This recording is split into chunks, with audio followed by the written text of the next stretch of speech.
Yo. It takes so long for it to queue up. I don't know what's going on. It takes so long for this joint to queue up. Yo, put a one in the chat if y'all can hear me. Put a one in the chat if y'all can hear me and y'all can hear me and see me clearly. Put a one in the chat if y'all can hear me and see me clearly. You know what I mean? It seemed like we got like 20% of y'all that like to hate watch.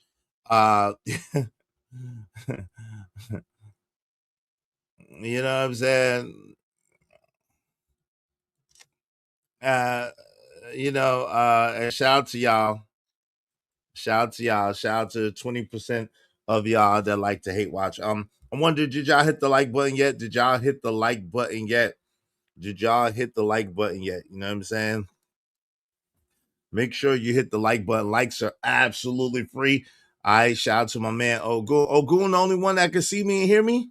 Yo, Ogun is the only one that can see me and hear me clearly. I need some ones in the chat. If y'all can see me and y'all can hear me clearly, it's really important because um it be taking a while for it to come up for whatever reason. I don't know what's up with that, but it be taking a minute for it to come up for whatever reason. So I need to know that y'all could hear me. I'm a little low, Ogun said. Is it still low right now, Ogun? Let me check my volume. Let me check my audio. Is it still low right now or is it good? Is it still low right now or is it good? Yeah, man. Is it still low right now or is it good? Turn my mic up a little bit. Y'all tell me if y'all can hear me. Y'all can hear me clearly. Okay, it sounds good now. Okay. Hey, besides Ogun, please put a one in the chat if y'all can see me and y'all can hear me clearly. It's so important. It's so important because like I said, I was sitting here and for whatever reason it's taking a minute. It's taking a minute to load up. So I need to know that everybody, shout out to my man OG Do Dirty in the building. Shout out to Ogun. Shout out to Jess Jazzy. Hey, Jess Jazzy, what's going on? Kojak 3 and 3 the Great.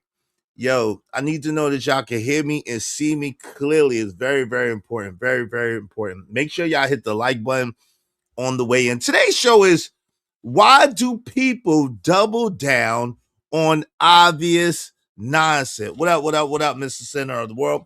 Why do people double down on obvious nonsense? Now, we have been trying to get into this Glorilla and Brorilla, Glorilla's sibling, situation for quite some time now.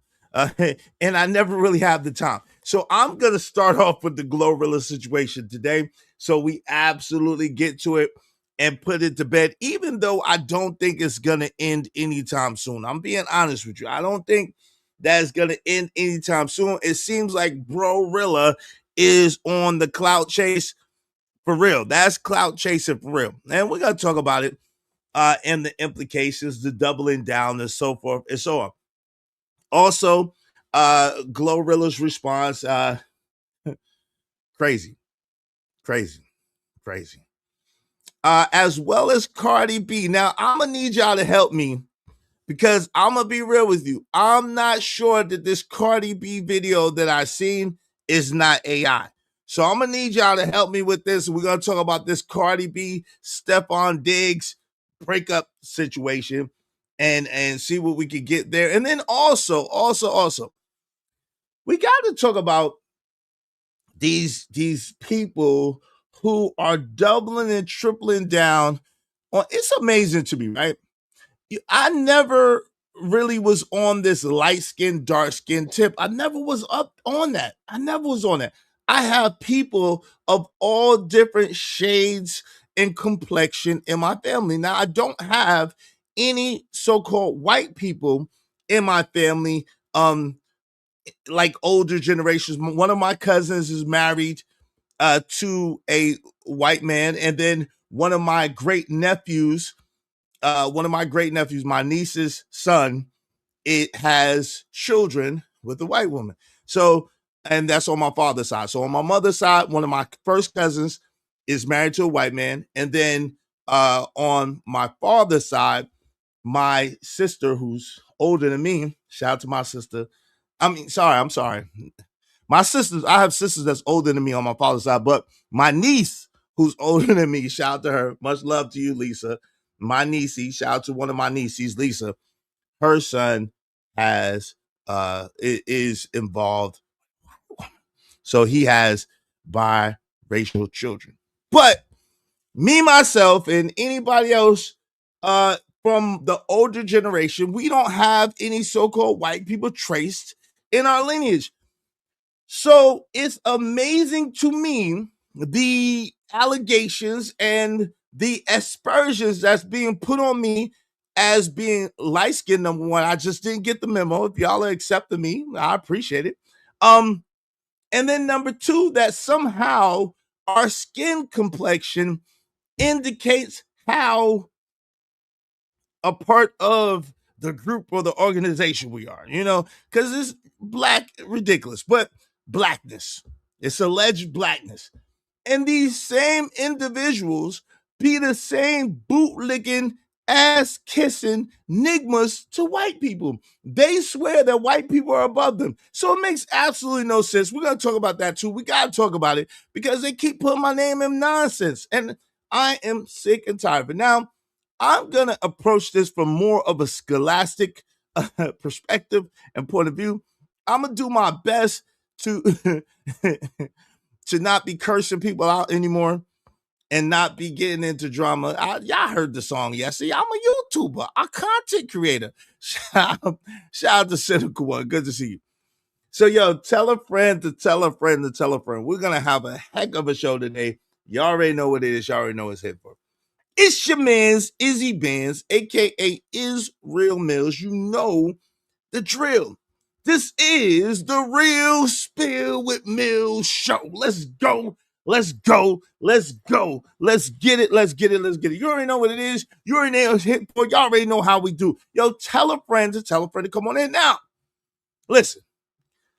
Before we get started, we have to talk about the likes because the likes are absolutely positively free. Likes don't cost you. Nothing. Likes cost Nothing. you at all. They're free 99. So do like the homie Trish saying, smash it. Smash the like. Push your button. Come on, push your button. You heard her. Likes are free. Push the like button. Push the goddamn button. Now the LIKES are free. The likes are free. But the LIGHTS, all this wonderfulness, it costs money, and it costs money. So if you be so kind, if you feel so kind, help us out, and show me the money. Back to the spot for a Glock. I took a loss over floss, but still got a knock. Show me the money. Yes, sir. Show me the money. Support the show. Support the stream. I mean, speaking of support, shout out to my people's willing to win coming through with the 10 and 10, 10. What's up, everyone? Peace and abundance. Is it great to see you? Great to see you. Always willing to win. I appreciate you all the time. Thank you so much, my family. I appreciate it. I'm going to celebrate you after I get the show started. So, ain't no need to delay. Y'all already know how it go. Let's start the show. Let's start the show. Excuse me. Did I hear someone say, wait, hold up? He said, dope conversations deserve dope donations. Ladies and gentlemen, let's show love and hype them up. You are locked in with Izzy Bands. Let's keep this energy going. Mr. Izzy Bands, Izzy Bands, Izzy Bands, Izzy Bands, Izzy Bands, Izzy Bands, who? Izzy Big Bands. Welcome to the Real Spill with Mills. Welcome everybody to the podcast with Izzy Bands. Make sure you support the show, support the stream. Now I mean, Let's welcome the host, Mr. Izzy Bands. let's go.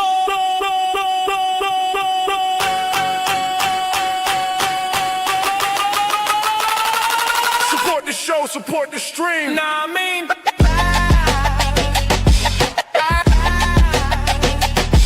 yeah.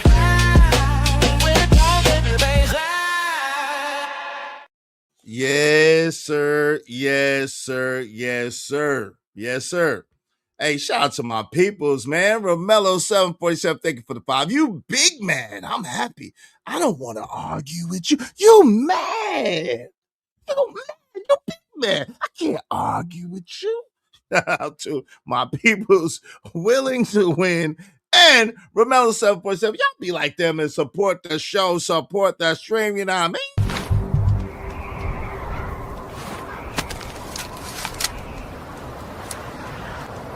God damn it, I like the way you do business.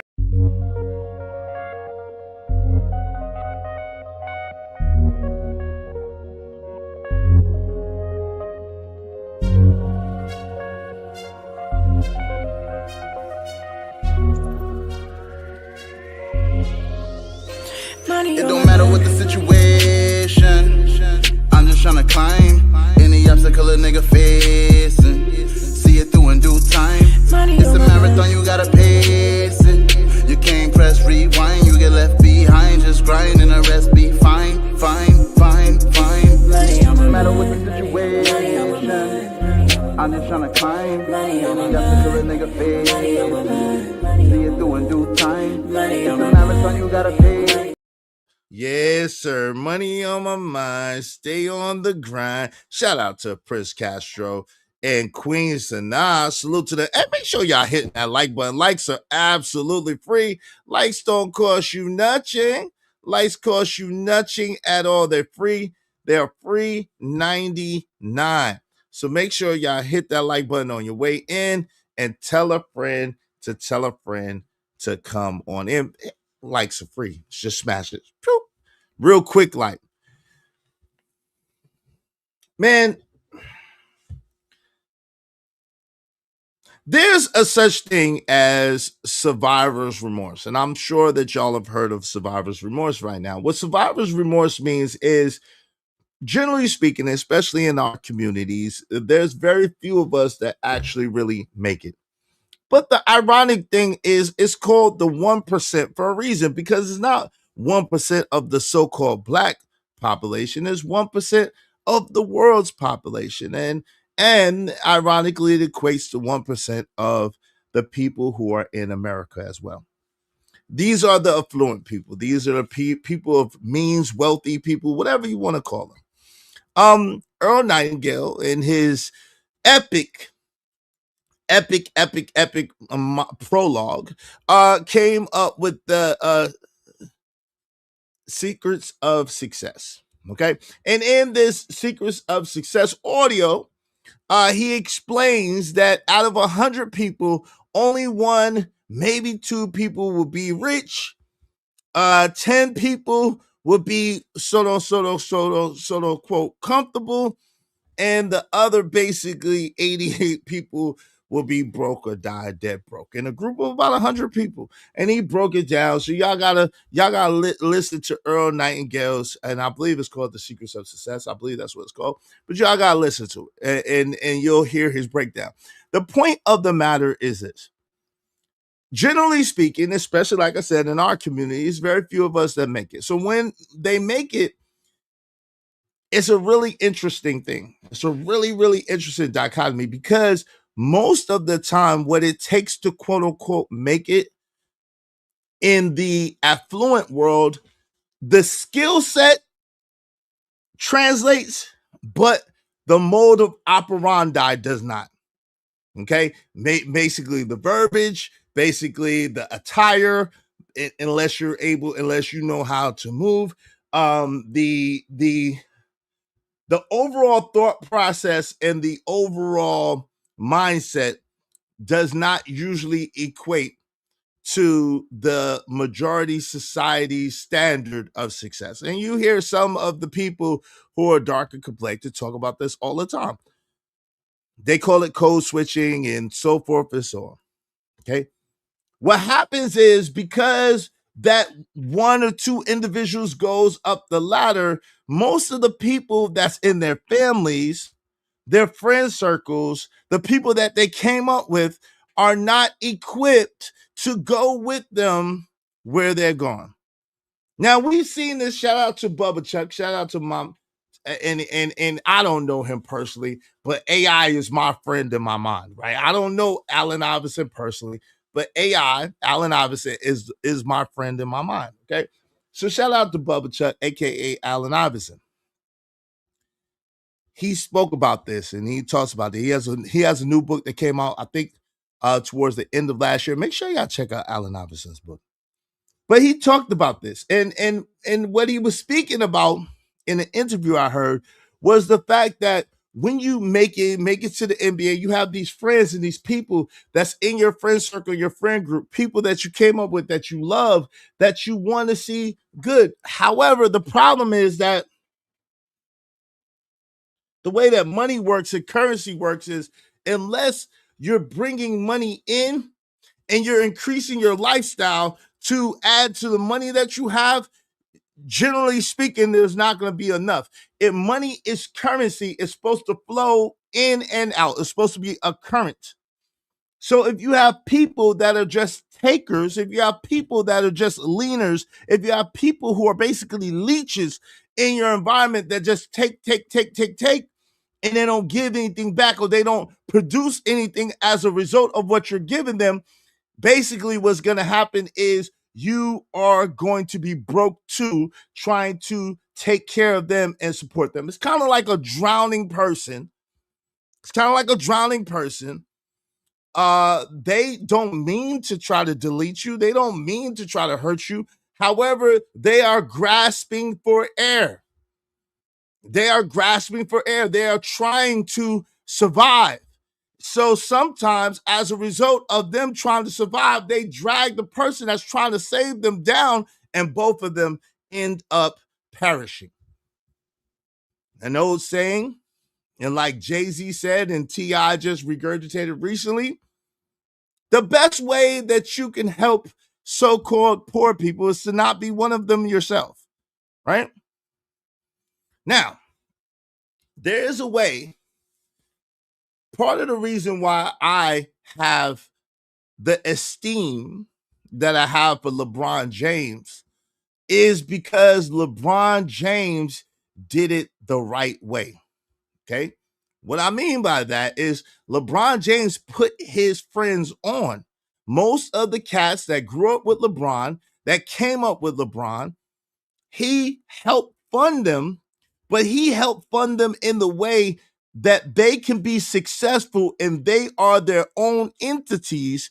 And because of LeBron's success and whatever he poured into them, they were able to take it, to build it, and to make it more. And now they are self-sufficient and able to be at the table with LeBron. So they're not going to be as successful as LeBron James. However, they hold their own in the realm of the world. So shout out to Maverick Carter, shout out to Rich Porter, shout out to Randy Mims, and shout out to the other unsung heroes, LeBron's friends that are in his life that he has put to basically work. He's put them in business for themselves so that they can profit as well. And shout out to LeBron. I will forever be admirable about that particular attribute about LeBron James. You can say whatever you want about LeBron, GOAT, no GOAT, whatever. He did this, he ain't that, he is this, he ain't that. However, that's one thing that objectively you can never take away from LeBron James. Shout out to that. Shout out to that. I Rich Paul, yeah, my bad. Did I say Rich Porter? Did I say Rich Porter? Shout out to Rich Porter. You know, you can take a brother out the street, but you can't take a street out the brother. Rest in peace to Rich Porter. Rich Paul, yeah, Rich Paul. Shout out to him. So, oh, gee, did I say Rich Porter, yo? Did I say Rich Porter, son? Ooh, yo, that's crazy. Yo, shout out to KP for KC5. When you're on top, Nigmas want to bring you down. Yo, KP, I don't think now in Bro-Rilla's case, I think that the fact that Glorilla didn't take care of them has bred some jealousy, and it seems like there already was a huge amount of animosity there, right? However, yeah, everybody can't go, everybody ain't coming. I was taught by 5%ers. I know better. Shout out to that. Yeah, you already know. The poor righteous teachers. But hey, we ain't gotta be poor. We ain't gotta be poor, bro. We ain't gotta be poor because the leaders of that weren't poor either. Shout out to OG Sigma in the building. What's up, fam? My man Ogun is in here. OG Do Dirty's in the building. What's up? What's up, Ignorant TV? Shout out to my step daddy. Salute. LeBron is your stepdaddy? That's hilarious, son.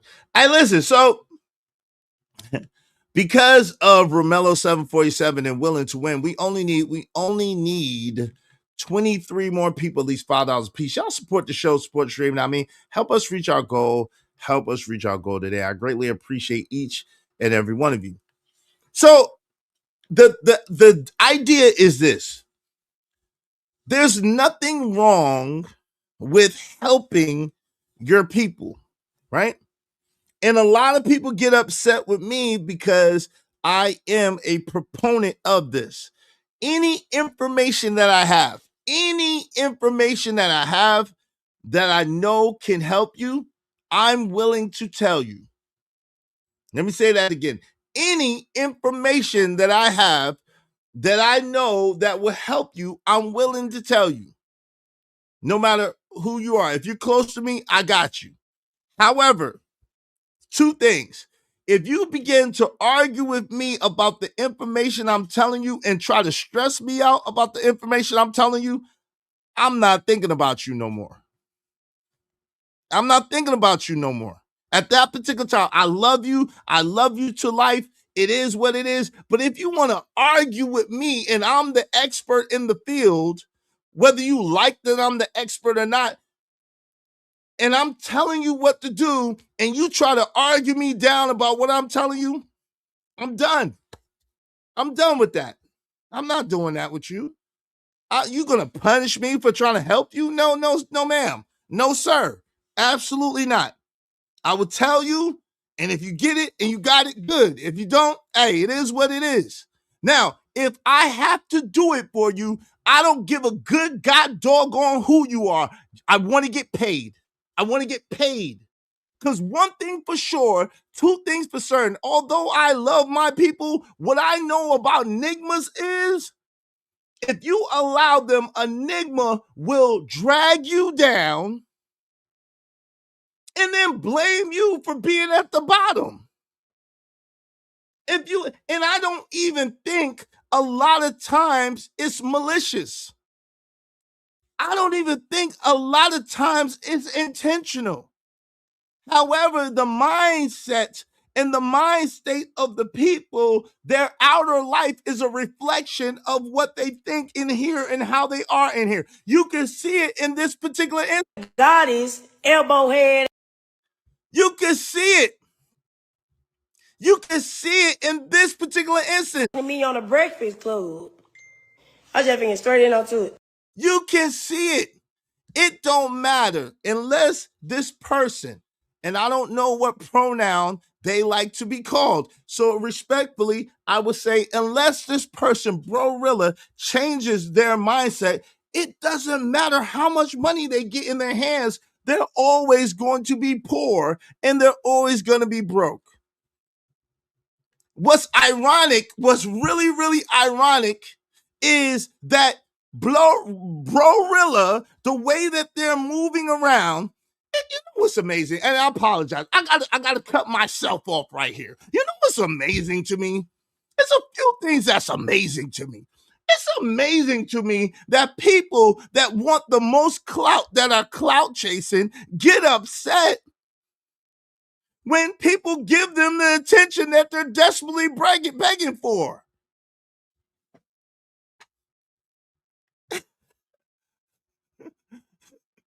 It's amazing to me. The people who are clout chasing and desperately seeking clout, trying to get validation and money, be upset with the people who give them the clout that they're begging for. You want people to give you clout and agree. That's not how it's going to work. Sorry, not sorry. You're going to have to pay a price. Everything in life, Brorilla and everybody else under the sound of my voice has a price. Shout out to my people. Speaking of a price, thank you so much, Willing to Win, sponsor of the show, my guy, Willing to Win. If you want to beat Willing to Win, you got to beat $55. Thank you so much. If you got a membership from Willing to Win, make sure you thank them. Make sure you keep your membership. Membership has its privileges. That's where all the exclusives are. That's where y'all first see me take off, wear glasses, take off my shades, have no glasses on. That's where you saw it first. That's where you seen some of my homegirls and seeing what they actually look like. That's what you saw, where you saw it first. Membership has its privileges. Make sure you keep your membership up. Thank you so much to Willing to Win. I appreciate you. A shout out to Ogun. Poor passing over opportunities repeatedly. Yeah, passing over opportunities repeatedly means poor. That's a fact. I appreciate you so much, Ogun, and thank you so much, Willing to Win. I definitely appreciate both of y'all. Y'all be like them, support the show, support the stream. You know, I mean.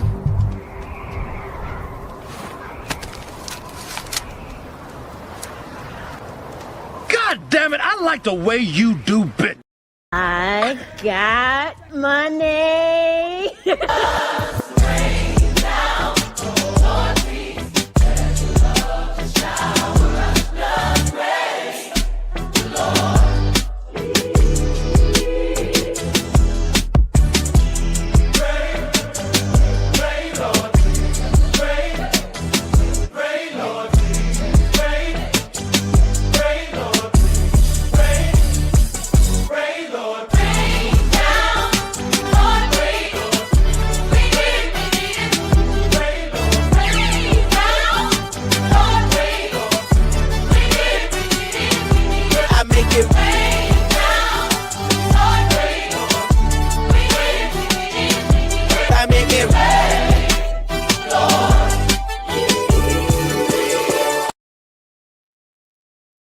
You know, it's all good until you're the person that everybody is expected to take care of you.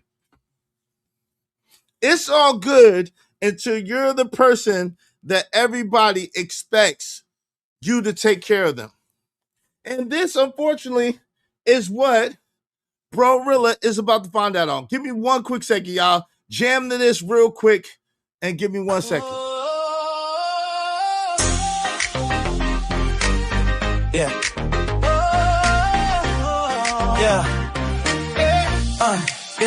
Yeah, we in the zone, vibing to this beat. Catch the rhythm, feel the heat beneath your feet.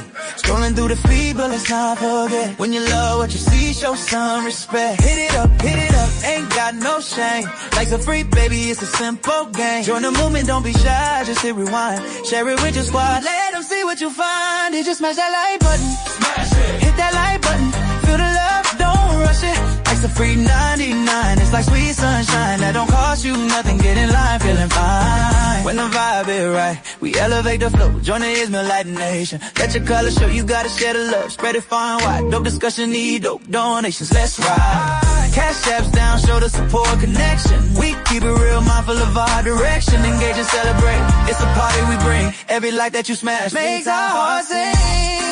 Hit that like button, feel the love, don't rush it.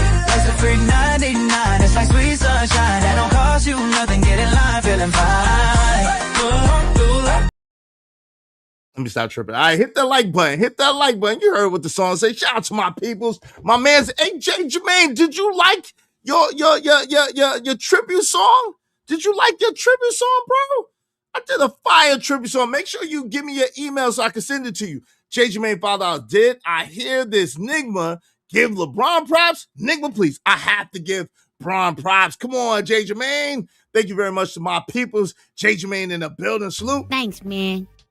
Appreciate you, good brother. Appreciate you. I appreciate, even though you be trying to dog LeBron, I don't like that shit. It's more than hype, it's real spill meals. Dope discussion deserved donations, compensation for related enlightened conversations and clap backs. stand innovation, applause, money, shower, motivation, better to give abundantly, cause we're prospering. Where there is Millie Nation. Dope discussion deserve donations, compensation for related enlightened conversations, and clap back, stand innovation, applause, money, shower, motivation, better to give abundantly, cause we're prospering. Where there is Millie Nation. Yeah. Let's see where we at, y'all. Let me see where we're at. Let me see what we need, where we're at in our goal. All right. We need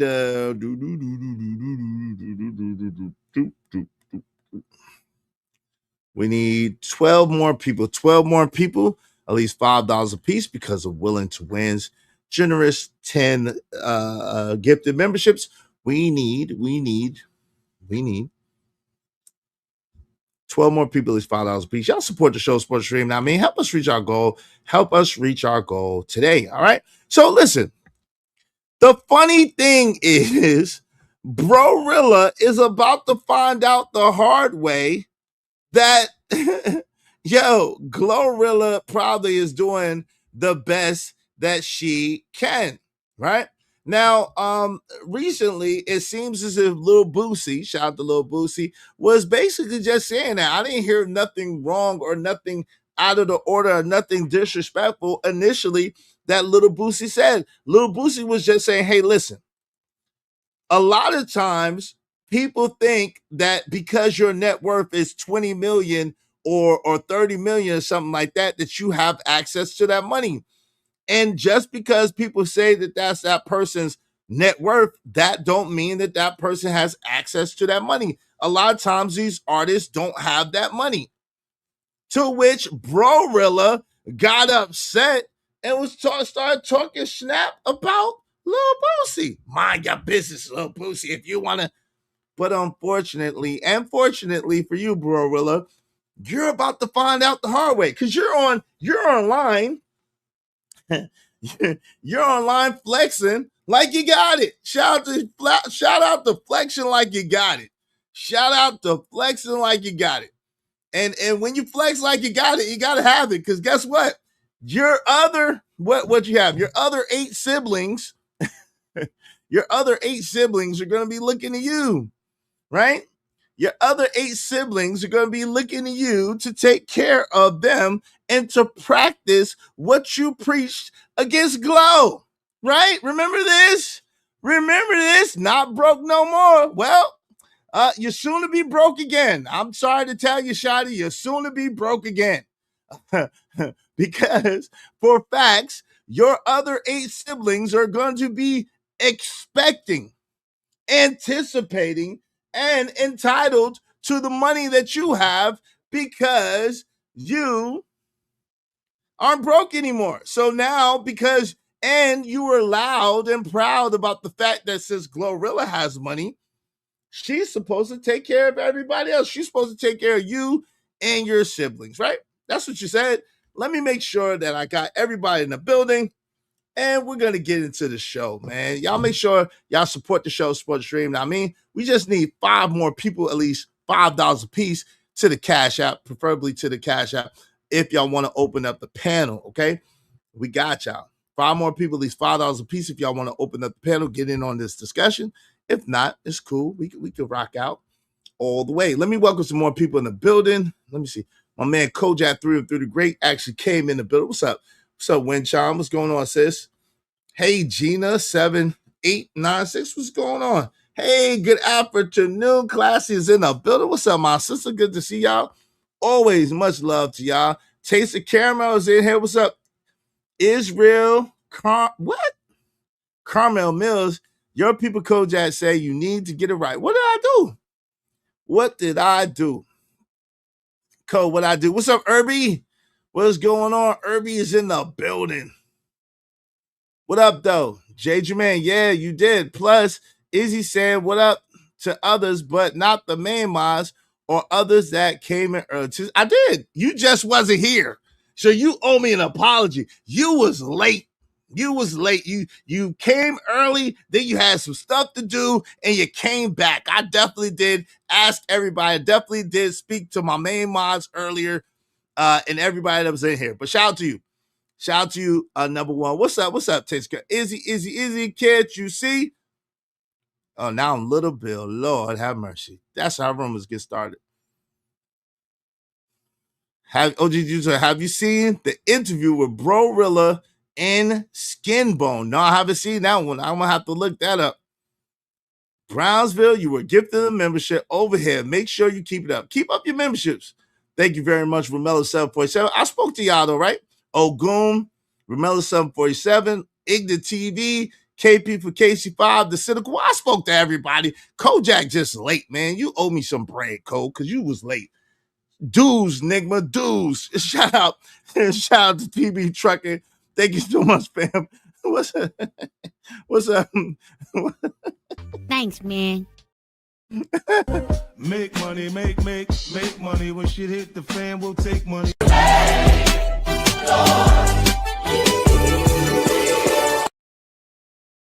You was wrong on that one. You owe me an apology, good brother. You hurt my feelings. Shout out to Winchon. You hurt my feelings on that one, Cole. You hurt my feelings. Nah, son. You wrong on that one. I definitely asked him. Because I asked where you was at with the ones. I definitely welcomed you in the beginning of the show. You wasn't here. You must have went to the bathroom or something, son. You owe me an apology, bro. You owe me an apology. You hurt my feelings, bro. What's what? Woo! We gonna have fun today. What's going on, neighborhood? Neighborhood superstar Wayne. What light skin problems are there today? I ain't got no light skin problems because I ain't light skinned, son. I got brown man problems.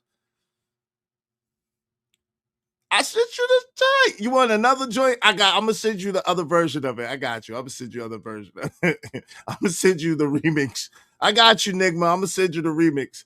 Here's more support. Hey, man, thank you, Willing to Win. Hey, listen, don't threaten me with a good time. You know I appreciate it, family. Shout out to my people's Willing to Win. Support the show. Y'all be like Willing to Win and TV Trucking and support the daggone show. Help us reach our goal.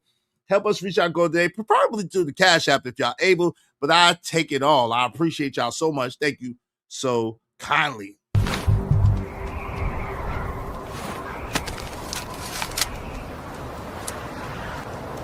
God damn it, I like the way you do bit. I'm on my grind to get this money. I can't stop until I'm filthy. Rich to wood, the people, Zebo like the rock. I dropped. I ain't no trapper, I'm a hustler. Tell them why they trying to eliminate the Brown brothers. We brown. We not booty hole brown. We soul brother Brown. We soul brother Brown brothers. Why they trying to eliminate the Brown brothers? We ain't never in style, but we ain't never out of style either. We are Cocoa brothers. I'm not light skinned. I'm not dark skinned. I'm in the middle. I guess that's why I don't do the light skin, dark skin stuff. I got beautiful dark skinned people in my family. I got beautiful light skinned people in my family. I got beautiful brown skinned people in my family. We all different complexions of the darkness. You know what I'm saying? Beautiful black peoples. Shout out to TV Trucking. Thank you for the double up. Don't start trouble with the blacks. No, they even started trouble with me. Pause again, because I said booty hole brown. We not booty hole brown, Raj Will. We soul brother brown. We the Cocoa brothers, bro. We Cocoa brothers, man. Come on now. Shout out to the Cocoa brothers and sisters.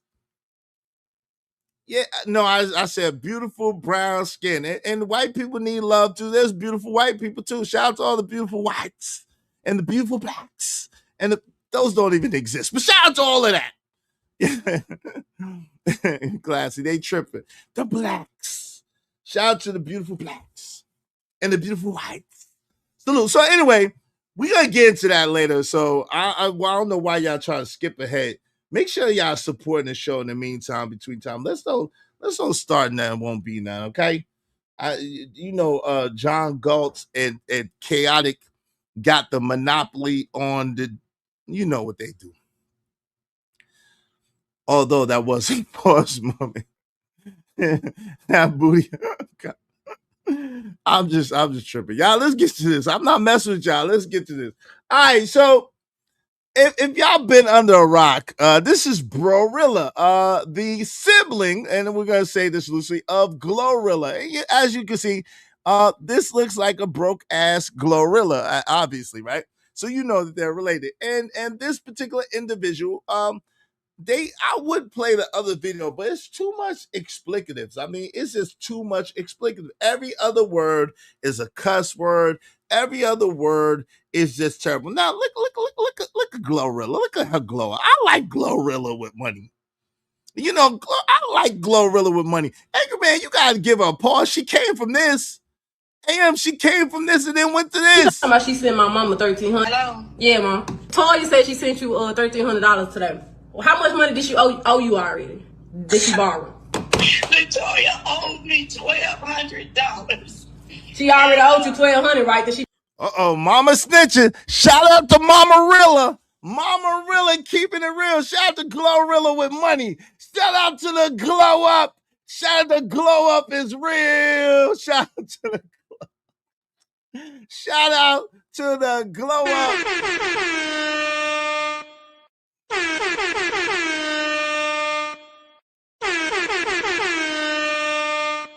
Yo, Glorilla looking like something these days. She came a long way. It's been a long. She came a long way. Shout out, hey, listen, a lot of surgery. I don't know. I think she just had her teeth done, and she got some good hair. I think she got her teeth done, and she got them real nice weaves now. I think that's what it is, bro.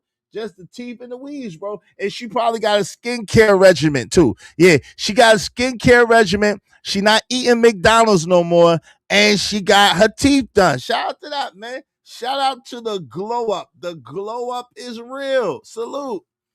I'm happy for her. Mama Rilla is on their neck. She owed me $1,300. She ain't getting no damn nose job. Stop it. She ain't getting no nose job. Stop that TV trucking. Stop it, Izzy Bears. Glow is trash. Stop. Hey, I wouldn't date her, Enigma. I wouldn't hit her with your meat. But she looked better. She looked a lot better. Can we at least give credit where credit is due? Bro, I wouldn't hit her with your meat. I wouldn't give her no time of day, but she looks good, though. She looks good. The money looks good on her. Can we be honest? The money looks good on her. Jesus, Jiminy Crickets. Y'all are a hard crowd. I don't know what's wrong with you. Happy birthday. I'm tired of waiting. Just copy and paste this to your actual girl. If you only give me $5 for my birthday, we're going to fight. We're going to fight this fight. Knuckle up. Knuckle up. Knuckle up. And it's nowhere near my birthday. Knuckle up. Knuckle up. What's up? What you want to bust a move? Bust a move. Damn it. Bust a move. Yeah, it's 2 weeks early. Shout out to Taste of Caramel. Thank you so much for the thought. It's the thought that counts. I appreciate it. I went to Civilized University. Thank you. Hope you don't mind if I say this out loud. How wonderful life is, 'cause you're in the world. I love you. I love you. I love you. I love you. I love you. What's up? What's up? Bust a, if you don't bust a move. Bust. What?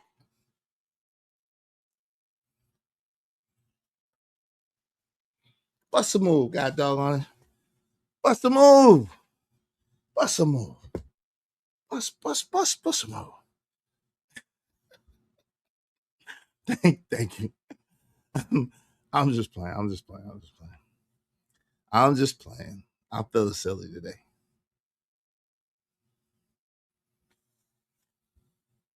All right. Let's see where we're at today, people. I appreciate all the party people in the building and the place to be.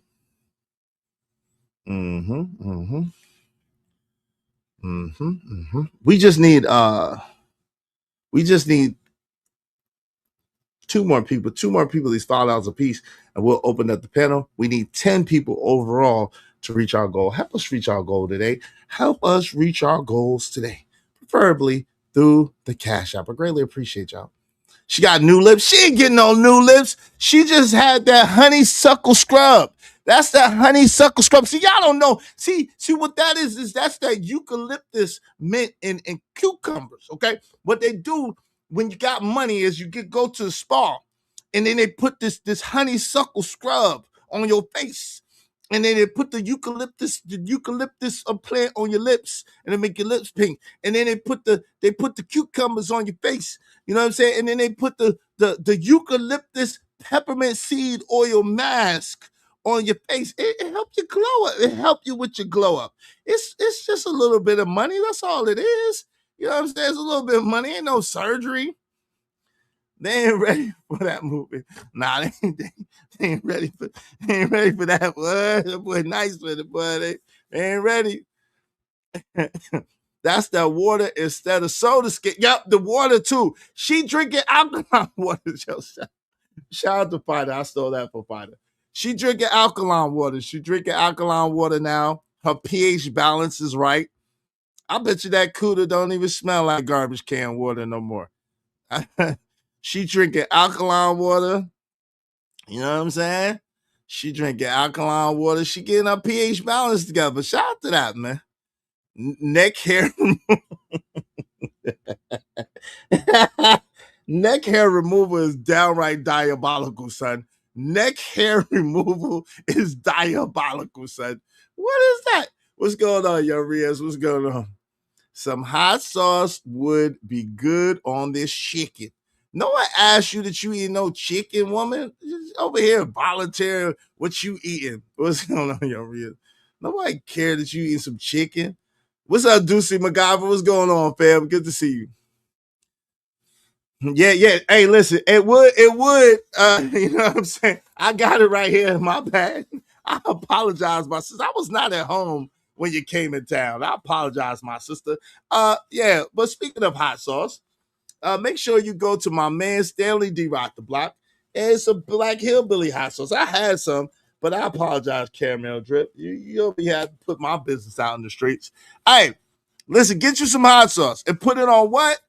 This is that Black Hillbilly hot sauce, sponsored by my guy D. Rock the Block and Out the Barnes Entertainment. And put it on what? Put that stuff on everything. Put it on everything. Make sure you get some of your Black Hillbilly hot sauce. You know what I'm saying? I was supposed to give this to somebody, but I couldn't part with it. I ain't gonna lie. I wasn't at home, but I couldn't part with it. I'm sorry. I apologize. I need this. Nah, I'm kidding. I was at home, but shout out to that. Shout out to my man D-Rock, the Block.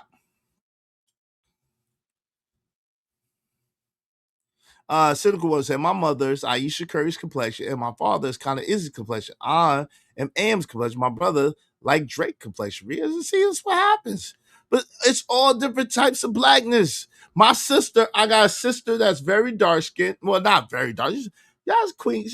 She's darker skinned. My other sister is very light skinned. Very light skinned. And they got the same mama and the same daddy. My brothers, one of them is darker. One of them, matter of fact, these are my brothers right here. These are my brothers right here. Okay, so this is Cash. Hold on. The one with the pink, that's Castro right there. Okay, that's Cash right there. You see? Very brown skin, very darker skinned brother. Brown skin brother. He's not dark skinned. That's Cash right there. And that was Life. Look, Life was a little bit brown skin. Rest in peace to Life the Legend. You see him? So these are my brothers right there. My brothers. Now my sisters wasn't there. These are my brothers. So and I'm a little bit lighter than both of them. And my sister, I got a sister that's lighter, like she's lighter than me. And then I got a sister that's darker than me, darker than both of them. She ain't like dark skin, but she's Coco. She's like Coco Jones Brown. She's Coco Jones Brown. All right, so shout out to that. Shout out to the Coco brothers and sisters. What's up, Bucket 88? What's good? Bucket 88 is in the building. My mom is lighter than on my dad's is navy black from the continent. I'm dark skinned like Idris Elba. See, that's what happens. So we got all different shades of blackness. And the crazy thing is when people try to make it seem like, oh, you got to be biracial. You got to have a white person in your family. No, the hell you don't. I'm telling you, right hand of God. I got 2 homegirls that this applied to. And the young lady who I raised as my daughter this applied to her too. Shout out to her. I ain't gonna say her name. I want to dox her. But when she was born, I wish I could show y'all. When she was born very, very light skinned. She was red bone, light, super bright. This is my daughter that I raised. She was light, super bright. So much so that we was like, nah, that ain't my baby. Shout out to her. Shout out to her mama. We was like, that ain't my baby. And her granddad told my Patriot should look like you. Nigga, shut your ass up. So anyway, but as she got older, she's my complexion now. My own son, my little man, he was dark complected when he was born for a long time. He's light skinned now. I got a homegirl that was dark, 2 homegirls that was dark complected as kids. They red bones now. So yo, this whole thing about genetics and biology and how we come across the so-called black people, like, come on, y'all need to stop this nonsense. And the whole ignorant idea that you're we gotta get into that later. Let's get back to Glorilla. We gotta get into that later. Yeah, I'm hilarious. You know what you talking about. Yeah, her old picture is diabolical though. I would describe my complexion as a burnt orange. Shout out to that. Y'all make sure y'all support the show. Yeah, the only and official hot sauce of me is that blackhillbilly.com by D-Rock the Block. Make sure y'all check that out. What's up, Young Riz? I have a light-skinned mama and a brown-skinned daddy. Shout out to Young Riz. What's going on? Thank you. The Enigma said, I did say eucalyptus. I did say eucalyptus. You gotta get you some eucalyptus, man. Eucalyptus is good for the skin. Thanks, man. J. Jermaine, eucalyptus is good for the skin, bro. Make money, make money. When shit hit the fan, we'll take money.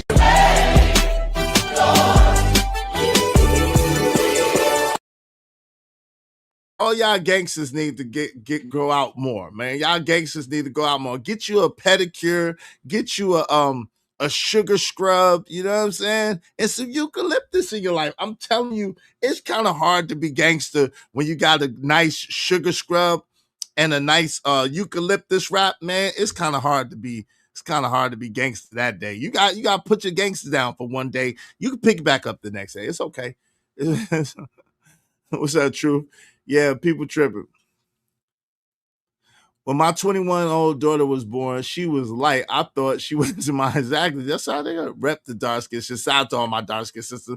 2 of my nieces are light and both parents are dark. That's how that goes. And nobody ain't cheat, Trees. Nobody ain't cheat. There won't no cheating going on. Let them niggas tell it. Oh, somebody got to be dealing with the milkman. Somebody got to be dealing with the mailman. Somebody had to be creeping with the white man, the Arab down the block. Man, shut your butt up. Shut up. My mom is Beyonce's complexion. My pops is a bit lighter than Idris Elba, and I'm Porch Enigma color. Baby Truth is the lightest one out of the Truth family. Shout out to that.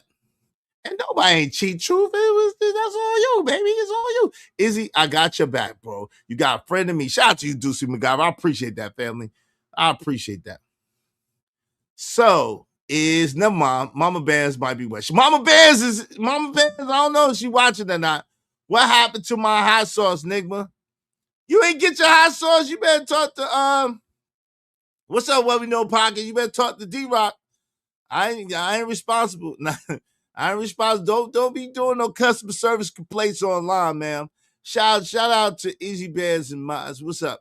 What's going on, Crown Prince? What's good? Y'all don't be trying to do no black DNA in this country is all jacked up. Hey, listen, man.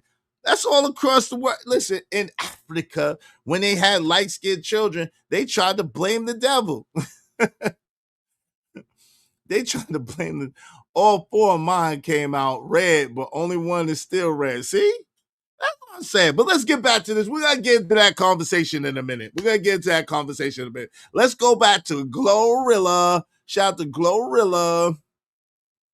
Glorilla, let's get to it. Right. She talking about she sent my mama $1,300. Hello? Yeah, mom. Toya said she sent you $1,300 today. Well, how much money did she owe you already? Did she borrow? Latoya owed me $1,200. She already owed you $1,200, right? That she be borrowing every chance she get, right? Right. She should have gave you double that. Since she getting this little money to go spread lies, she could have gave you double that, right? Look at Glorilla. I'm so proud of Glorilla. She look nice. Shout out to Glorilla. Right. We ain't gonna disclose what I give you in exact dollar amount. But what happened every month, Mom? What happens every month since I've been famous? You pay my rent, and I know a lot of people. Yeah, Jay, they blame the devil. You know, back in the days, I'm not talking about now. Now they almost everybody in the continent trying to dye their skin like Michael Jackson, but in Sammy Sosa. But before, oh yeah, they used to blame the devil when they had a white baby. Oh, that was the devil's baby. That was the devil's baby. They did all types of stuff to that baby when that baby came out. Like they ain't like that. Allegedly. Let's get back to this. You're talking about you buying me a house. I didn't want you to buy me a house. I didn't want to buy a house at this age. Hello? I'm listening to you. Tell him, Mama Rilla. Mama Rilla says she ain't want no house. She got a luxury apartment. She ain't want no house at this age. What are you gonna buy her house for? She want a luxury apartment, and Glorilla got that. For Glorilla looking good. Shout out to Glorilla though. That's a black ass up. My father side is most light skinned from Connecticut and South Carolina. My mom's side is from Virginia and Florida. I used to be colorist argument, and both sides are at fault. Hey, listen, I don't know. I shout out to my peoples. We ain't never really get into that because I got some beautiful, like damn near jet black people in my family. Some of my aunties and cousins and stuff, they are dark women, and they are beautiful women. They are like Lupita color. I got some Lupita color women in my family.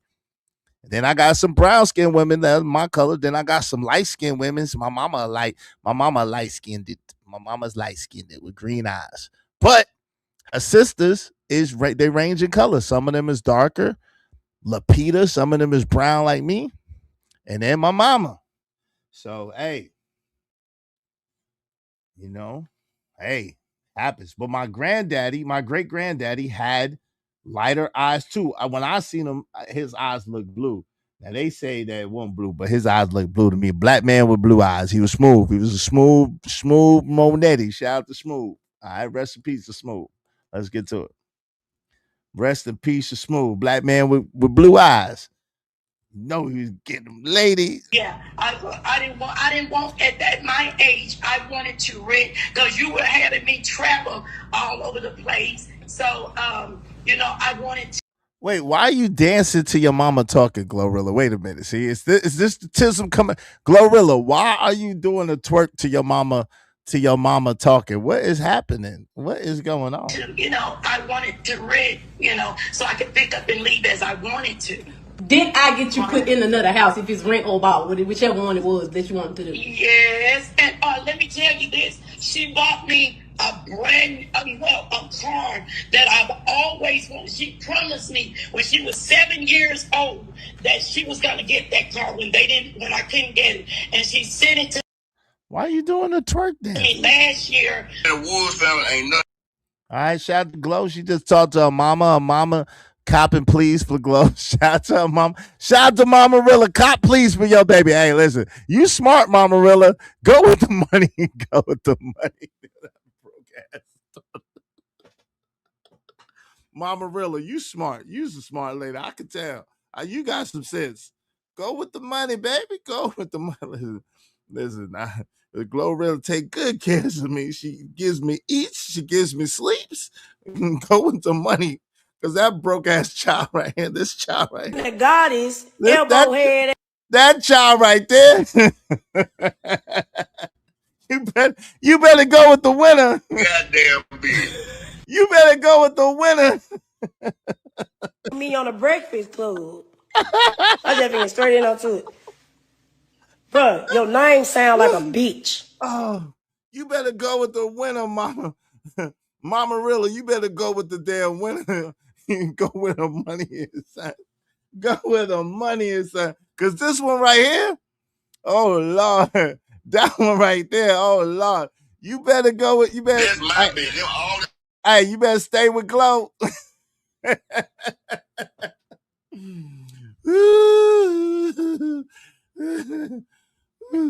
All right, let's get back to this. Oh, Lord. She put him in the business though, Dad.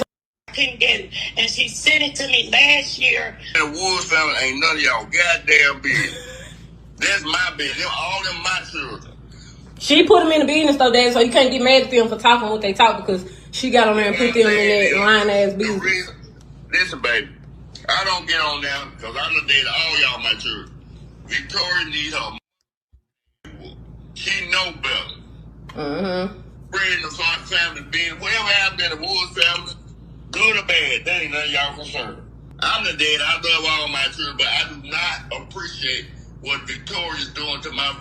Yo, they doxing like we know Bro Rilla whole name. They done told it all. Yeah, the Woods family and Victoria, they done told it all. We know the whole name. Damn. Somebody needs to do some PR with them people. Shout out to them. Shout out to the real black people in the world. Salute to Mama and Daddy Rilla. Hey, these said, this is all my children. Shout out to you, Daddy Rilla. Daddy Rilla. This is my children, god dog. Y'all can't talk on my children.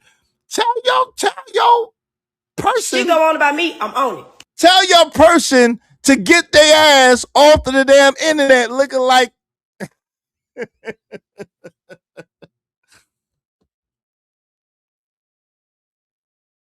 I'm just saying, Daddy Rilla, that ain't our fault that they want to come up there and talk crazy about Glorilla like that. Glorilla on her glow up. She doing well for herself. I really don't. She ain't got no business. Whatever disagreement. Daddy. Her sister and her mama. F her. Daddy, I don't want you to say all this. We know she wrong. Blase. Tell them how I treat you. Tell the world how I treat you. Man, look, you have been outstanding. I could never pay you back for all the shit. I done lost count. You know, that's all that matters. You and my mama taking care of, and I'm happy. You take damn good care of me. Thank you, Daddy. You take damn good, man. You deserve I ain't got it. no complaint. Hey, listen. Hey, she took damn good. You heard it. Don't be mad, Bro Rilla, because your sister ain't give you hardly nothing. She probably gave her something too. I think she said she gave, and then but now, Glorilla, come on. You can't be waving 2,500 in front of her face talking about 2,500. You thought she was gonna get this 2,500. Nope. Nope. Nope. You can't do that to that woman. I mean, there. I don't know. Bro? This is so confusing. What Bro Rilla? Let's just say you can't do Bro Rilla like that. Glorilla, you can't do Bro Rilla. Y'all seen that video where Glorilla had that 2,500? Say you want it? Nope, you can't. You want it? You want this? Nope. Nope. You can't have it. You can't. That's savage, yo. That's savagery. What's up, Gas Mask? What's going on? Salute. That's savagery. So apparently, the Breakfast Club, and like I said, Lil Boosie has joined in on the conversation. But shout out to Lil Boosie. Lil Boosie's take on it was definitely a spot on, and it wasn't disrespectful at all. And he said, yo, I don't want to really take a side. I have problems with my own siblings. He said, yo, once you have multiple siblings, just because they say your net worth is 40 million, that don't mean your net worth is 40 million. And if you got 7-8 siblings and you give them what they want, each like 100,000, 200,000 a piece, by the time you get to it, you're going to be broke. That's what my man, hold on real quick. I get it for y'all. But in the meantime, between time, let's listen to Bro Rilla. Let's listen to Bro Rilla Clout Chase. Go ahead, Bro Rilla. Goddess, elbow head ass mentioning me on the Breakfast Club. I just thinking straight in onto it. Bruh, your name sound like a bitch. When she go on about me, I'm on it. I'm on it. I'm on it. Come with receipts. Come with receipts. Y'all bitches have advertised the goddamn story. I was gonna put the video of her putting them in there, but y'all ain't put my receipts on there. And y'all got a big platform, so hell yeah, I got a problem with y'all. Why the fuck y'all ain't got no breakfast up there and it's called a Breakfast Club? Elbow head ass bitch. I'm happy that Birdman should have smacked the shit out you, hoe.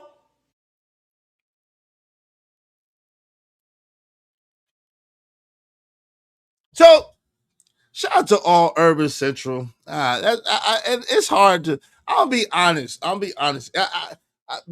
Bro, really, if you're listening, I know you're not listening. You're counting money right now. Shout out to you and shout out to your newfound success. Let me just tell you a couple of things. You know, as a loved one, shout out to you and your newfound success. I'm happy for you. Now, the first thing is when you're just getting money, that's the number one thing that you should probably never do. Because listen, you're on the internet complaining that your sister, who is famous, Glorilla, is not giving you any money. But now you're on the internet flexing money and showing it off. So naturally, your other 8 brothers and sisters, that's there 6, whatever they are looking to you now to be because you're the mouthpiece for everybody. So now you have to be the sponsor for everybody too. So, you know, good luck with that. Beside that, it's a thing called karma, right? You reap what you sow. Whatever you put out there, you get back. Whatever you put out there, you get back. Whatever you put out there, you get back. So there's going to be people, you know, old girlfriends and people of that sort of nature and people that's going to be looking for you to give them some money. I'm just saying, be prepared for it and be careful what you ask for, because now you're upset that people are saying things about your situation, but you put your situation online. I don't get it, but let's get into it. Shout out to my man Boosie. In my mind, Boosie is one of my friends too, just for the record. I don't know Boosie, but Boosie, one of my people. Shout out to Boosie. Boosie badass, one of the realest. Shout out to them boys in Louisiana, man. Them Baton Rouge boys, man. Shout out to my peoples in Baton Rouge, man. Salute to the soldiers in Baton Rouge. Get this Boosie, my friend, in my mind. Okay, y'all don't judge me. Y'all gonna be all right. So shout out to Boosie, man. Boosie, Lord Jesus, man, because I'm telling you, this makes my day. Come on now, dog. Come on, man. Lord Jesus. Makes me chuckle. Shout out to Nola. Hey, yeah, shout out to Louisiana, because you can't now, classy. You know, we can't, and you know this. We can't say. I know you know your people from New Orleans, but you cool. But you know, I can't say Baton Rouge and New Orleans is the same thing. I can't do that because I understand that New Orleans is New Orleans and Baton Rouge is Baton Rouge. So shout out to Baton Rouge and shout out to New Orleans. Shout out to you all. Much love to y'all. Much love to y'all. You know what I'm saying? He too black to be my friend. No, he's not. I don't discriminate. Y'all be doing all the discrimination. I got dark-skinned people. I'm trying to tell you, I got very dark-skinned people in my family. They my family members. They my kinfolk. Man. Y'all playing. They my kinfolk. They my skinfolk, kinfolk. Just like they Boosie complexion. I got Boosie complected family members, fam. For facts. I ain't lying. If I'm lying, I'm flying. I just can't be doxing my peoples, man. I don't want y'all bothering my peoples. But I got people Boosie complexion in my family all day, every day. A lot of them, too. Be real with you. Let's go. I ain't siding with Glorilla. I ain't siding with Brorilla. But I do want to say, man, people be thinking we have more money than we have. Hey, man, listen, the internet is on fire right now. People be thinking we got more money than what we had. He said, I ain't siding with Glorilla and I ain't siding with Brorilla. I'm just keeping it realer. And people be thinking we got more money than what we have. And that's really the real. That's a message right there, Deucey McGovern. That's a message. Unless one of those Brorillas had a nice frame, she could get. Oh Lord Jesus, Lord have mercy! Don't tell me you like that dude that be trying to Trying to go on blind dates with the Brorillas. That's crazy, bro. You can't be going on blind dates with Brorillas, fam. Nah, he from the Midwest. Nah, he from the Midwest. My man from Ohio. My people from Ohio. Hey, Jay Reed. You ain't no cop, Jay Reed. He from Ohio. You ain't no cop, Jay Reed.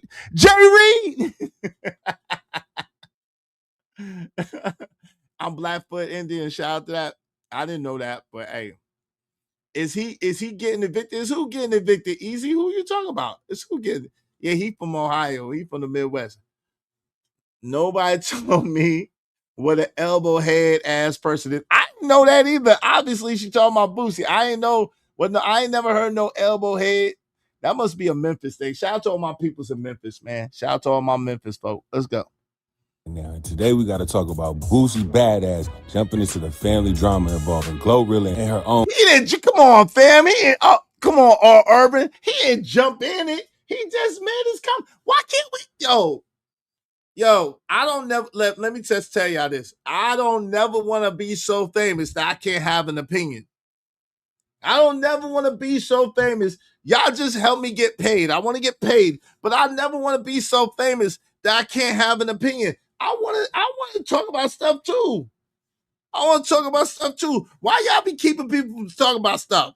Why don't y'all like nobody to say nothing? Y'all want to be famous, but y'all don't want nobody to say nothing. That's too late, Deuce. I'm too famous to have an opinion. I got to be with an opinion. Memphis English is crazy. Come on, man. I got to be with an opinion. That's why I came up here to talk my issue. Let's go. Y'all support the show. I'm about to open up the panel in a minute, y'all. Y'all support the show in the meantime, between time. Appreciate y'all. Sister, aka Brorilla. Now y'all already know when family business hits social media, it gets ugly fast. And when Boosie speaks, oh yeah, people listening. So grab your popcorn because this one is getting crazy. Now let me give y'all the breakdown. Glorilla's sister hops online basically saying, how you famous and mama still. Look at Brorilla. Wait. Is that Glorilla?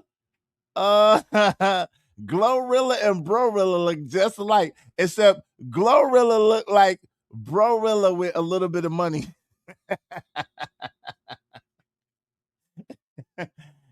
I'm not famous, bro. Don't do that. I'm not famous, bro. I'm not famous. Don't do that. I don't want to be famous, bro. I just want to get paid. I want to get paid. I don't want to be famous. I want to get paid. Y'all don't know how to treat famous people. Famous people be broke than a mother. I don't want to be broke. I don't want to be famous. I just want to be rich. I don't want to be famous. Y'all can keep the fame. Let me have the fortune. Let's get to it. Let's go. Got to work. And boom, social media goes crazy. Folks instantly start doing what the internet does best. Pocket watching, choosing sides, and acting like they know how Glorilla's bank account works. Because apparently, if you got one hit record, the internet thinks you got Elon Musk money overnight. But nah, this turned into a whole thing. Facts. Shout out. That's real deal. That's real spill right there, Urban Central. That's real spill right there, homie. Hey, you got one hit record. They think you got Elon Musk money overnight, yo. They don't know how money works. Hey, but Brorilla about to find out. When them pockets get tapped. Brorilla about to find out for sure. Brorilla about to F around and find out. Shout out to that. Shout out to F'ing around and find it out. Be careful what you ask for because you just might get it.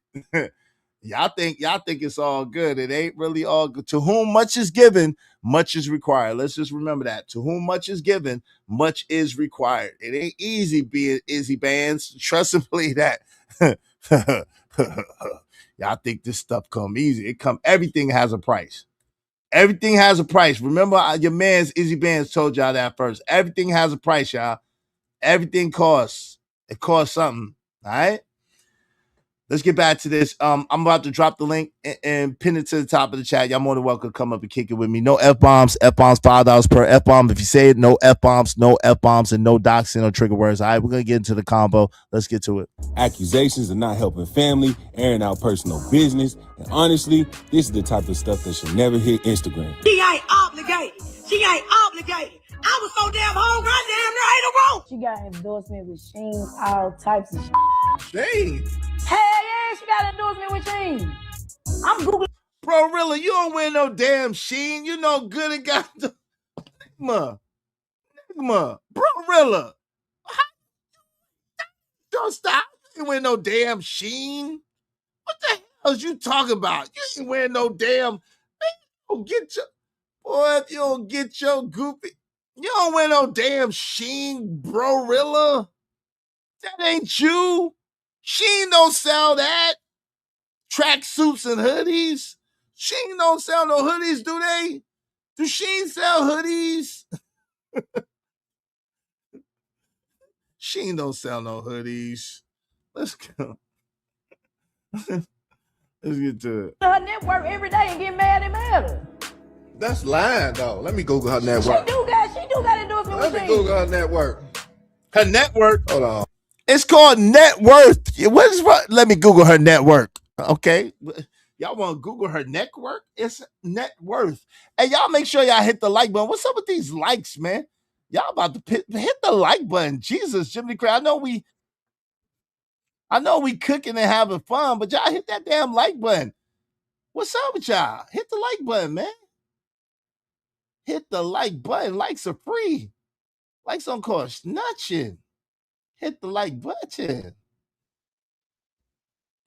Likes don't cost nothing. Hit the like button. Shout out to my people's Juicy McGovern. Thank you. LOL. Small support but here. Y'all appreciate it, man. Ain't no support too small, family, because you don't owe me nothing. So thank you very much for that too. Donating to the Izzy Bands Superstar Foundation. Yo, thank you very much. I'm gonna remember all my people that helped me get there. Thank y'all. I appreciate it. Salute to y'all for sure, man. Hey, it ain't no me without y'all. I know that for 100% fact, and I'll never forget it. I ain't never gonna forget it. Now, what y'all not gonna do is but thank you, man. I appreciate y'all. Thanks, man. Appreciate y'all for sure. I'm on my grind to get this money. I can't stop it till I'm filthy. Rich to wood, the people, Zebo like the rock. I drop. I ain't no trapper. I'm a hustler. Because my peoples do say MacGyver and Jay Jermaine, we just need 7 more people overall to help us reach our goal. Help us reach our goal today. I greatly appreciate each and every one of you. If you can, if you're able, do so through the super chat, do so through the Cash App. I do appreciate y'all. But if y'all only could do the super chat, I appreciate it. However you send it. Thank you very kindly. Let's get to it. The link is pinned to the top of the chat. You're more than welcome to come through and kick it. We're going to get into the next subject in a moment. And if we reach our goal, I'll keep the show going even when I got to get in the car, okay? So y'all support the show, support the stream. Now, I mean, we need 7 more people to reach our goal, preferably through the Cash App. I appreciate that. Glorilla Network 2026. Nothing pop up. 23 mil. That's because you said net worth, dumbass. It's net worth. Stupid. I'm talking about, you know how embarrassing it is to be at the club, mom. Let's glossa, that glossa.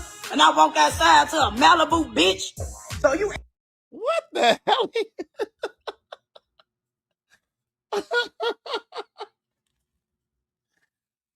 Ungrateful, entitled people. You know how crazy it is. I go to the club, stay your ass at the club. You know how crazy it is. I go to the club and then I jump out and I got a Malibu.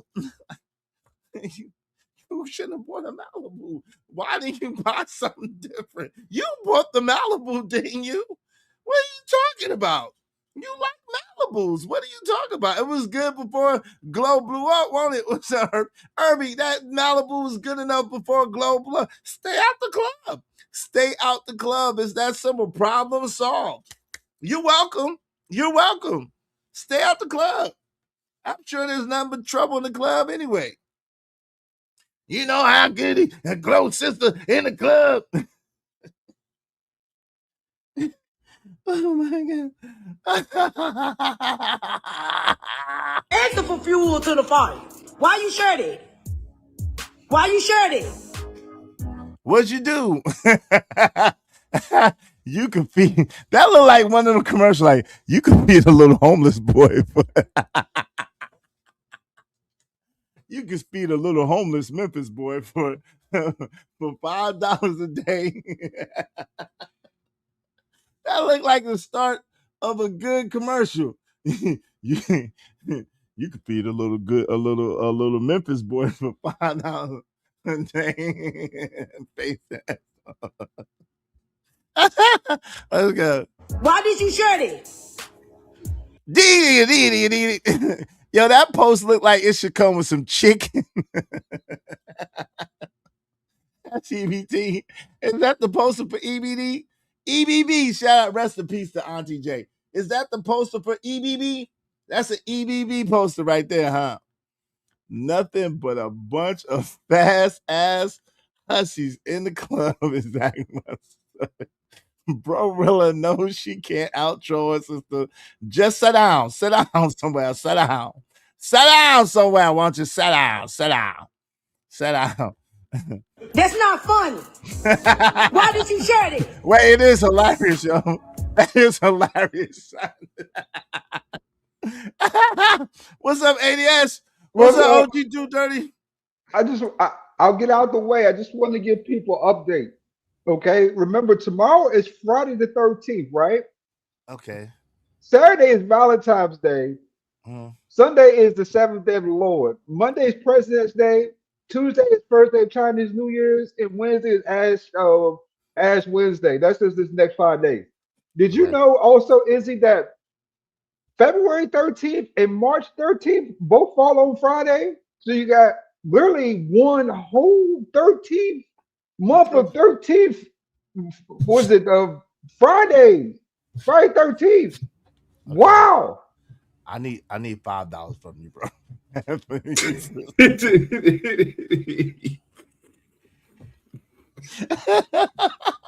Lady, that's why you did. I need $5 from you for the useless Nigma facts. Yo, who gives a god doggone? What you talking about? Send me $5 for that useless shit you just said. Nobody cares. Hey, True, is that you, True, waving the back? Because y'all be changing your name. You said True Legacy. I don't know who this is. Is this you, True? You got to wave in the back, bro. Shout out to ADS. ADS, I need $5 from you, bro. Hold on real quick. Yo, True, is that you? Truth? Yo, you in the show. Is that you? You got to say something. Yeah, that's me. Okay, cool. Shout out to my man ADS. He was excited about you. You said the same stuff yesterday. We get it. You believe in Friday the 13th face ass boy. We get it. Shout out to my man ADS, bro. We get it. We don't subscribe to that superstitious BS, but we get that you do. Ain't nothing wrong. What's up, Chojo? What's up, big boy Coon? What's up? We get it. Shout out to my man ADS. Oh, call me. Dude? No, he didn't. He wasn't talking about me. Well, what's good? What's good? Oh, yo, OG Do Dirty. What say you, family? On which part? Oh, whatever you want to get in where you fit in. Yeah, useless. Yo, hold on. I got that from my homie class. He useless Nigma facts. Like, did you know that Friday the 13th is in March this year? Thank you, brother. I appreciate it. That doesn't help me with anything. Like, why? Why? Shout out to ADS. I love you, ADS. You my brother from another mother. Send me $5 for wasting my ear space, though. That was just unnecessary. You was too excited about that craziness. Go ahead, OG Do that. My bad. I just think this is crazy, bro. That they put their family business out online like that. It was hilarious here, and Mama Rilla and Papa Rilla, you know what I'm saying, and the Glow, you know what I'm saying, expose her sister. But it seemed like a sister getting to the bag. How much was in that bag, is? I don't know. She claims she got 200,000 overall. And that's decent, but I mean, yo, listen, fam. Bro, like money is funny, bro. Money is a funny thing, bro. If you don't understand money, it don't matter how much money you get. It don't matter. And the more money you get, the less you understand money, the more money you get, the worse it will be for you. You see what I'm saying? Oh, I know exactly what you're talking about. I'm just looking at this situation, and you know what I'm saying? She made her little bag, you know what I'm saying? So she got a little 200,000. She about to, you know what I'm saying, do what she need to do with it. So she shouldn't be in the Malibu no more. You should, you know, don't finance your car, go buy you one. Get you something that's reliable, dependable. You know what I'm saying? Malibu is no. Listen to me.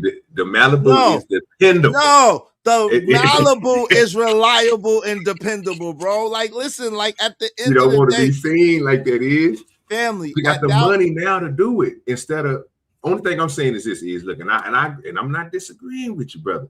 She got 200,000. right? You was asking your sister for $2,500. So now you got 200,000. That means you, and now you don't want to be seen in the Malibu. Go get you something that's dependable, that looks nice for you, so you won't be riding in the Malibu, and save the rest of your money and put it up. She gonna buy. I know this. Yeah, hold on, OG Do Dirty. She gonna buy a god doggone Bugatti.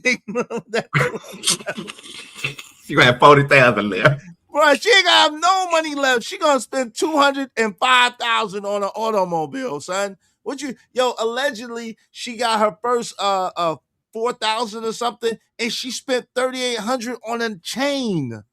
Yeah, sir.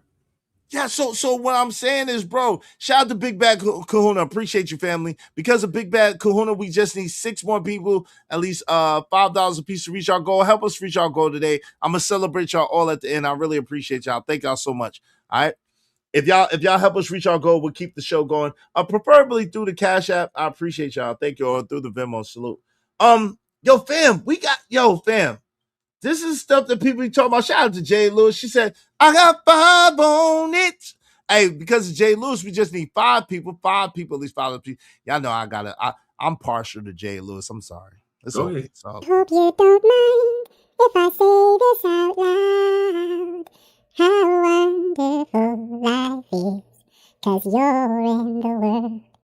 You're the only one that like my song. Me and Jay Lewis, the only one that like this song. Let's go. Oh, dope discussion preserve. Dope donations.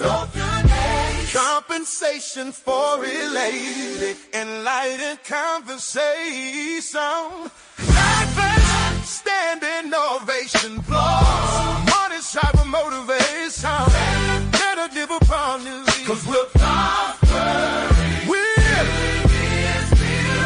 Real Life Nation. Dope discussions is a dope direct compensation. Covering ladies. Enlightened standing ovation.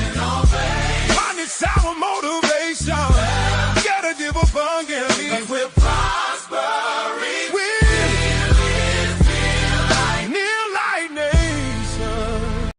That's Jade and our song. Shout out to Jade. Thank you so much. She said, ignorant. Yeah, it's pure ignorance. But yo, OG, this is the thing, right? And I'm going to let True get in here after this. This is the thing, family. When you don't understand money and you get money, it will destroy you. Especially if the way that you got that money was to tear somebody else down, attack somebody else, rob, steal, or thieve from someone. Because money is my own natural energy yield. That's what money is. My own natural energy yield. That's what money is. Money is energy.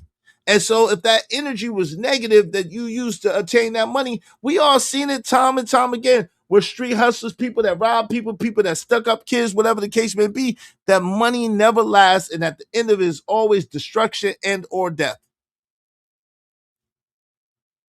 Tell me I'm wrong, OG. I'm listening to you. I can't argue with you on that, sir, about what the money causes and how you obtain the money. You know what I'm saying? Be your downfall. I'm not about to argue with you with that, sir. I'm just saying I'm basically saying she crying about something that she got, and now she got it, and she about to squander it all the way. And we already know this. So, you know what I'm saying? So I understand where you coming from with it. I was just talking about the things that you were saying when you was going through it. Like, we gave praise to Boosie. Like, I can't give praise to Boosie. Not on this subject. Why not? Because of this, bro. He did the same thing. Now, understand the maturity, you know what I'm saying, in life, especially as you grow, you know what I'm saying, you understand. But Boosie was the same dude, bro, who was telling everybody, just like Gorilla and everybody, just like her sister, how much money they was making. Okay. So, Young Riz, what's going on, brother? How you doing? I'm doing good, man. All right. It's called stunning, sir. You know what I'm saying? That's what I put in the chat. You know what I'm saying? So if you got somebody sitting here telling you, oh, I'm making 40-some, 50-some a show, and then I'm doing 3 shows this weekend. I'm pretty sure your people gonna come out and your brothers and sisters might, you know what I'm saying, think that you got this exorbitant amount of money. Same thing happened with Glorilla, and to the point to where I'm not giving no credence to Glorilla because she messed everything up on herself. As you can see by Izzy just showing us pictures, she was with her sister when her sister was on to come up. It's a point in time, bro, when, again, to your point, when you make money, some of those people you have to send back home. It is what it is, fam. When you get to the bag and you out here moving around, you're doing different things, you got the bag coming to you, and people around you, bro, is messing up. Your brothers and sisters that you try to put in position, like the two that Glorilla got with her now, you notice that the two were still with her because they take care of her house, they take care of her personal things that she compensates them just like she do her parents. Well, guess what happened with Glorilla when she went out on the road with Glorilla? Probably she became Glorilla. Yeah, trying to be the same. Yeah. Okay, sorry, I just finished. Hold on, young Riz. She wasn't Victoria no more. She was Glorilla. Now she wanted to be. She didn't see what she seen was this was Gloria and Victoria. But when Glorilla, when Gloria became Glorilla, she was like, you know what? I'm about to become Glorilla.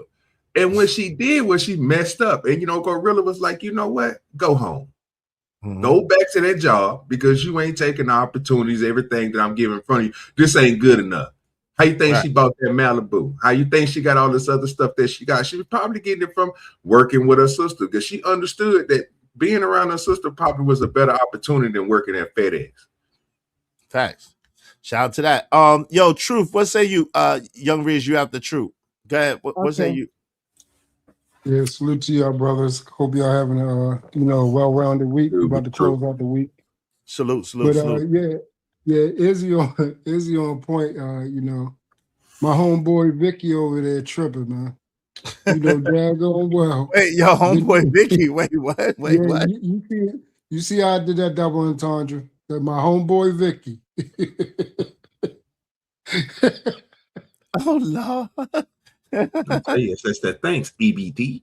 My homeboy Vicky, like Izzy said, man, you hook him up with 200K. That's instantly going to a car. And like Izzy said, and I was thinking the same thing.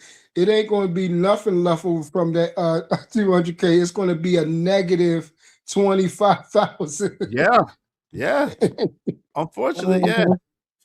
Hey, listen, Glorilla is hood rich. Shout out to the Daily Rundown. Glorilla is hood rich for a second.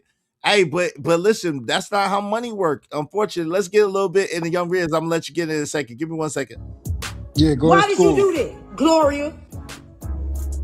All right, so y'all want to get on this and lie for Gloria? Now, since my mama want to get in the shit, I'm finna send this group message of her sitting here talking about Gloria don't and she ain't gave her shit.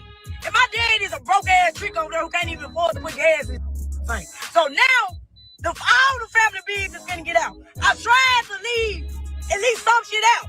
So if I'm making you look like a bad parent, that's because you are a bad parent. Because all I'm stating is facts. You was a stripper. So it ain't no the way them lights was supposed to be on. Dang, is she talking about her mama? I'm telling you, bro. Yeah, you right, Izzy. Hold on, bro. Hold on for a second. Give me a second. Glorilla goes the F in on her mom for siding with her sister. Damn, she's still mad at her for calling DGCF because she beat them for being hungry. 4 was, damn, you was a Swiffer. The lights should have been on. Dog. Damn, is that deep? Shit. Go ahead, OG. I just wanted to get that out. You got the floor. Bro. No. You got it, bro. Like I said, just proved my point, bro. But you're right. You know what I'm saying? Like I said, bro, this is all on her. This is her actions, her decisions that she been making. She just got through saying, she told everybody, you don't want me to put this information out. I'm going to drop the whole text message. Did you read the text message that was at the bottom of the page? I couldn't see it, though. I couldn't read it all. I didn't read it all. What did it say? Tell something. You can rewind it back. I don't mind reading. Okay, hold on. Let me Yeah, rewind. Hey, it should is how be on the screen. why she put down Paparilla like that, yo? Yo, she put down Paparilla and everything. I Damn, don't Mama know. Rilla. It's sad. Said she was a stripper and the lights was old. She on, hold on, she on the rampage, y'all. She on the rampage. There go OG Jude right here. Welcome He to said, the "Hey, show. Glory. So are you mad at me about something again? The award show was Sunday, and I haven't said anything more about me, or you haven't said anything more about me. About to come, since you told me that we would be there. This is the beginning of the pattern. When I forgave, and I forgive as well. But when I see you got the curse in front of it. Okay, hold on. Something about the repeated myself is caused me and the remembrance of I had forgotten. You keep getting my hopes up and celebrating your success." And then she stopped right there. So this is supposed to be Gloria, mama, and a text message with the rest of the family that they spreading around. Lies. It's crazy. Lies, fam. This chick is spreading stuff, bro, to keep on putting. Now she didn't already smut it out her sister because your sister don't want to mess with you because of your actions. Now you then went from your sister to your mama. Well, you went to your daddy first, and then now you going to your mama. This is sad, bro. No doubt. A bag that's not going to be obtainable. She ain't going to continue to get this money. No doubt. Wow. No doubt. Hold on real quick. Shout out to Sozo Howard. It says sad indeed. And Big Huna says, as a dope, get your ass a job. Go ahead, young Riaz, you got the floor. What say you real quick? Okay, I was just gonna say, in some kind of way, with this type of behavior, I don't blame her for doing that. You know, like, look, it's one thing trying to take care of your family, though, and also that type of behavior thing that she trying to do, though. Even if she did try to give money or whatever, you know, the thing is that she'll probably, who's to say that she's gonna blow through all of that, basically, you know. And also the way she behaved too, though, you know, that actually since, you know, Glow is in a, you know, certain position and she's in that industry, you know, she has to actually surround herself with good people, though, because, you know, it can limit her opportunities, you know.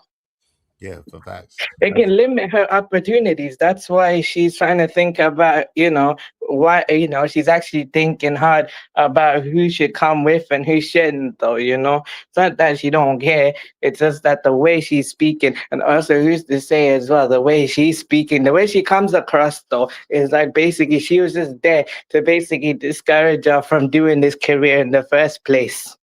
The way she sounds, though, bruh. The way her tone comes across, though, bruh, keep it real with you, though, bruh. The way her tone sounds, though, she just sounds like a person trying to discourage her from that career, telling her, don't do this. You're not going to make any money and you ain't going nowhere. That's how she sounds to me, bruh. Okay, no doubt. So you taking it as she's trying to discourage her. Okay, no doubt. Yo, yeah, basically. The way I got you. Shout out to the plug.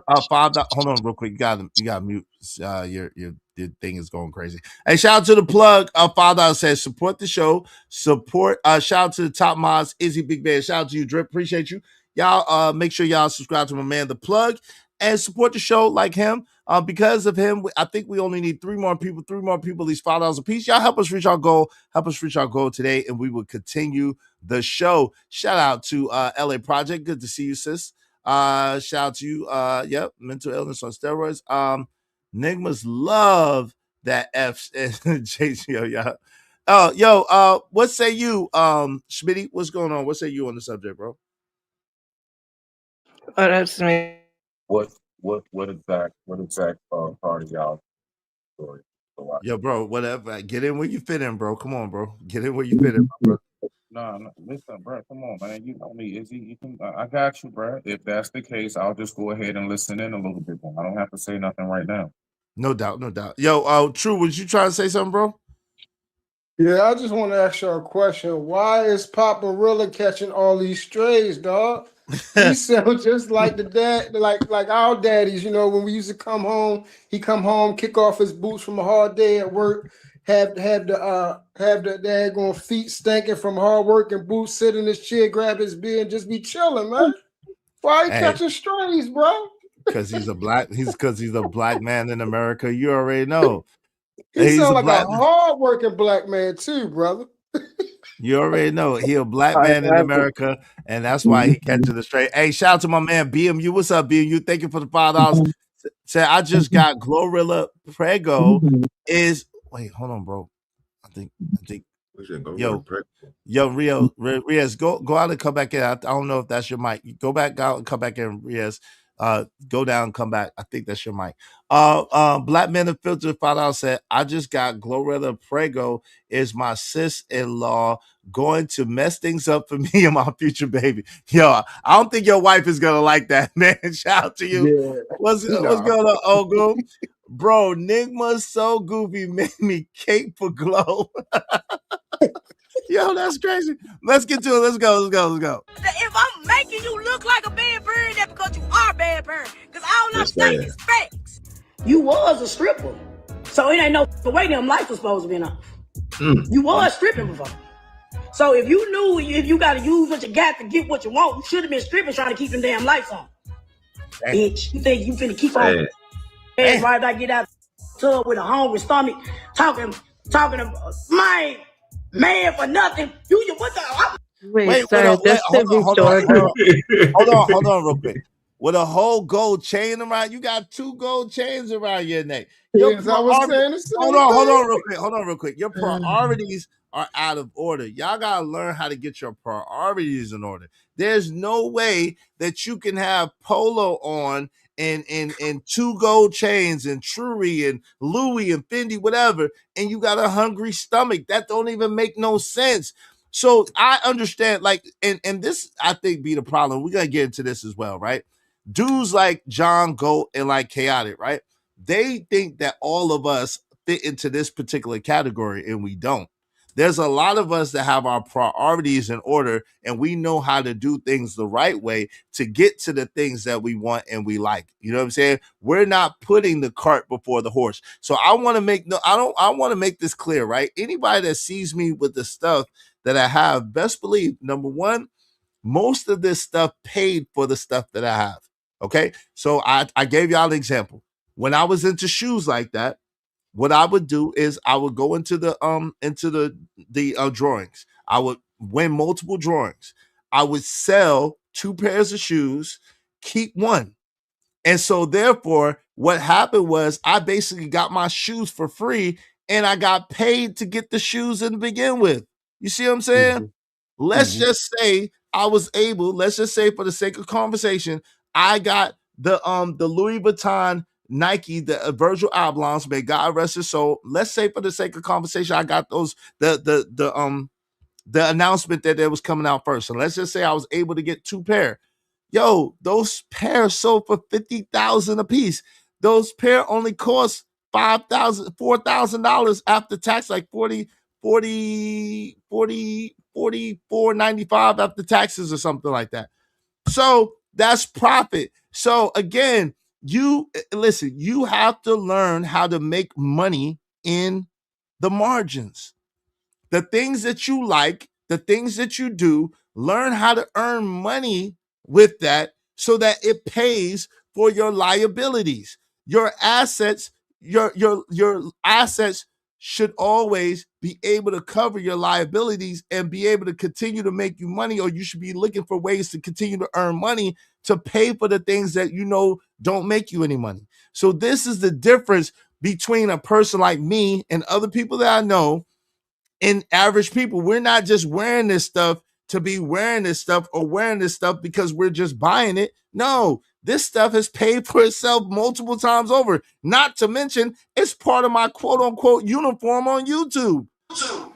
This is part of my brand. It's the reason why I wore my glasses all the time, and Izzy Band's logo is the glasses. Because yes, my glasses are expensive, but guess what? They're a part of my uniform, a part of my brand. So let's just say this is not financial advice. Perhaps maybe I could write that off. And again, that means that I didn't pay for it. It came out of my budget for whatever I have to do for business expenses. Just for the sake of conversation, let's just say that's the facts. So, you know what I'm saying? Like, y'all got to understand the difference. This is not indicative of all so-called black people. All so-called black people do not operate or think like this. And if you are a so-called black person that operates and thinks like this, you have got to get your priorities in order and you got to get your mind right. Point blank and period. That's a fact. That's a fact. Yo, yo, I'm trying to tell you, stealing before you said, yo, our dog Vicky, yo, got 2 gold chains on, fresh sweater, the Boosie fade, and talking about his and hers belly is empty. Tattoos and she all got over the their stuff. face. Tattoos all over the face. That costs money. The tattoos. What's up? What's up, Abby? Goes in the mouth, all that with the crooked talk. But the most expensive thing Hold that up, she got hold on up, right hold now up, is the hold up, earrings, though. Okay, Hold even up, the earrings. Yeah, and then If they're real, even the earrings, yeah. It's a fat diamond. but is yo, hey, listen. You put them on with some real game and only sneakerheads. Sneakerheads understand that you always go get 2 pair. At least. And you cop one, at least. You cop one and you sell the other. Yeah. You always do that. That was the easiest flip. Exactly. Easiest flip. You put them on game. Exactly. Where is that? How does that though? Say that again, young Riz. How does my mic sound before I say anything? Oh, it sounds all right. It sounds all right. Go ahead. Okay, cool. So yeah, I get you on that kind of aspect too, in some kind of way, though, you know. Yeah, no doubt, no doubt. Hey, yo, we just need 2 more people. At least $5 piece. Y'all support the show, support the stream. Let's get back to this. Man, we ain't got no food too. Support the people. Now this is where Boosie comes in. And y'all know Boosie gonna keep it a buck, even if it ruffles feathers. I want to speak on something right quick. I ain't siding with Glorilla. I ain't siding with Brorilla. But I do want to say,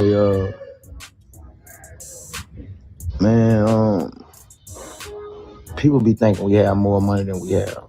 Every artist who got 50 million ain't got 50 million. Every artist you think got 100 million ain't got 100 million. And you gotta understand that, like, if we get everybody, we gonna be broke. Even I said, if I get everybody, I'm gonna be broke. Just think if I got $1 million. I got 7 brothers and sisters, and a mom and dad. I give each y'all 100,000, I'm broke. If I really look out like you want me to look out, it's gone.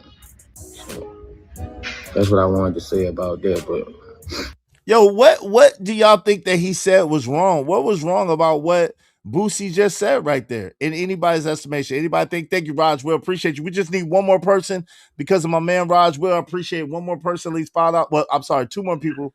No, 1 more person. I'm sorry, just 1 more person, at least $5 a piece to help us reach our goal. Help us reach our goal today. I appreciate y'all very much. Thank you, Raj. Will, I'm gonna celebrate y'all all at the end.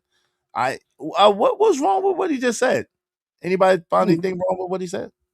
Nope. On the low, he was being honest. Is just right now. This is probably the honest you're gonna get from Boosie. Tell you the truth. I don't think he said nothing wrong, bro. I just figured the way that the numbers that he used, bro, was crazy. So again, this is what I'm saying. If people are seeing what you getting, bro, and they in your family, bro, and you know what I'm saying, this is what they do. People gonna ask, but I don't think people asking for no 100,000. You know what I'm saying? They know you only got a meal ticket. Okay, see, I get what you're saying, bro. But that's just like, wait, hold on, let him go. I'm sorry. I don't think they ain't, bro. I'm saying you might get some people that might look at him like, well, you got $1 million and it's only 3 of us. You can give 100,000 to.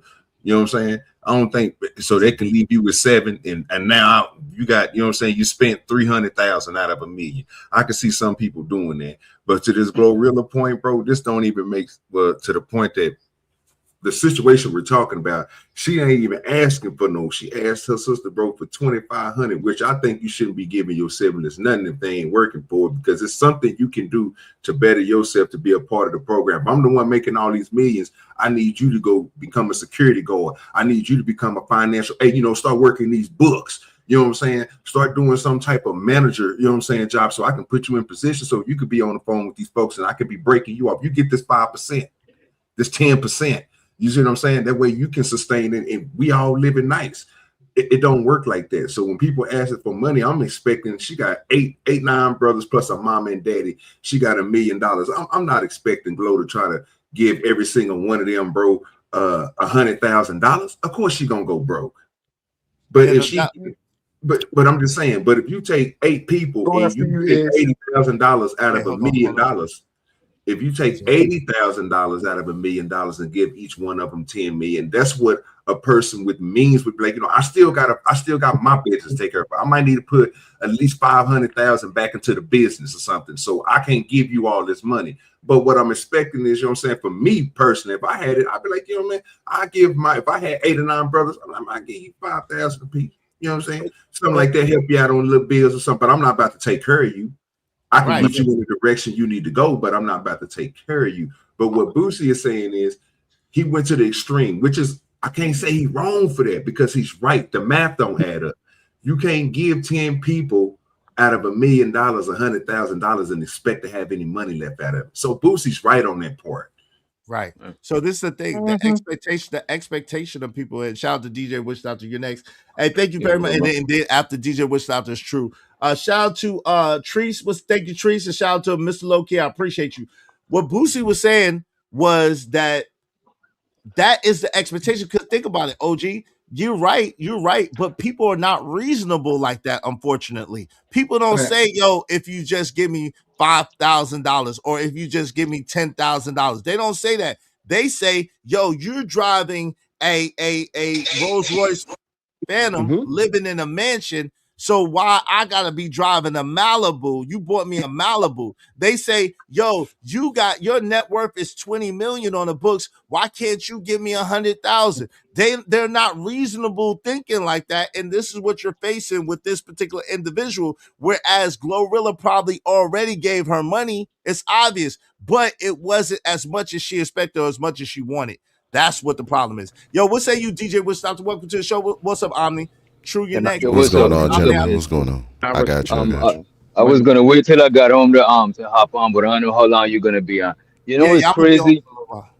A lot of people don't understand that people that's not working a job, they're not getting a revolving pay, bro.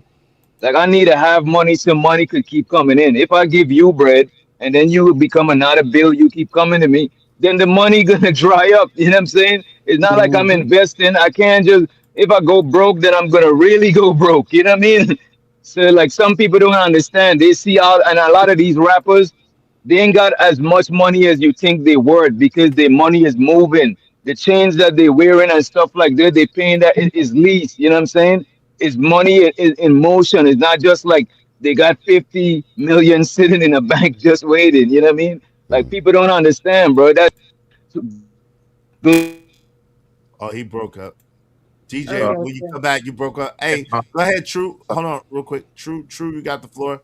Go ahead, True, and then Omni, and then Smitty, you got after Omni. Go ahead, True. Shout out to DJ. He probably be back. He probably got callers. No, Liz, you right on. Oh yeah, you right on the money, man. The problem is people see, we look up a number, and we see $20 million net worth. And people that don't understand money, that's not liquid. Right, at all. That's not liquid, bro. That's not money that they can just touch. Fact. And hopefully you guys, it was last week, Izzy kind of touched on this when somebody was asking him in reference to something that was happening with Cameron about how the difference between having liquid money and what's the right amount of money to be considered in a certain type of echelon. If y'all was listening, remember, I actually was listening. And, hopefully I'll take a show out just one day, like do one of his little random off shows and then, just go through a little bit of financial literacy and, what to do when you actually get a chance to touch a certain type of dollar amount. And which way to go and what will be considered, I guess you would consider yourself in the M category. But yeah, it's not liquid. So she can't instantly touch it. And then on top of that, no, these are people that have never seen this type of money in their life. Right. So they're looking for instant gratification. What can solve my wants? Not even the needs, wants. I have no business plan. I don't think like that. I don't come from somewhere that has a business plan. Glow probably just learned how to have business plans from the people operating in her background. She's not the one that's front running the businesses. She has people running that. Financial lawyers and people that campaign on her behalf that teach her how to use her money. Hopefully. They're the ones doing it. Yeah, hopefully. Yeah. Go it is. Yep. No, that's a fact though. That's all facts what you just said. Shout out to Coach at 3 the Great. He said, I ain't scared of no GD Friday the 13th.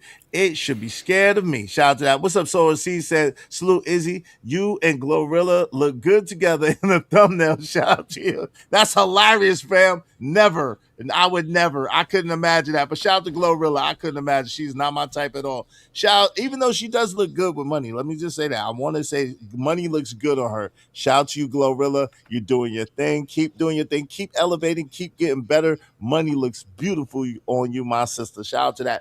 SD said, is panel chat. Salute.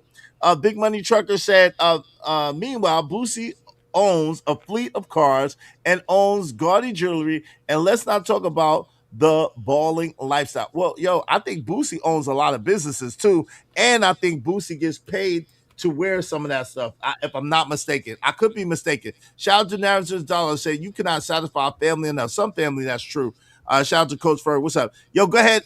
Narratives Dollars. Then after that, I'm sorry. What's up, Narratives Dollars? Go ahead, Omni. And then Smitty, you after that. Then Coach Ferg, and then let my man Young Riaz get in there for a second, and we're gonna get back to the video as well. You're correct, is about the wearing stuff for money. I just want to say that. You're correct. Yeah, I think he does get paid from that jeweler or something to advertise the jewelry. I could be mistaken though. But Omni, what say you, bro? What's going on, everybody? How y'all doing? What's good, bro? We good, and you? What's up, bro? I'm good. I'm blessed as always. Listen, situations like this is why I'm a firm believer in never letting your people know how much money you got. Firm believer. To Truth's point, people look at net worth and they think that, oh, they got it. No, they have business interests. They have a bunch of assets, investments. So also, to go back to what Witch Doctor was saying, the money's moving around. It's not in my pocket. Yes. You know what I'm saying? So, yeah.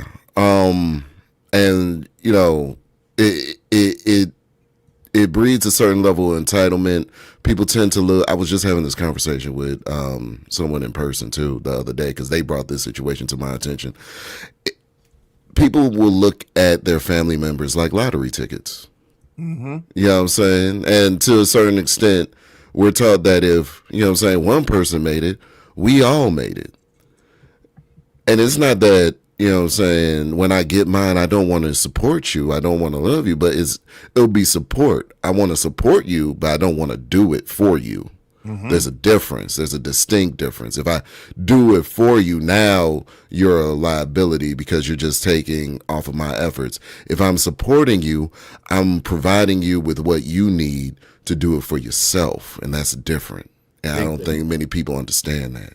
Absolutely. Shout out to Willing to Win. Shout out to Daryl. Thank you, Daryl. Bro, thank you, Mr. Low Key. Thank you, Treese. Shout out to Willing to Win with the 10 gifted memberships. Overall, 20 gifted memberships. Sponsor of the show today with $115. Thank you so much, Willing to Win. Y'all be like Willing to Win and support the show, Sports Stream. Make sure if you got a membership from Willing to Win that you keep it. You thank Willing to Win. I appreciate you, family. I appreciate you. Since you are a sponsor of the show, I got to celebrate you, family. Thank you so much. I really appreciate you.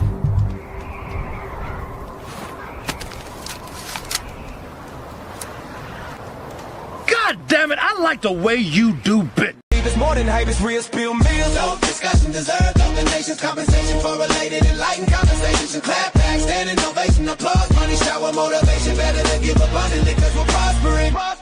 When it is Million Nations. Dope discussion deserved, donations, compensation for related enlightened conversations and clap back, standing ovation, applause, money shower, motivation, better than give abundantly because we're prospering. When it is Million Nations. I think it's a 110, but thank you so much, family. Hey, Shade Light Podcast, what's up, fam? He said, descends from the clouds. Shout out for the gift. Ascends back to the clouds. Shout out to Say You Like Podcast. Salute to you. And thank you to everybody that got the gifted membership. Make sure you keep your gifted membership and thank Willing to Win. Thank you so much, Willing to Win. Coach Ferg, what I'm sorry. Smitty, what's up, bro? Smitty, then Coach Ferg, then Young Riaz. And we'll go back to the video unless my man OG want to say something, and then we'll open it up. I appreciate it. Okay, cool. So I'm coming through clear enough? Yes, sir. You good. I'm making sure. All right, cool. So when it comes to the family member that makes money, absolutely. But somebody just said how we be expecting one savior to be the family's ATM now. Instead of that whole one of y'all said 100,000 here, 100,000 there, you're gonna be broke. I have no clue as to why we don't do what most other cultures and races do. More so than give them money. Say I hit, okay, I got 10 mil, I got a nice deal. I'm in the doors. I'm in the rooms now with all the mega stars of every category you can think of. I'm gonna put y'all on. I'm more so about teaching you how to fish as opposed to you thinking I'm supposed to keep going to the lake for you just because I know how to cast that reel. Nah, you gonna come with me and I'm gonna point you in the right direction. And I really think we take that for granted. So if I had a cousin or somebody I'm close to, I'm pretty sure I do, just don't know them, they don't know me. But if I did have somebody close, the only thing that's on my mind is, hey, cuz, can you just get me in them doors?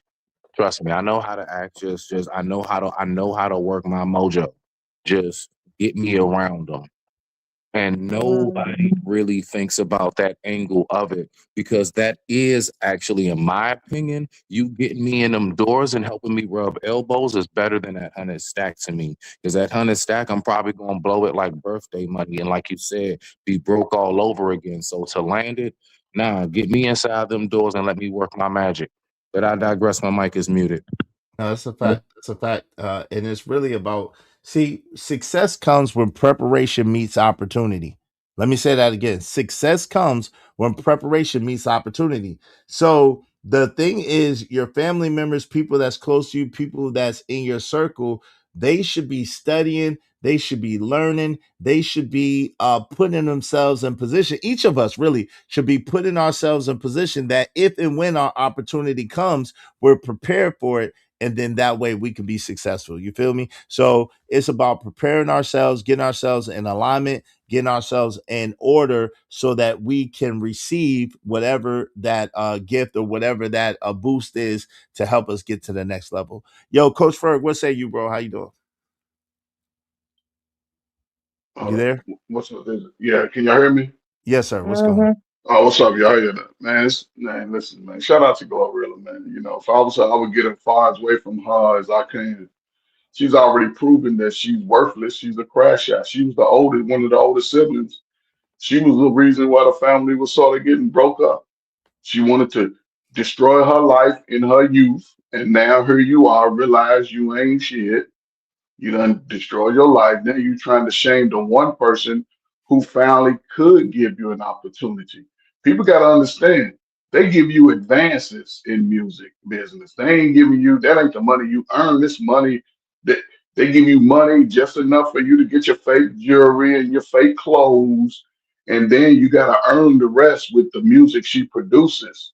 And yes, we black, we like the style when we outside. And so if you looking at me with my style and thinking that I got the money and you up there trying to shame me, I would get far away from her as I can, let her grow up a little bit and see where she made her mistakes and then come back humbly. Yes, but she's a new artist. It ain't like she's been in the game for years and she's had all these hit records. She's still trying to pay for the first little promotion that they give. But man, that's the one thing about us. We always trying to save everybody. And if we don't give them a few dollars, she, like you said, she got on a gold necklace, probably worth a little something. Sell it, pawn it, so you can eat. And to be almost 40 years old playing these little childish games, man, it's just a waste of time. it's a waste of time because she's trying to get up 15 minutes of fame. I said about this. Listen, we all might have some talented nieces and nephews, kids, or whatever. It'd be a shame they make it, then all your family and cousins that you ain't never spoke to come trying to shame you into giving them money. Don't give them shit. Let them get their little slow ass kids to be successful and put into them kids or to themselves. But other than that, I just get away from them. Facts. But listen, this is another thing. Really, she's trying to manufacture because she's profiting off of Glorilla just in a negative way. And this is not the way to do it, because like I was alluding to earlier, the karma behind this and the ramifications behind this are going to be swift and they're going to be hard, right? Not that Glorilla is perfect or not that Glorilla is this or that. At the same time, she's earning money off of selling her family out and making her family look bad. Yo, shout out to my family that shows me love on the grind, even when I'm at the bottom. I really appreciate y'all. I really see y'all. And there's family members that have supported my show and supported me since day one, right? I play my brother's rap music. I play my sister's music, right? I play their music to kind of give them a boost and kind of let them along the way because they gave me permission to play it or they've been showing love behind the scenes. I think that's important. My family and my aunties, all my family members that show me, I had aunties come through, show me love, cousins, you know what I'm saying? Moms, of course, Mom Dukes, one of my biggest supporters. Shout out to her. Brothers and sisters, shout out to them. But yo, I think that it's important that when you do have a talent, someone who's out in the front, that you galvanize behind that person as family and you see how you could help boost that person and how you could fit in where you are invaluable to that operation, right? Like my man was saying earlier, the sisters, they do the cleaning or they do the secretary work or they do the whatever, and she pays them because she needs those things, but those are her family members, so they get the benefit from her doing her thing and she get the benefit for working with her family, and they all are eating. So find a way, if you're not on yourself, find a way to be a permanent staple in your loved one or family member's life to boost them up, to help them to get to another level. And I think that's a different thing. And if that person doesn't help you once they're up, then that person's a butthole and they're gonna reach a major demise. But if you help that person build up, more than likely that person is going to reach back and show you love. And I think that's a total different thing. What do y'all think about that? Before we go into shout out to J. Jermaine, said, hold on. So are we supporting Glow, who is trash as a rapper because her stuff? No, listen, come on, J. Jermaine. Two things can be true at the same time. Shout out to you. Two things could be true at the same time. We're not supporting Glorilla's rap career. We're just saying that we recognize that sometimes when a person is successful, so-called friends and family members try to take credit for that success when they didn't help build. But if you're a person like me, I have a lot of friends and family that did help me build. So there's no way I cannot acknowledge them or support them or show them as much love as possible when I get to a certain level, right? At the same time, because they have certain skill sets and because they have certain things going on, like my man True was saying earlier, you could put them in position to help you in certain manners. I think Coach was saying that. Huh? That was me that said that. Okay, shout out to you, OG. I apologize. Shout out to OG. Oh, sorry. Yeah. So that's absolutely true. Go ahead, fam. Sorry, I was just about to say though as well, though. It's not about supporting Glow, it's just basically like, seeing how the person moves as well though and seeing why and everything like that. It's called Evil Eye for a reason though, man. Cause think about it this way though as well, when she became successful, like her sisters putting that evil eye on her because, literally though, okay, I get that you're supposed to help out your family in a way, but at the same time though, she's not you know, she doesn't owe her family that much. I get, you know, trying to support the family thing though, but at the same time, no, I understand why, you know, she's the way she's doing it. It's not about supporting her on that thing though, you know. We're just keeping it real on how it really is though, you know. And plus, though, anyways, you know, she's been, you know, actually, you know, Glow actually started in 2016, though. She just recently got the traction that she got to, you know.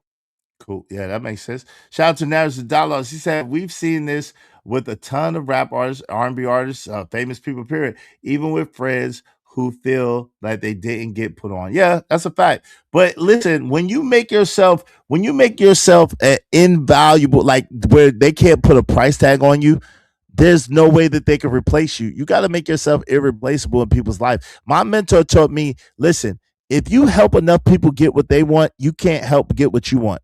So think about that. If you have a friend, a family member, a loved one, someone who's on and you're trying to get on, find out what they need. Find out, you know, how you can help, and don't let nobody shame you. Oh, you're their B, or you're a punk, or they're using you, or whatever. That's stupidness. That's stupidity. If you have a good person that you can stand behind, and they're moving in a good direction, they can't. If you're helping them get what they want, you can't help but get what you want. But let's move forward. Y'all make sure. What's up, Chop? She said that's true.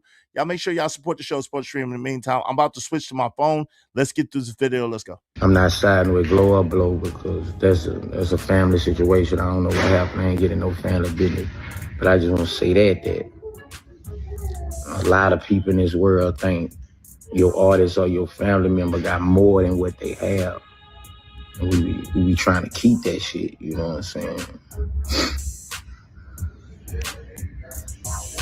So we do gotta look out too, but you know what I'm saying? We get everybody, we gonna be broke. He then wrote the caption, not taking Glorilla or Brorilla side. I'm just saying, we are not rich as people think. I feel if an artist still doing shows, they not super rich. We still working for a reason. Same for baby mamas trying to trap street who be showing that bag on Instagram. Shaking my head. That 100K he got on the gram, damn near all he got. He got to flip that, pay bills, take care of his kids and his other kids. LOL. You ain't got no rich, but that's on us too, because we lead people to believe that we have more than we really have. Instagram, I got sibling problems. Also shaking my head, going through it myself. Boosie basically said, people think rappers got way more money than they actually do. And listen, he's not lying. Boosie was like, just because you famous don't mean you got unlimited bread to save everybody. Rappers got bills, labels, taxes, entourage, lawsuits, child. That's a fact. Yo, put a one in the chat. Can y'all hear me on the panel? Do I sound clear? Yeah, you sound clear. Mm-hmm. Okay, cool. How about in the audience?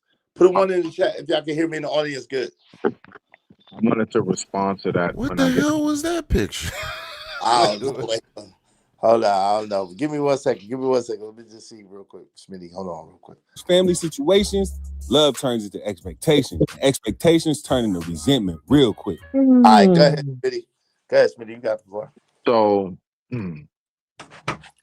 when we're talking about like assets and stuff, like I do believe that the number one thing that the industry does is target those of us who have no plans of really having true like land to pass down. There was a few of us that did a little something. I think Young Dolph had something going, and a few other people. Living paradise to him. I'm just saying, as far as we don't, what we buy, what we invest are trinkets. And we buy a lot of things that, and it's like in the long run, it won't be really something that's tangible of a benefit. And because of how we spend our money, yeah, we got the bag, we got all of this and that. I would think the only thing, as long as it's real, that they really do buy consistently of value, I would say, is their jewelry, whether it's some kind of stone, gold, you know, because they'll always take that and melt that down, so, and cast it into something else. I just wanted to throw in the fact of how we do spend our money, and a lot of us don't really be having nothing to really leave our children, because we'll have a bag and we'll blow it. And we blow it on stuff that's not even of benefit. Like, nobody's really buying land. like that, folks. I mean, I'm not saying nobody, but I'm talking about like really, truly like plots of like large land that can be excavated and that can have a plumbing system and electricity and things of that nature. That's what we really got to capitalize on is actually, I believe, building neighborhoods, building communities that are fully self-sufficient. You know what I mean? But that's just me. I digress. My mic is muted from what I was hearing Bootsy say.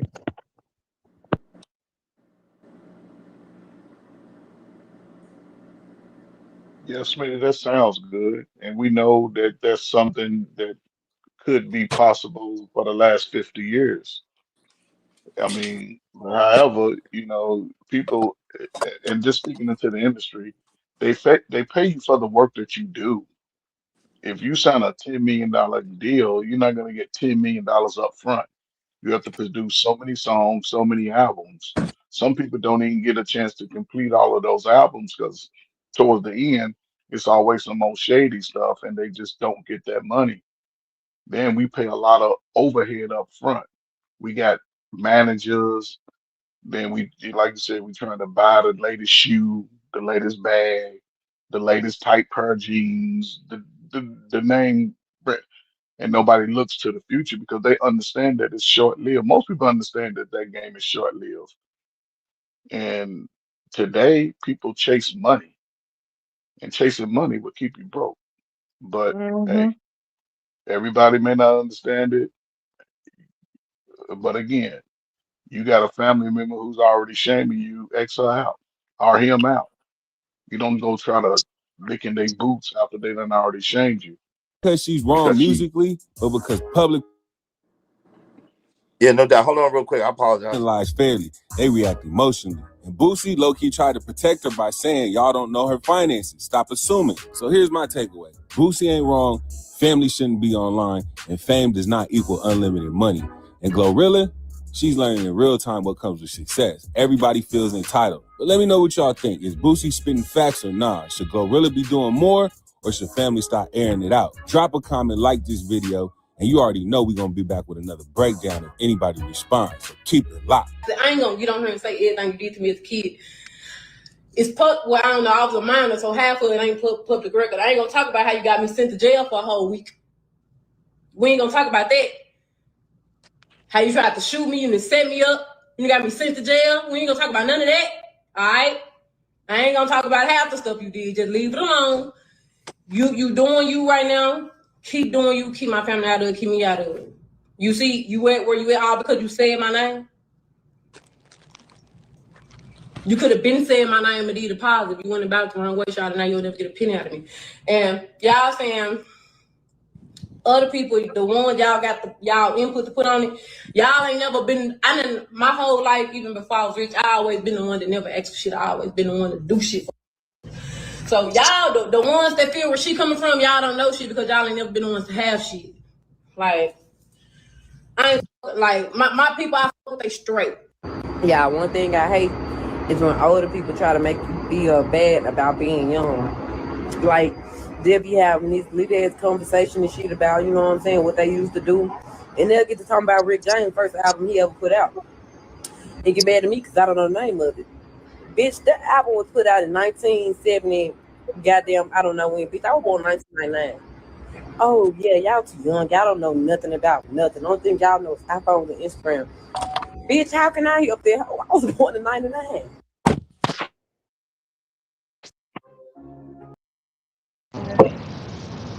Shout out to that. Can y'all hear me? Mm-hmm. I sound good? It's good? Yeah, you're good though, man. Okay, what say y'all on that? I apologize, Coach Berg. I was trying to get that video out. I apologize before. Go ahead, Coach Berg. You got the floor back. Hold on real quick, Young Riz. Coach Berg, you got the floor back. I do apologize again. I'm in the car, so I was trying to get that video out. No, that's all good, man. You do what you gotta do, man. It just, it's just sad that we hear it, you know what I'm saying? I mean, I ain't a big fan of her music, but she's in the spot. She's there in the spot. It's her time. She's young. And she could probably help her sister out. You know what I'm saying? But again, I don't see any good coming from her sister. She gonna get her 15 minutes. And think about it, the girl's going on 40 years old. Who gonna continue to listen to a 30-some-year-old complain about what her sister's doing when she ain't did nothing in all of between that time but run around begging for money? Makes no sense to me, but this is the way of the future, I guess. Niggas gonna beg for their thing. Nah, let's don't do that. There ain't no way for the future. We ain't got to do all that, bro. We ain't No, got to I'm do just all that. saying that. No, I'm saying is it's more prevalent. Even there's even people supporting her sister who may not even know the whole story. You know what I'm saying? But nah, it is what it is, man. We here now, so. No doubt. Young Brias, what say you? Okay. Yo, anybody else want to get in there? Sure.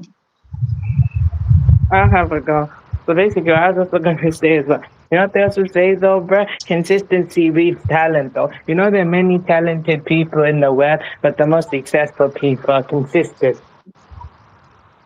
No, that's actually facts. That's an actual factual thing. But you can have because you can have all that talent, but if you're not consistent, then you're not gonna succeed like that.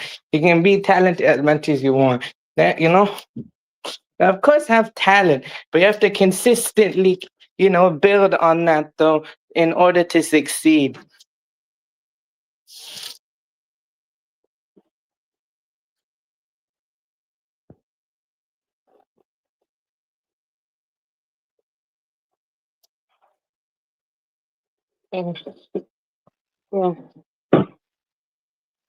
Yeah, basically. No, but I also think that based on the video of how her sister's doing that though as well, is it's projection though in a way, man. It's good evil eye for a reason though, bruh. Because she projecting how jealous she is though, man. And it's not me about supporting Glow or anything like that, but I'm indifferent about her. I'm just saying though, bruh, that the truth is though, she's just projecting though. Because, she had all that time when she was younger to do that, but she didn't realize to do all of that thing before. No doubt. Hey, yo, shout out to y'all. Yo, can y'all hear me? Y'all can hear me clearly? We can hear you now. Yeah, I keep getting phone calls in joint, man. That's the only thing. Like, if I put on airplane mode, would that stop my internet service? I don't know, man. I don't know. I wouldn't try it because you're moving. Plus, you're going through different zones. So, you gotta do what you gotta do, man. That's the only thing. That's the only thing. I keep getting phone calls. But yo, OG Do Dirty, man. So what's your take? I mean, I know you don't really rock with Glorilla as a rapper, which I give it to you. I don't either. You know what I'm saying? I can't tell you more than one. I don't have no problem with Glorilla. Okay. So, like, I can't tell you more than one Glorilla song myself, to be real with you. At the end of the day, though, what's your overall take? The hearing everything. What's your overall take on it? Like, is she wrong for feeling how she feels? Now, let me just say this before we go for it. I found it interesting that she tried to tell her sister to keep her name and her family's name out the mouth. Well, that's the whole reason why the sister's getting money. She ain't gonna keep her out the mouth because that's what's getting her money. No, that's fine. That's how she got here anyway.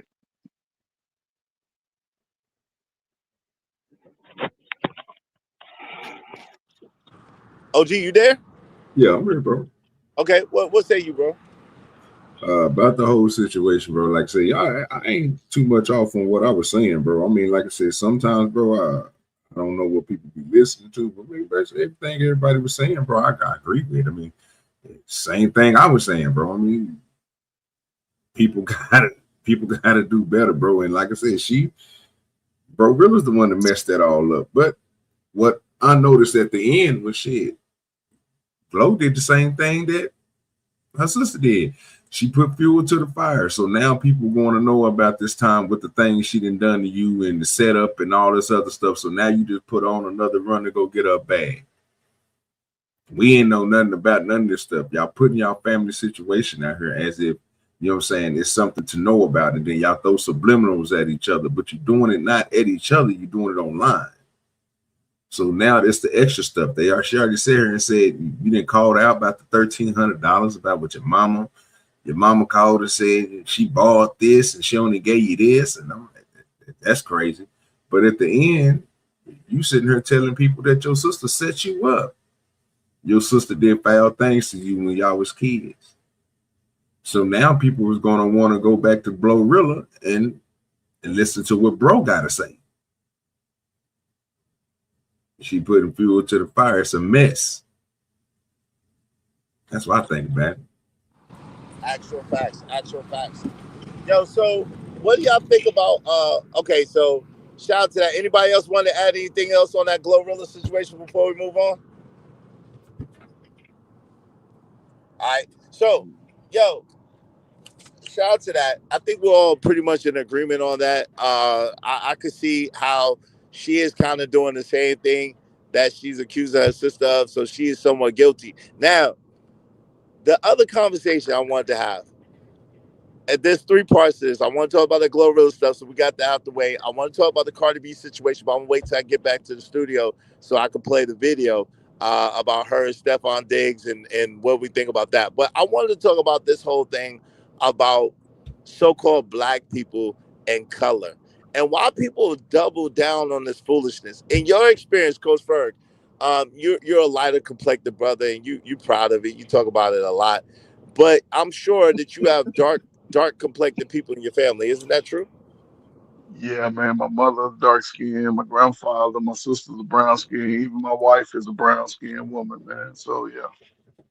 Your mother's darker skin. Shout out to that. All right. So can we talk about, now I was telling on a different panel that I know people personally who started out one shade, like they started out really, really dark when they were younger. And then they ended up being really, really light. And then I know some people who started being really, really light when they was younger and ended up being really, really darker later. Right. Hold on real quick, Young Rios. In your experience, Coach Ferg, is that kind of your experience? You want to speak from that standpoint as well? Easy, man. I've been high yellow all my life. The thing that makes it different is in the summertime, like this picture right here, 7 years old playing football. That's me in the summer. Summertime, of course, I get a little shade, you know what I'm saying, because I was outside. But as you get older, I still get tan in the summer, but as the winter months come, I lighten up. But even it's crazy because my father was always a little shade darker than me, and I have a lighter sister, a light-skinned sister who's darker than me.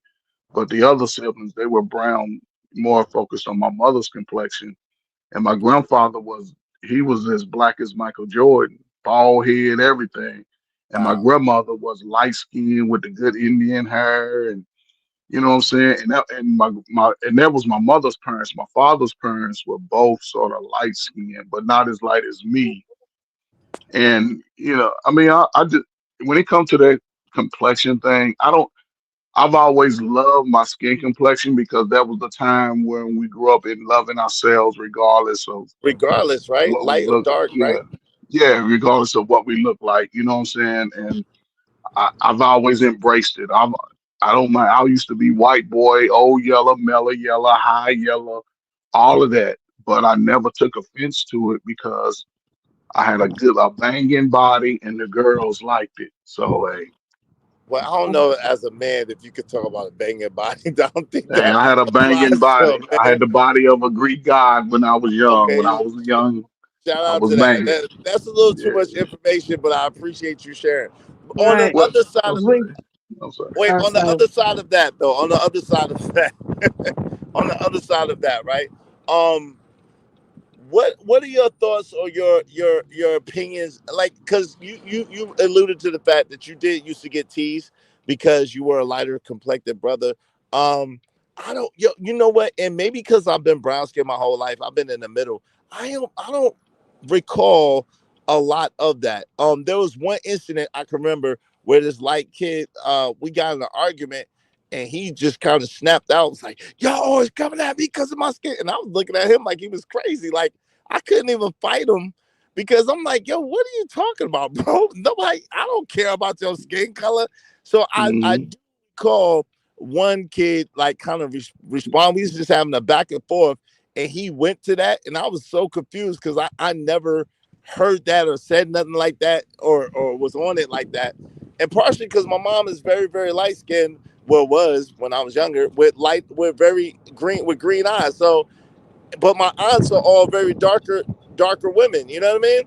So it's like I don't really face it in that particular manner. So, Coach Ferg, like what was your experience as a Gen Xer coming up as far as like race? I thought black was black. That's how I grew up.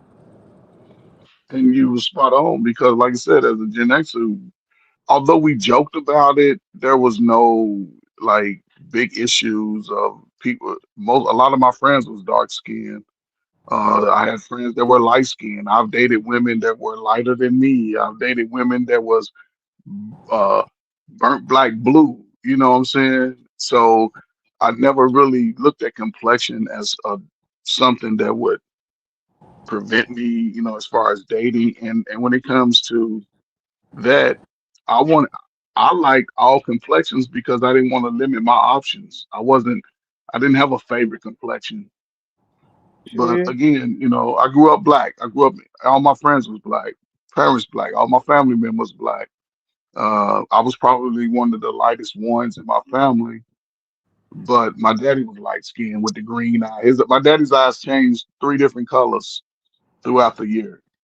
I ain't get that. I My just got mom was light like brown. that too. Okay. Wait, sorry, is it okay if I say something though, man? Sorry. Yeah, this wasn't a big deal. What would you like to, Young Riaz, what would you like to say about the Black American experience? Go ahead. What would you like to say? No, I'm just saying, I'm glad you're sharing that. But I'll tell you this, though. When I was growing up, though, I can tell you about me, though. But I was saying, is, you know, for me growing up, though, bro, when I was younger as a kid, though, I was very insecure about my brown skin, though, literally, as a kid, though, you know? Literally. Because I experienced colorism when I was growing up. I can't really say as much, though, actually. I just, you know, thanks for sharing that. The only thing I can speak on is me, though. I can, you know, relate to a certain degree, but some things I may not. And it's okay, though, you know? I'm just keeping it real on me. So what kind of colorism? So let me direct you. It's okay. You got time, all right? You got time to take your time, right? You're doing good. So what kind of colorism did you experience when you were younger? Tell us about that. Like how was that? What was that like? My family basically loved me for me, though. It's just that I didn't love myself because I thought, like, when I went outside, though, right, I thought people who looked lighter than me were better than me, you know? Why did you think that? I don't know. Maybe, though, who knows? Long time ago, I probably got teased for that, though. Or, like, probably, you know, I shared about my identity thing growing up, too. So I don't know. Who knows? I'm probably it's unsuppressed though, so now I accept everything. But probably when I was younger, you never know what I was actually, you know.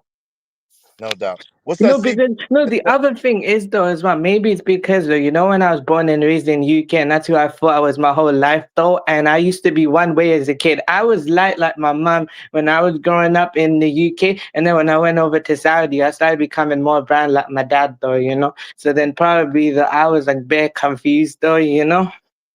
Okay, so I got you.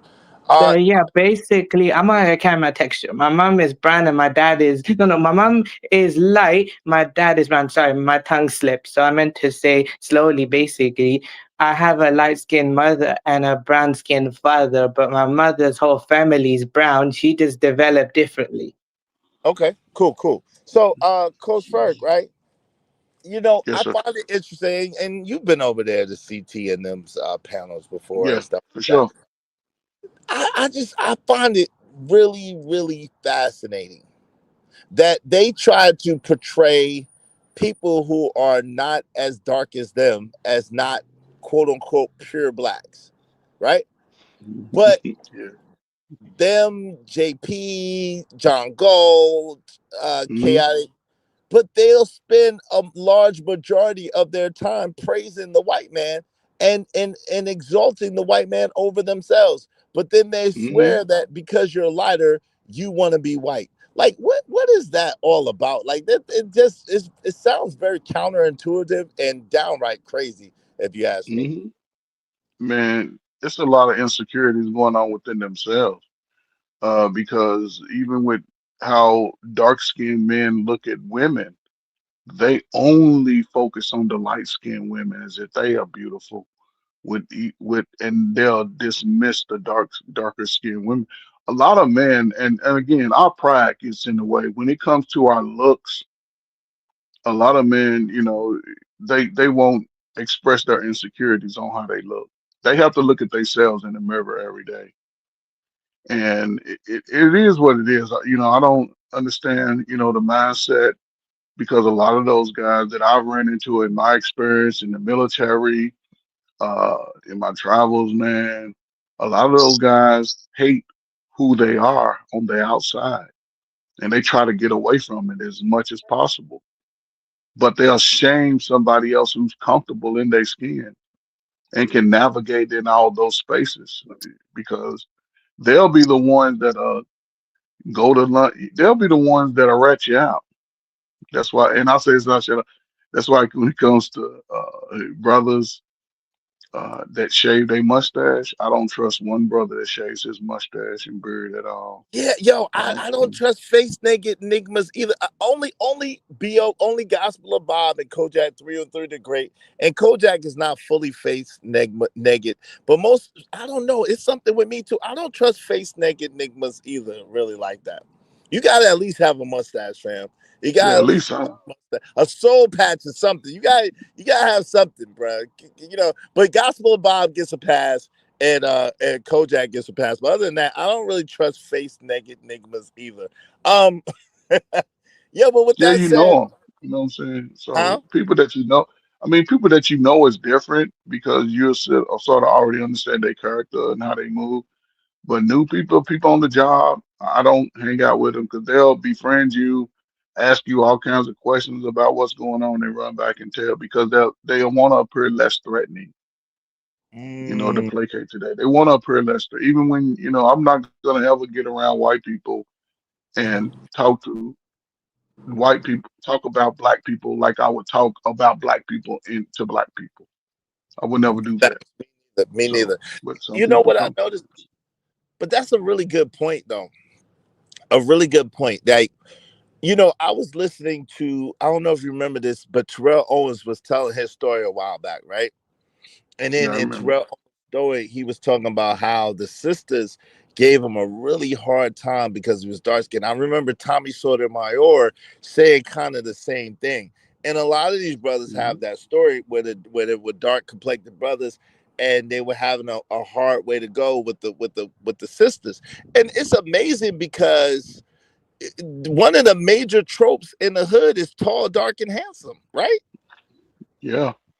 So I don't get it. I mean, I've never had a problem getting women or being with women or whatever. But again, I was always in the middle. I never was like too light, and I never was too dark. I was just right. You know what I'm saying? I was the brown brother. But it's just, I just don't understand.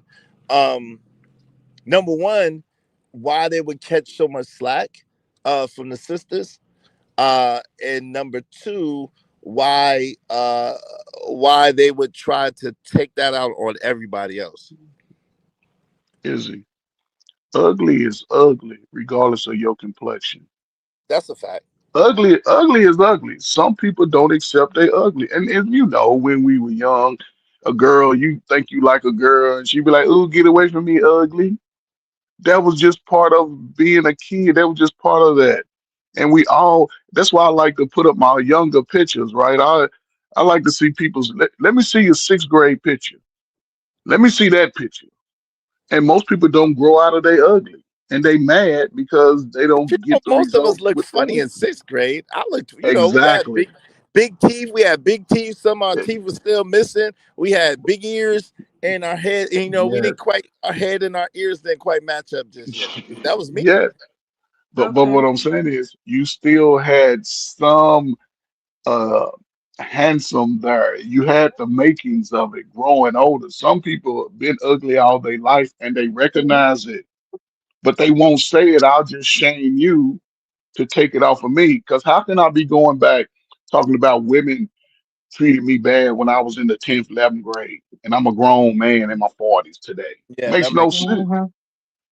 Mhm. We all was fun, like you said. We all were funny looking in middle school. I look funny But in I'm 6th grade. So but I'm 50 years old. I'm still talking about how women treated me back then, and I'm using that as an excuse to shame women who don't find me attractive. I'm not a listen. Believe it or not, Izzy, I'm not attractive to every woman.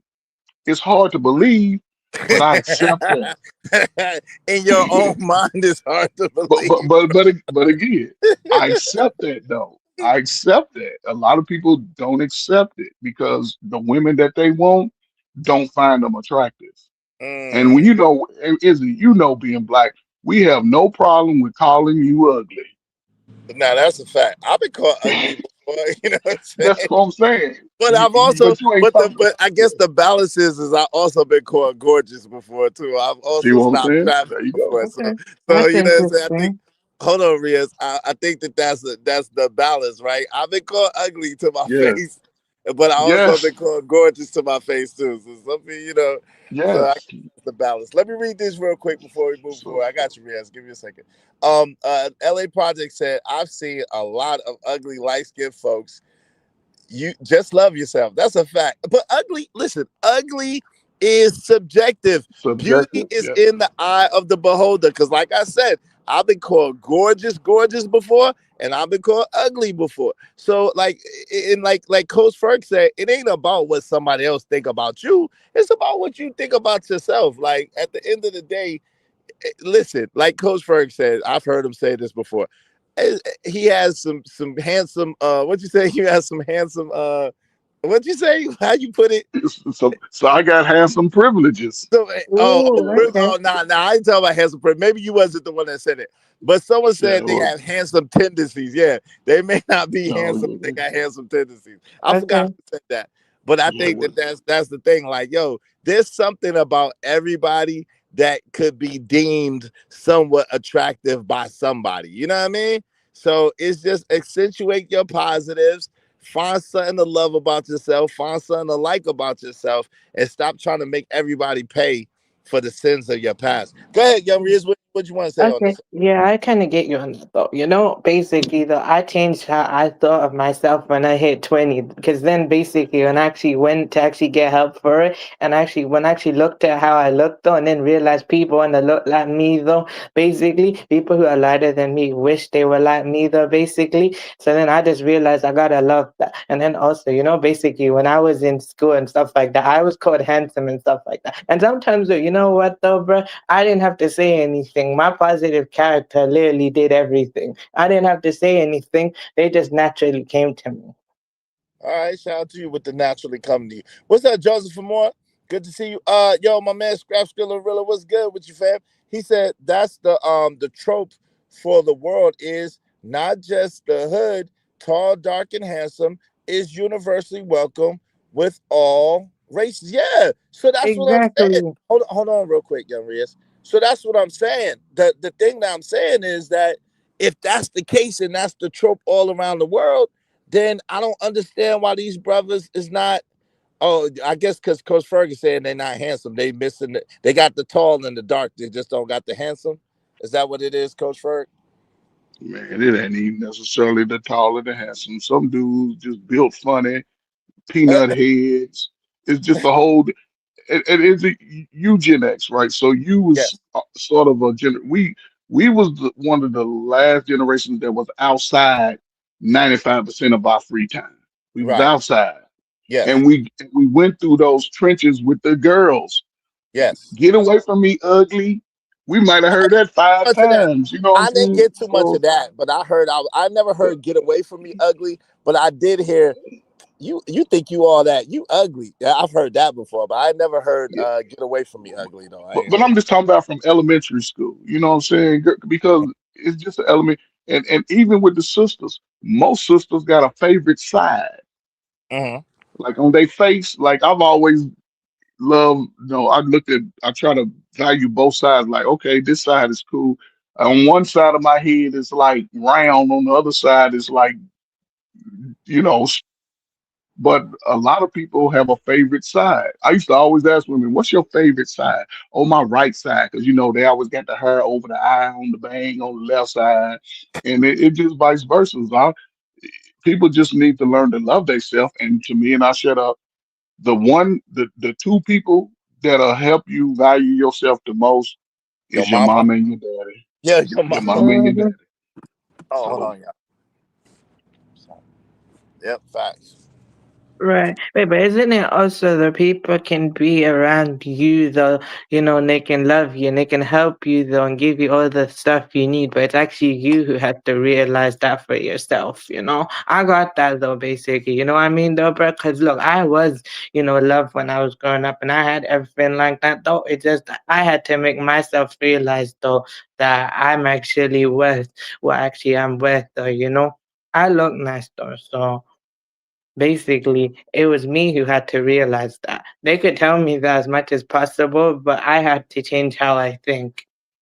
Because No, you that's a good, yourself can change you, though. now that's an excellent point, though, Young Riz. I ain't even gonna hold you. That's a good point. It's really about how you feel. People can tell you everything in the world, but if you don't feel that about yourself, it don't count for nothing. So that's an excellent point and very, very true. Yeah, because I, sorry, I was also gonna say, when South Asians go through colorism, they even got cream and some of them literally bleach their skin though because they're self-hating though, literally, not all of them. I'm not part of the ones who literally do that to the skin. Mine is more in the mental, basically. Some literally go to that extreme. Oh, that's crazy. That's crazy. Yeah, literally though, because what they got told their whole life though. I'm not part of that. Basically, mine was more in the mental aspect that even if someone didn't tell me that, I just looked at somebody outside because I was surrounded by everybody basically growing up. So when I looked around and I saw how it was though, that can also, and also the pressure of societal pressure too though can contribute to that. And also though, me not knowing my own identity also kind of made me think that even more, because a small problem can lead to a massive problem. So not knowing myself can actually make me think that too. That's a fact. Yo, so shout out to Melanated. She said those men are likely mad that domestic little light-skinned black girls didn't give them attention. Now all black women picked on them. Yeah, okay. Well, I don't know, but again, I only could go by the stories that I heard. And listen, we've all had coming up women that liked us. Well, let me just speak for myself. I had women that liked me and adored me. Then I had women that didn't really pay me no attention at all and really could care less one way or another, right? right. But I learned early, like who like you. Simple as that. You better learn how to like who like you. Because at the end of the day, if you spend your time going after people that don't care nothing about you, there's nothing that you could do to convince them to like you, right? 1/3 of the people are going to like you no matter what you do. 1/3 of the people are going to can't stand you and don't like you no matter what you do. And then 1/3 of the people are indifferent. Those are the only people that you could change their mind for real. You know what I'm saying? So the main thing is if you find somebody that you like that like you and you move around. What's that, Alpha Omega? I have no high self-esteem at all whatsoever. Why is that? Why don't you have high self-esteem? It's esteem of yourself, family. Why don't you have high self-esteem? That's crazy, bro. Izzy told me what? I did what? Izzy told me skedaddle. You didn't try to talk to me. Just stop it. See, there you go with the BS. I went to high school with Caramel Drip. She lying. I didn't tell her to skedaddle. I was a good kid. I didn't tell her to skedaddle. I would never do that. Wow. Is you always believed in those old school stories, the Swan, the movie of the Swan. What, I forget the title, but it was about the Ugly Duckling. I always use that when I'm working with young people, right? Because a lot of young people go through those moments, especially 5th, 6th graders, where they self-esteem is low, and they'll come and say, "Oh, they call me ugly," and da da da. And I tell them, Did you read the book about the Ugly Duckling? No, go read the book." And sometimes they would go read the book, come back and say, "The Ugly Duckling became a beautiful swan." that's the way life is. If you take care of yourself, getting exercise, don't scratch your body up and do a lot of these things that'll harm you, eventually you see with women especially, some women, boy, you like, oh my God. But then you see them 10 years after school, they took care of themselves like, Sheila, is that you? I I never didn't ran even into that recognize yet. you too. I haven't ran You into haven't? that yet, Coach Ferg. Oh man.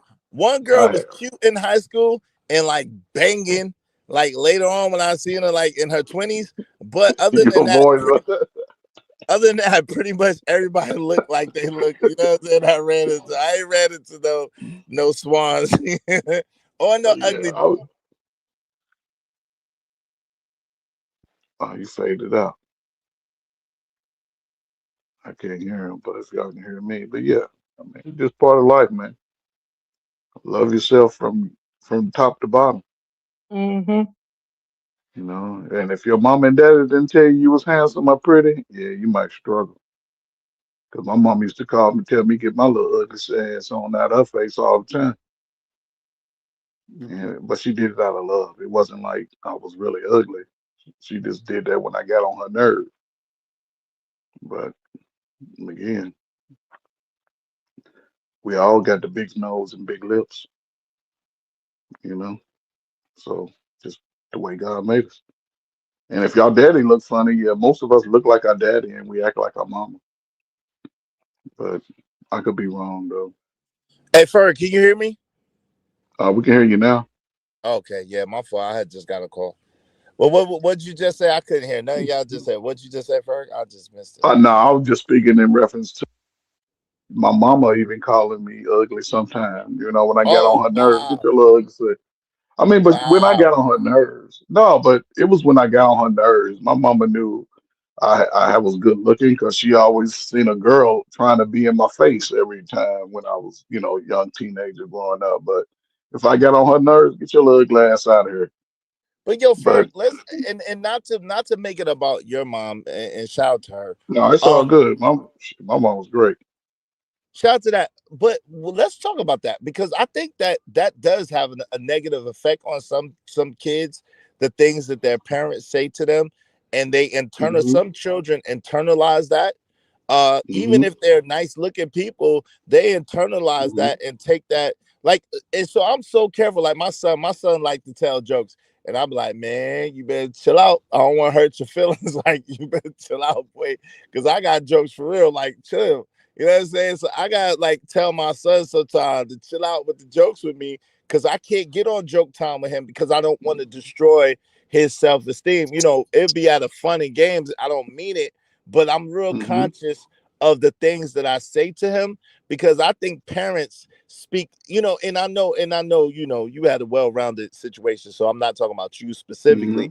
I just think parents can speak destiny into their children, whether good or whether bad. You know what I'm saying? That's 100% facts. And see, and that's why I said it because my What's up, brother? mother, she always instilled it. Both my parents used to be like, "Boy, you handsome." My daddy used to say it all the time. "Boy, you're a little handsome, your ass, and da da da to the girls and this and this." But again, those encouraging words, if they don't come from your parents early and often enough, then a lot of people internalize that low self-esteem. And Mm-hmm. I did it to my son, like, boy, you gonna be handsome just like me, Right. you know. But a lot of I don't know, it's just different. And you know, we all go through our funny looking stages. Like I said, you look at everybody's sixth grade picture, man, there's some crusty little pictures out there. But we Black got to man, son. embrace that. I'm just saying, but we got to embrace those little things because it's part of life. I call it the cocoon stage. The cocoon stage. You go into your cocoon, and then you come out a butterfly when it's your time. And No doubt. here we Hey, what's are. up, Brownsville? What's going on, What man? up, How you doing? Brownsville? Yo, peace and love to the kings and queens on the panel and in the chat room. Peace. What's good? How you doing, man? I'm doing good. How you doing, man? Doing well, doing well. What say you on the subject, bro? What you want to add to it? Yeah, I just believe that colorism within the black community is counterproductive, right? Mm-hmm. I always felt that way. Do I got an echo or is that somebody else? I don't know. Everybody mute. And let's see. Go ahead, Browns. You could talk. We all mute up real quick. Yeah, man. I just thought it was always counterproductive. And I grew up, and one of my best friends, his mother was black, his father was Puerto Rican, and he didn't really have a relationship with his father. His father died when he was young, and so he grew up in a black household amongst black people. So we always considered him black. You know what I'm saying? So yeah, man, I never bought into this idea that we need to delineate based on color, or both your parents had to be black in order for you to be considered black, et cetera, et cetera. I know there's a biracial and all that stuff. I get all that, but I'm just talking about me. In my opinion, I never looked at it any different. I feel like, hey, if you grew up in a black household amongst black people, and you know what I'm saying, at least one of your parents is black, then I always considered you black. No doubt. Let me ask you a question real quick. Are you a millennial or a Gen Xer? I'm Gen X. Okay, Gen X. Okay. Yo, in Brownsville, when you growing up in Brownsville, do you remember that being a thing, like light skin versus dark skin and dark skin versus light skin? I don't remember that being a thing. Do you? Nah, it was never a thing. But you got to remember, New York City always been a melting pot. You know what I'm saying? So we always, it always was Puerto Ricans around us, Dominicans, Haitians, Jamaicans. You know what I'm saying? Like, depending on what part of Brooklyn you go into, you gonna see, a different culture. You know what I'm saying? So, we never kind of looked at it as, different shades of black and making a distinction there. That was never an issue. Now, I don't recall that being an issue. So I'm wondering what is up with this.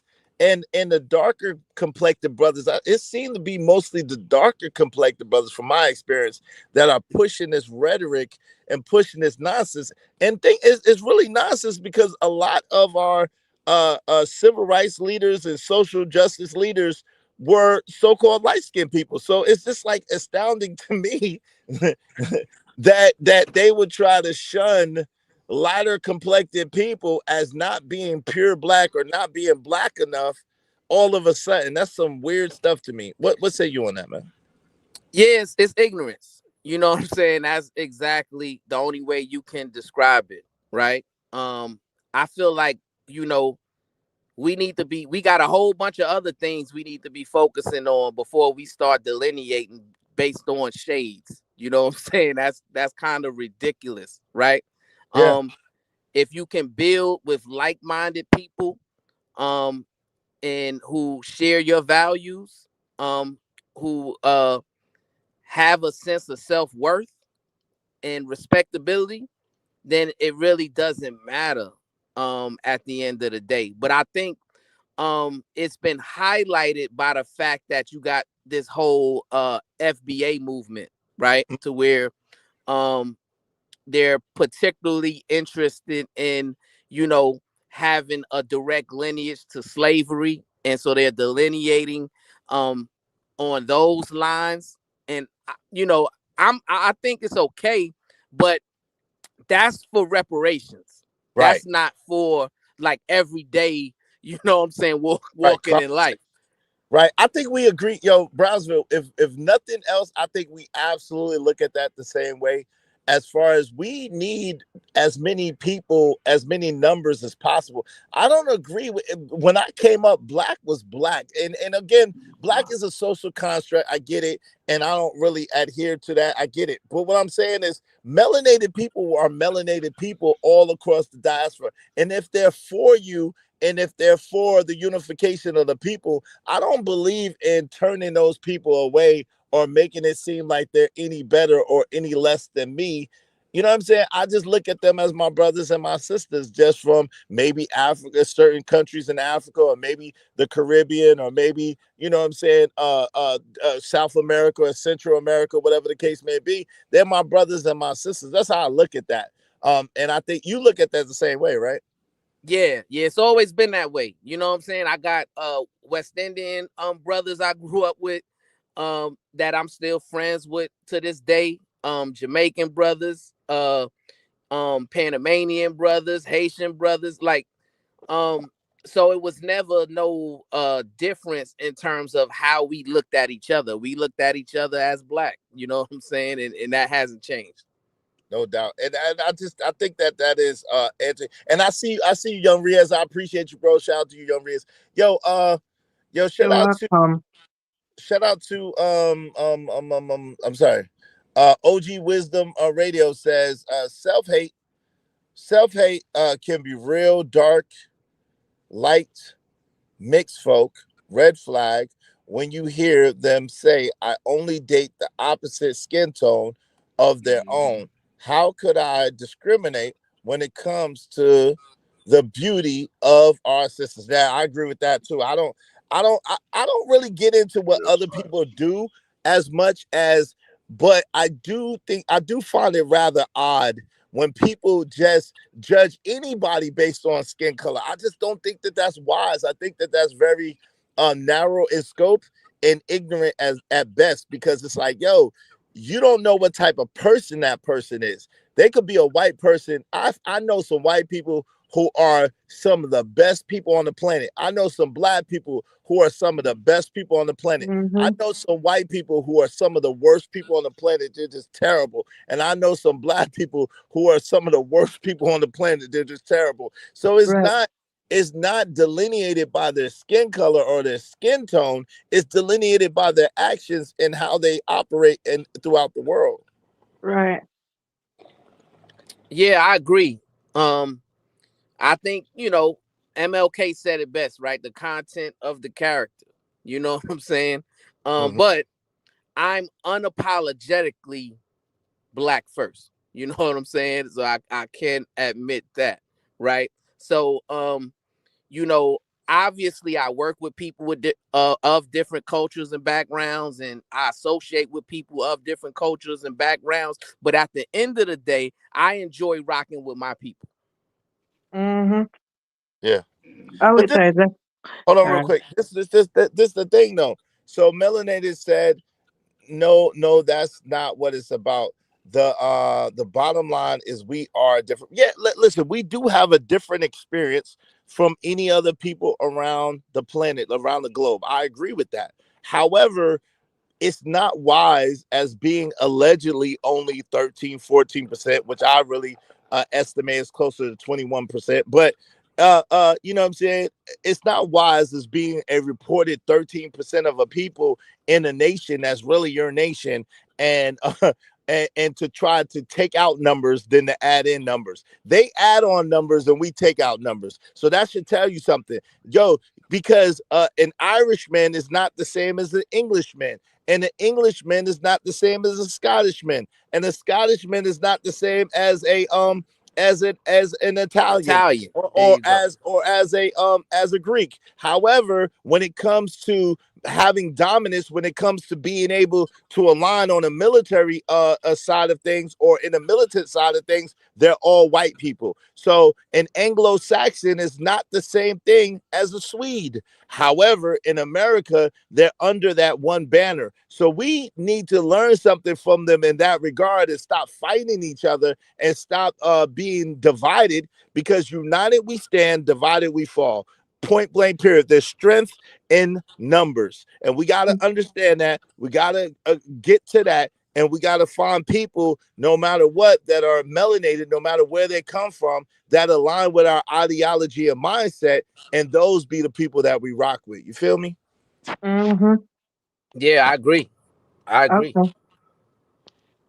Wait, is that okay for me to speak though? Yeah, go ahead. You got.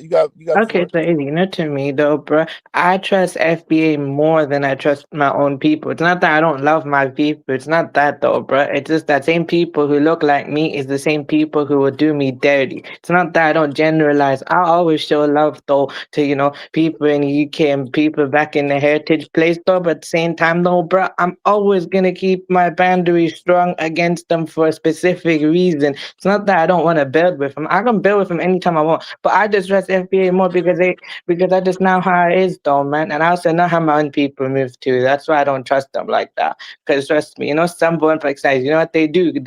Some of them are so hypocritical. They're so hypocritical and so jealous of the ones like me though, bruh, that they'll literally project that, that to me though, bruh. They'll say they're better, but they just want to be like me. And when they say I sold out, they're the ones who sell out worse than me when they come over to where I'm at though, bruh. So, and also though, some of them some also though, they take their hatred so far that they'll do extortion.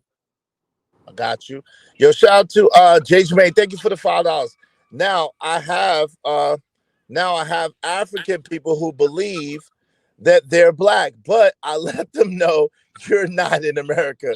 Shout out to that. But listen, man, like I understand what y'all are saying, and y'all are not totally wrong. We do have a unique experience, unlike any other people around the world. I give you that. I know that to be true. However, we got to be honest, and we got to realize, again, militarily, again, voting wise, again, trying to make change, we should find ways to include as many people that can be included instead of trying to exclude as many people. Yo, like they said, the black man don't got no friends, and we damn sure don't need to be creating more enemies. Coach Ferg, what say you on that particular mindset? And then I'm gonna get you in there, Brownsville. I mean, pretty much what was said already in a sense. I remember growing up, we didn't sit around not being friends because we was a different complexion, a different shade of black. It was all a part of that group. I remember going to picnics. My mother had 6 sisters, and all of them had kids, and the kids was all different shades of people, and nobody was sitting over separating themselves because of a complexion. And this is our modern mindsets. That's why we can't build anything together, because we looking at media stuff as complexions to separate. And it's crazy because a lot of people that do that, a lot of those people want to stay sort of down in the ditches, if you ask me. And again, it comes down to the character. Regardless of the complexion, if your character's, shitty, then that's who you are. And I want no part of it. And like I said about this, if I had to create my own village in Brownsville, you may understand this. If you can't dig a foxhole, don't come over here, because you ain't getting in. Don't come over. You go dig that foxhole before you get in to prove that you worthy. Other than that, keep it moving. So, right, I agree. And I will say this though. The brothers and sisters who attempt to delineate from black culture and attempt to assimilate to white culture, and then they have disparaging things to say about black people and black culture, such as black culture is trash, black people are degenerates, and those kind of things. To me, those are the black people that we got to excommunicate out of our community, right? Because they're potentially snakes in the grass, right? And if we're not careful, they are going to be the ones that's going to lead us to our downfall faster than anybody else. Let me ask you a question. Let me play advocate real quick, because let me play advocate. Give me 1 second. So Chalk said, Iz plays like he doesn't know, but has to announce his skin tone daily. Well, I don't. People accuse me of being light-skinned, and I just don't see myself as being light-skinned. I just never knew that I was light-skinned. I always believed that I was a brown-skinned Cocoa brother. So with that being said, that's the only reason why I ever talk or mention skin color at all, because people are talking about it, not me. Yo, Brownsville, let me play advocate with you real fast and go back and forth with you about this. What say you to the people who say, hey, look, why can we not critique or criticize the degenerate behavior or the bad behavior of our people? Why can't we highlight or bring attention to it so that it can have a change? We mention these things those people that say that, I don't believe the black community is trash, by the way. I'm on record by saying that. But those people that mention it say that they believe the reason why they mention it, or the reason why they say that, is because of the fact that they want to see us do better. They want to see us be better. We've kind of fallen off from when we were younger and how we used to move when we were younger.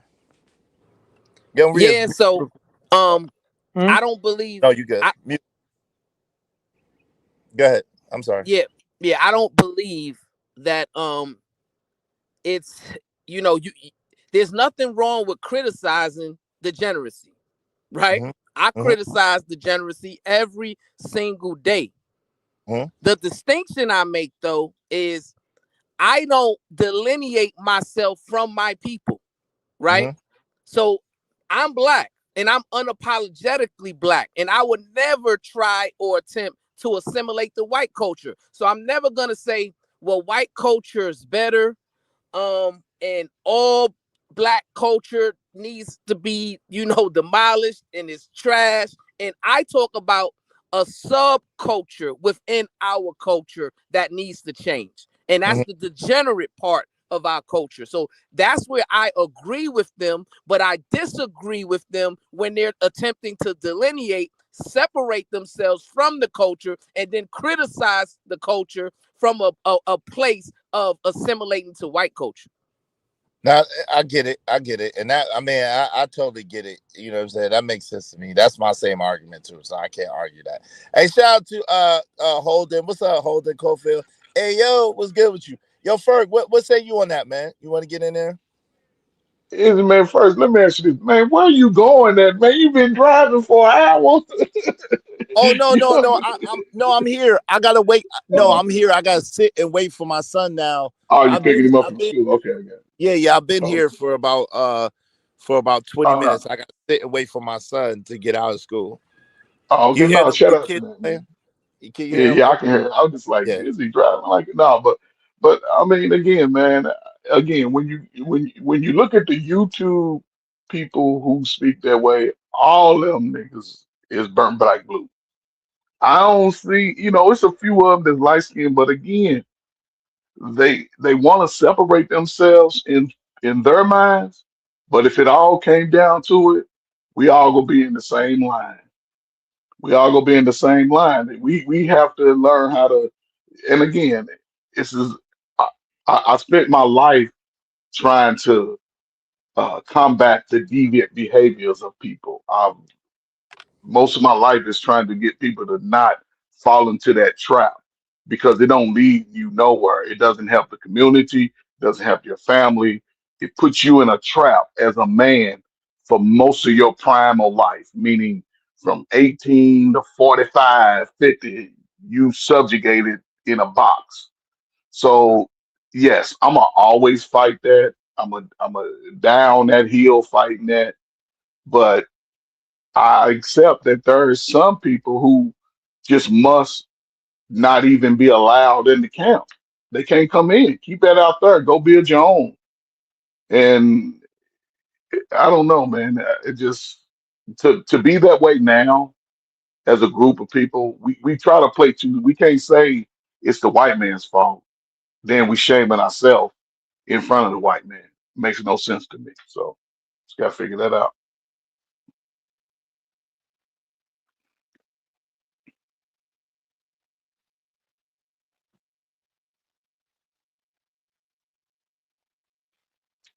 Are you there? You hear me? We can hear you now. Me first? Yeah, you saw. Can y'all hear me? Now. Okay, y'all can hear me? You was going. Now we can. Okay, shout out to Loso. Shout out to Loso Way 24. We might be in the same city. Keep it on the low. Put it in the email, bro. Don't tell them. We might be though. I lie about my city. I'll tell you. That's the one thing I said that I lie about. I lie about my city intentionally, because you know what I'm saying, to protect the innocent. But yeah, so we might be. So if you would just keep it on the low, because there's people that know. Most of the people that know me know what city I'm in, and they know I be when I first came to Alabama, I did move to Hoover, but I don't really live in Hoover. That's why I laugh at them when they be saying that crazy stuff about I live around all white people and stuff. That's why I laugh at them.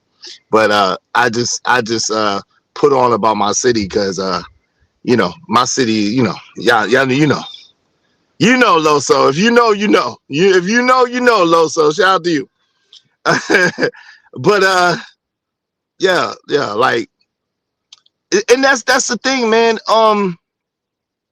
When they make it seem like black people have a monopoly on crime, or black people have a monopoly on violence, or black people have a monopoly on degeneracy or on debaucherous behavior, that is like some of the most egregious, mentally frustrated stuff to me, Brownsville, when they try to make it seem like we're the worst of the worst or the lowest of the low. When if you know history and you do history, you don't even have to go that far to see that is the worst lie that was ever told.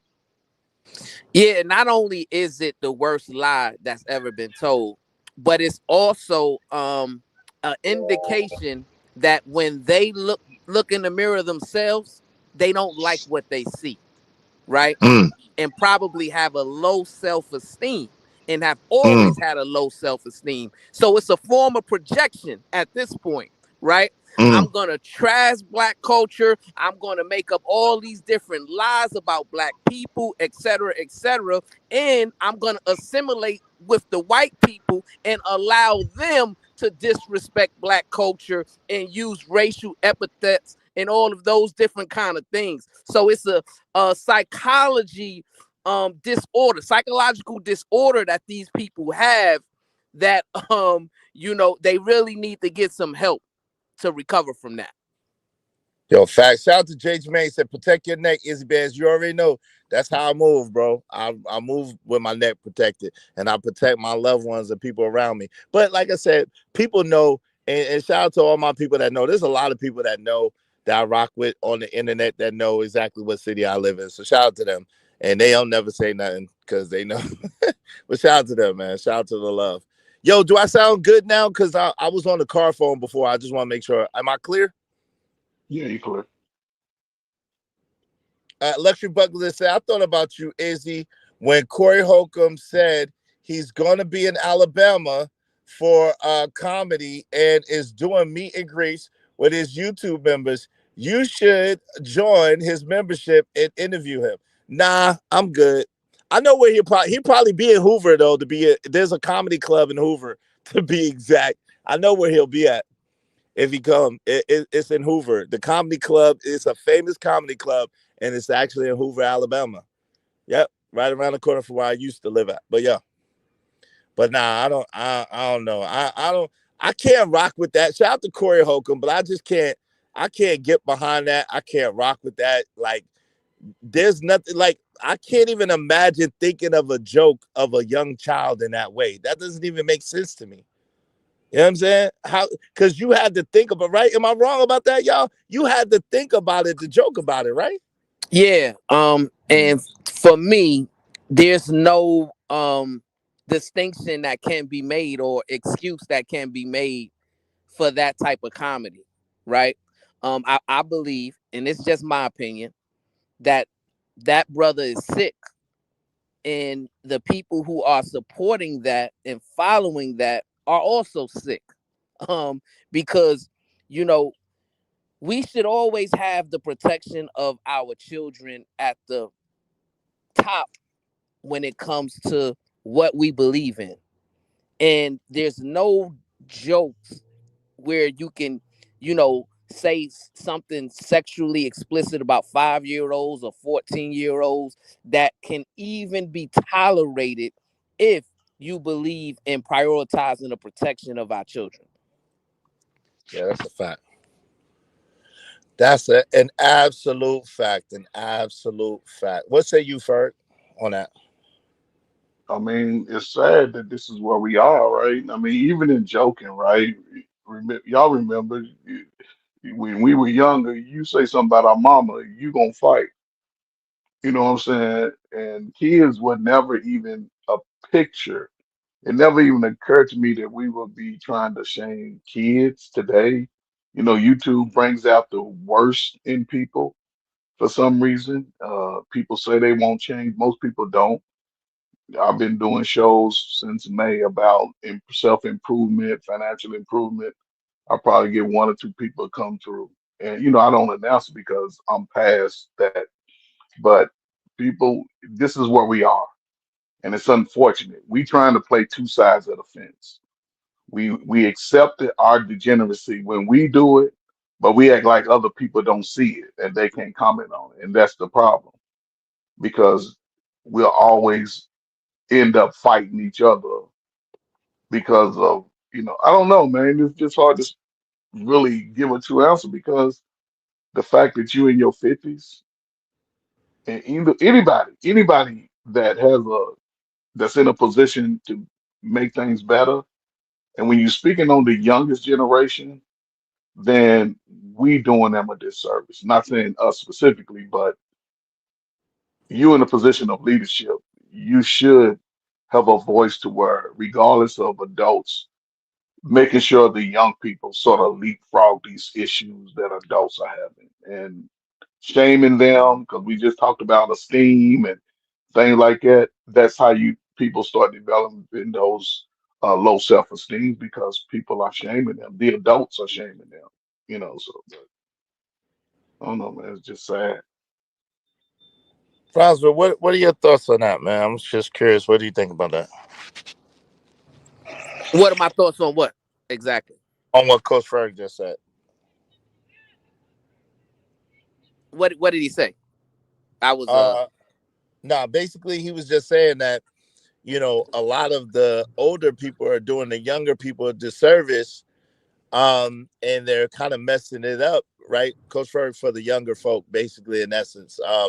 We're not really leading by a good example, and we're not really teaching them the things that they need to know. A lot of us, he was saying, he's not talking about you and I in particular, but they're shaming the younger people and disrespecting the younger people rather than uplifting them and teaching them a better way. What are your thoughts about that? Yeah, I would agree with that. And I will also add that our generation isn't doing a good enough job of leading by example as well, right? So, you know, if you are a do as I say and not as I do person, then people are going to see that as hypocritical. You know what I'm saying? So, you know, they're going to tune out, right? But also, if you are hyper focusing on, you know, disparaging the youth and discrediting them and just blaming it all on them, then you are also doing your people a disservice, right? I don't think that it's never a case where we should accept degenerate behavior, but certain things we should understand why they are the way they are, and then that's a teachable moment. Yeah, I give you that.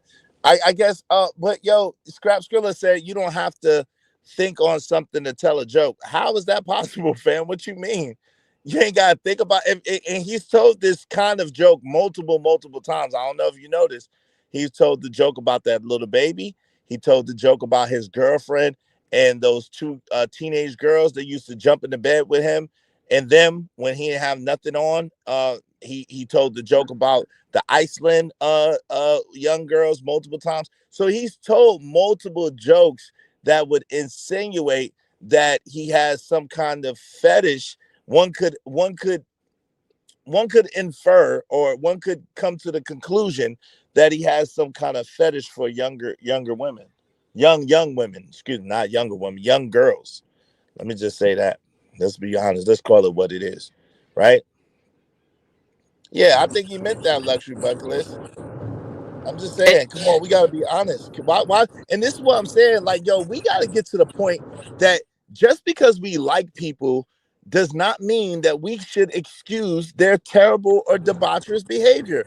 Nobody is perfect. Nobody is above reproach. Y'all could like me and I could do some stuff, and y'all could still call me out on my stuff and still like me. It's okay. But like, come on, fam, we gotta call a spade a spade. Go ahead, fam. Yeah, man. And what the brother in the chat room was describing is just reckless behavior, right? Reckless, you know. If you are a person, especially an adult, right, and you are consistently behaving or speaking in a way without thinking about it first, then that means that you are a reckless individual. And a reckless individual is also a dangerous individual, right? So either way you slice it, it's not something that should be acceptable within our community.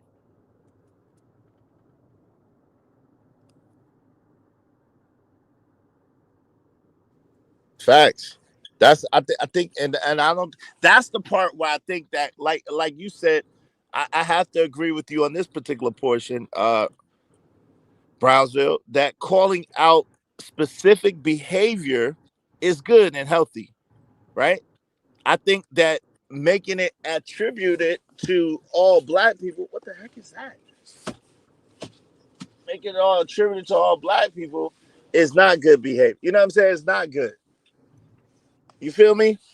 Like if you because again that's prejudice and bigoted conversation to say, oh, black culture is trash, black people's trash. Like what about the Harlem Renaissance or the educated black people or the people that stand up for their community, right? And that's why I ask people all the time. So you're telling me that only you have, and that's was one of the issues that you and I had. And I said that. I said, yo, you telling me that only you are righteous and only you got it together? Like I don't like that mindset that people try to come to make it seem like they're the only ones that got their stuff together and nobody else does that looks like them. That's just ridiculous. And I do think it's a projection.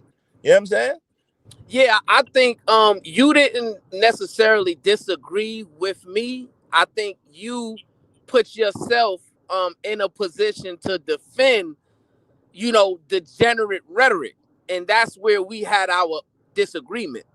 Well, no, y'all put me in it, but in all fairness, y'all called y'all called my name at different points, and y'all put me in it because I was close to it, and so y'all tried to put me in it. So, in all fairness, we got to be fair and call it what it is. And I was like, yo, nah, that ain't me, bro. Like you got me messed up. That's not me or how I think or how I operate. You know what I'm saying? Right. But to me, and correct me if I'm wrong, but my issue with you during that time was, in my opinion, you didn't give the proper pushback to the degenerate rhetoric, right? When a brother is saying, hey, man, I don't talk to women unless they ain't got no clothes on and different things like that. Well, I did, but I'm not like I did give pushback to it. At the same time, I'm not gonna try to tell nobody what to think or how to feel. But I did give pushback. I was like, come on, man, come on, you can't say it.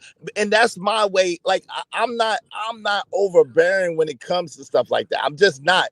So to get me to be like because I truly respect people's opinion and how they feel and what they think, regardless to whether I agree with it or not. But I am gonna speak. I'm gonna say, yo, come on, man. I don't stand for no stuff like that. Come on, man. You can't say that. I'm gonna do it in kind of like a lighter type of way. But that's just me and my personality, if that makes sense. That makes sense. But let me ask you this question, right? Because I think you brought up a good point. Do you believe that obviously everybody's entitled to their opinion, right? Yes. That's obvious. But do you believe that everybody's opinion deserves to be platformed? Now okay, this is the thing, right? And you're probably gonna disagree with me on this, and this is fine, right? I think it's dangerous. Like, okay, so clearly I don't agree with like talking about people's family, right? I don't agree with that. I think that should not be given a platform. And I don't believe that any kind of jokes, suggestion, abuse, or disparagement of children should be tolerated at all, right? Adults, on the other hand, I think I just think it's a slippery slope to try to censor people based on how they think other than those things, if that makes sense. So I don't want to be censored. So, and I would never say those things. So I don't want to be censored. So I try to practice what I preach, if that makes sense. I beyond those things I just mentioned. Does that make sense? Yeah, that part makes sense. But the problem with it is that's the reason why the Corey Holcombs exist, right? Because there's people willing to look beyond all of that Epstein gene things that he's talking about and still give him a platform to give his opinion, validity. I disagree with that aspect. I do believe that certain things doesn't deserve a platform, and when we give those things a platform, that's when we give people the leverage to say, well, see, this is why the Black community is trash, and this is why the Black community got to get it together. I hear you, but okay, at what point, Brownsville, and y'all, we're not now. This is not a beef conversation at all. I think this has been a very productive conversation. Shout out to Big Bad Bull. Can't we all get along? We're getting along. I don't think this is just a conversation. I don't think. Are you upset? I don't think Brownsville's upset at all. I'm not upset at all. No, we ain't. See, here's the thing, right? People are used to echo chambers, right? And we gotta get out of that echo chamber frame. Yes, we can have a conversation and we could disagree and still have respect for one another. Right. I think this is a very respectful, good conversation. But anyway, so Brownsville, this is the thing, right? At what point it's hard to measure who gets to qualify and codify who gets to talk and who doesn't get to talk. And then at what point can we really regulate that to the point where it's really, and I hate the word fair, but it's really just. Let's go with just, because I hate the word fair. I think if the rhetoric is considered a danger to the community, right? That could be anything, though, bro. That could be. That's what I'm saying. People could turn what you're saying and say that it's dangerous to the community. You realize that, right? Well, they'll have to substantiate it. They'll have to substantiate why the things that they've heard me say is a danger to the community, right? But I can substantiate. One second. I can substantiate why the things Corey Holcomb has said is a danger to the community. Let's take Corey Holcomb out of that. Let's take him out of that. I can substantiate why the things that the brother that was on your platform was talking about is a danger to the community. Yeah, that's a thin line, but he doesn't even come around anymore because he got so tired of me trying to censor him and trying to tell him, all right, man, okay, chill out. And me saying, yo, the thoughts and feelings of that brother are his alone. I don't agree with that. I don't stand for that. Like, he got tired of me, and we're cool, but he got tired of me always coming against what he was saying when it came to that. I didn't never let that ride. And I never let that ride. I think the measurement is, a reasonable person. So a lot of times in law, in psychology, the framework is always, well, what would a reasonable person believe, right? Would a reasonable person, that's why they use the word reasonable suspicion. You know what I'm saying? Guilty beyond a reasonable doubt, right? So, I think those are the measurements we should use to determine if rhetoric is dangerous to the community. Would a reasonable person that hears that rhetoric consider that dangerous to his son or to his daughter? Again, that's very subjective, man. It's very subjective because comedy, right? And this is where we it's challenging. Now, again, I think joking in a sexual way about children in any shape, form, or fashion is just beyond poor taste. Is disgusting, right? And I don't stand for that in any way, shape, form, or fashion, right? Or nor do I stand for like taking stuff from people, people's sexuality as a joke in any way, shape, form, or fashion, right? That's nothing to play or joke about, right? At the same time, other things could be kind of darker, but not, and be right at the line, if that makes sense. And sometimes that's what makes it funny, because it's right at the line without going over the line. You know what I mean? Right, and that's the tap dance that you gotta walk, right? Like I believe that Cat Williams is brilliant in doing that, right? Certain comedians have a sense of high intelligence when it comes to comedy, to know how to tiptoe that line without stepping over it. Right. Now, Coach Berg, what are your thoughts on this, man? I'm curious to see what you think. I mean, I'm just listening, man. You know what I'm saying? Y'all have a great dialogue back and forth. And again, man, it hurts when the rhetoric is speaking to a small number of us, and we see it in white society. They take a small number of us and they push it to the world as who we all are. And we know that that's not who we all are. So I'm just listening, man. Just take. Okay, so when a brother says, a shout out to that brother, he hasn't been over here in a long time. Shout out to him. But when a brother says, "Listen, I don't talk to women with their clothes on. I'm not gonna speak to a woman with her clothes on." Man, clearly, he's being hyperbolic, and clearly he's trying to be funny, whatever the case may be, right? Yeah. And that's not taking it. That's a consensual thing. So, like, when Brownsville says, "Well, how can you platform a person that says that?" It's like, yo, that person has their own channel and their own platform, and if they come over here and they speak on it, I'm gonna say, yo, come on, I don't agree with that. That's not what I stand for. But do I have to totally disavow that person because they're trying to be funny? I mean, I think it's, you address it in the moment, but I listen to what people say. And then if that's something that I don't rock with, then I'll start distancing myself from that, because I don't want to be attached to anybody that's, moving in a hypersexual manner. Because I could look at it like, if you feel like that about women, then you might strong on some booty. You might be in compromising positions when it comes to women. So, I don't know, man. I've just always been different when it comes to guys and women. If you talking, I got sisters. I got 5 sisters. So a dude is always talking bad about women, then it's not about the women, it's about him.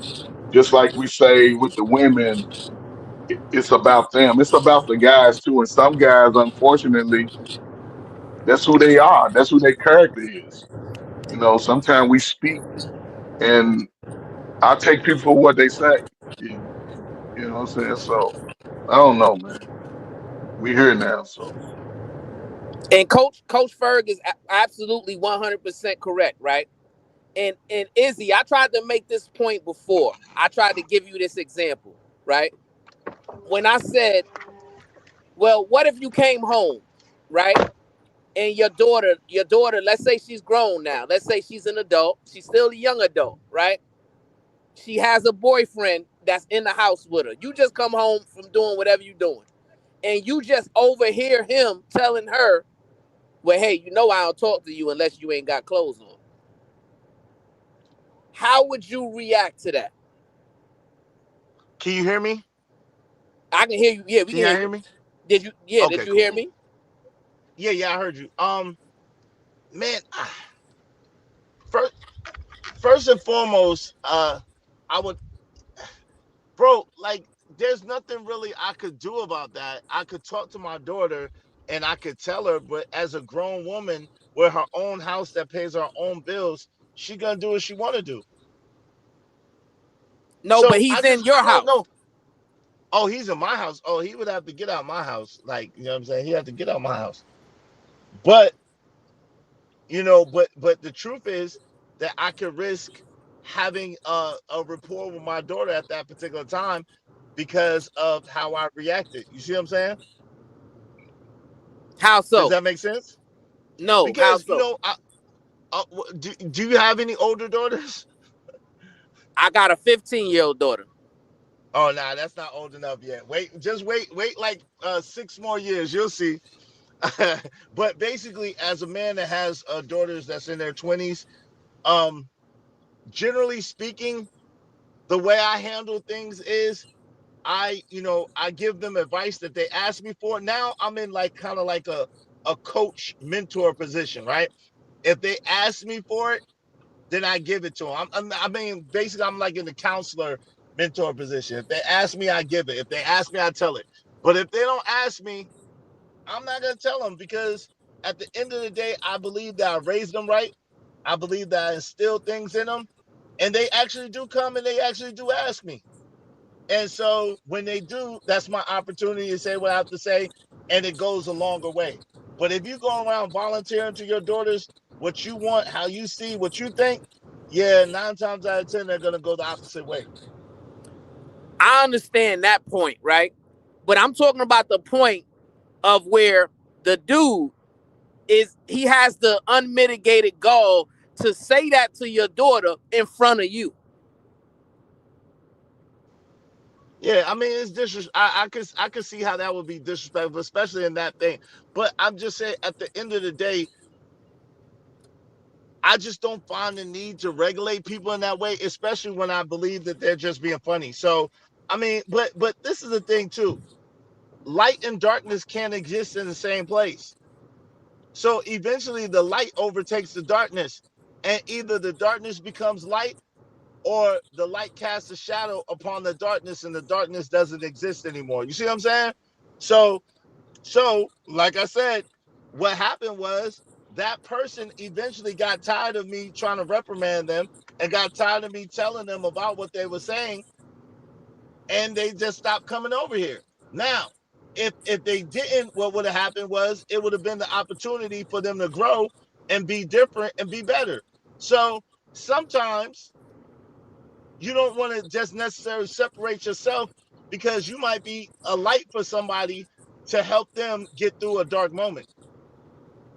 Right, but then also you can also be a light in the way and manner that Coach Ferg said, right? He said, hey, once I see you exude certain things about your character that I don't agree with, I'm going to disassociate myself with you, and I'm going to tell you why I did it, right? Because I don't want to be associated with someone who is a very low moral standing, right? Because the way he put it, you're a danger. I don't know how far you're willing to take it. You could be joking, but you could also be serious. And I don't want other people to think that I'm like you. So I think there's 2 ways to shed light on a situation. Right. And I don't think one way is necessarily better than the other. What's up, Red Pill C? What's going on, man? Good to see you. What's up, my brother? And what's going on, Von Brian? Greetings, peace, joy, and abundance to you too. I'm about to be driving, so if y'all have any comments or whatever, if y'all want them highlighted in red, do so through the super chat or through the cash app. What's up, Trevor Jackson? My God, good to see you, bro. Say great dialogue, brothers. Good to see you. This is the thing, though, Brownsville. The thing is this, though. When we ostracize and alienate, right, people, then there is no room. Like, I'm a person that believes, like I said, minus the kid stuff and minus the taking stuff from women stuff and taking stuff from people stuff, right? You know, their privacy and stuff. I'm a person that believes in presenting the water, man. The people get to see the dirty water, and the people get to see the clean water, and the people get to make a choice.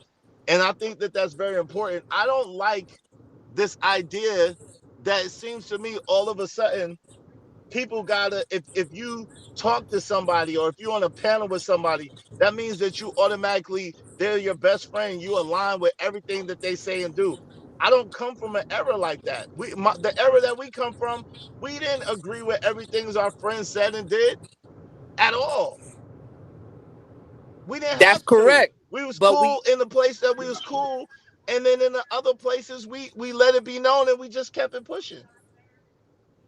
Right. But once we figured out that you was up to some nefarious behaviors, then we wasn't associating with you no more. Like, nah, if you on that, I can't rock with that. You know what I'm saying? And we also did that as well. Yeah, I think both of y'all saying is right. My Just man, in the 100 grand. context. Hey. Shout out to my man. Good job. All A's. I'm proud of you. Good job. Oh, my fault. I'm sorry. Salute. Go ahead. No, salute to Lil Izzy, man. Salute, man. Keep that good work Yeah, up, salute, man. man. Yeah, keep doing your thing. You said thank you. I Say think, thank you to them. Y'all heard him? He said thank you. Yeah, that's thank you, all brother. A's. Thank That's you. Thank you, young brother. black excellence. Yeah, all A's, man. I'm Yeah, proud of thank you, you, son. man. Good Thank job. you. Thank you, brother. No Yeah, doubt. Go ahead, I Coach Ron. I think, apologize. I'm gonna mute up. no, man, you're good, man. Just YouTube creates unique space in that dynamic, right? Because again, like you said, when you was outside and you realized somebody was on some foolishness, you spoke up on, well, my experience, I spoke up on it in the moment, but then going forward, I'm not hanging out with him. I had friends all over. I wasn't going to be caught up in somebody else's mess and rhetoric, and I wasn't going to let somebody guide my mind to thinking the way they think when I see their results. And I think YouTube has brought people here who've already been kicked down the road of life, and not a lot of them have a bright outlook on their future, and they try to push it to everybody else because we know who we are. We know what who our ideologies are. We understand the stuff we are doing. We won't do. That's my belief. Because most people on YouTube are older, 30s and 40s, that are speaking in that manner. Whether it's before or against, or some are just in the middle, just here for the show. So again, I look toward the future, and I will spend the rest of my life talking to young men and young women how to avoid the pitfalls that a lot of us may have experienced. And you have to be willing to walk away at some point so you can ensure that your future stays bright. A lot of people, once they serve time in jail and got a chance to really sit back and think, they realize they messed up. And some people grow from it, some people stay stuck in it, and a lot of them that stay stuck, they always gonna speak to the negative side, like this is where we are, I can't help them. No, everybody can grow. Some choose to, and some don't, and you see it in their results. So Yeah, man, that's facts. And I believe that we move into this way of society where nothing is explicit anymore, right? Back when we was growing up, there were certain things called explicit advisories, right? Where you were giving people warnings of, hey, this might have some immoral conduct in it, so just be careful with it, right? Nowadays, nothing is explicit. Everything goes. It's the pervasive liberal culture, right? Where everything needs to be included.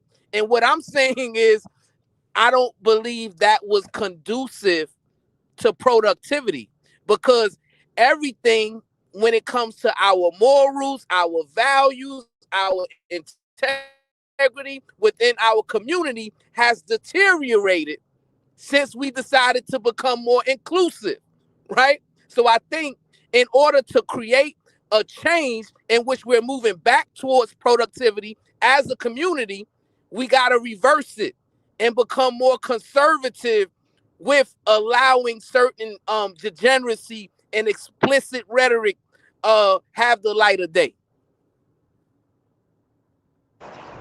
Now that part I could agree with. I could. Damn, man, these people are crazy as heck. That part I totally could agree with. When it comes to that particular portion of it, we do need to move more conservatively.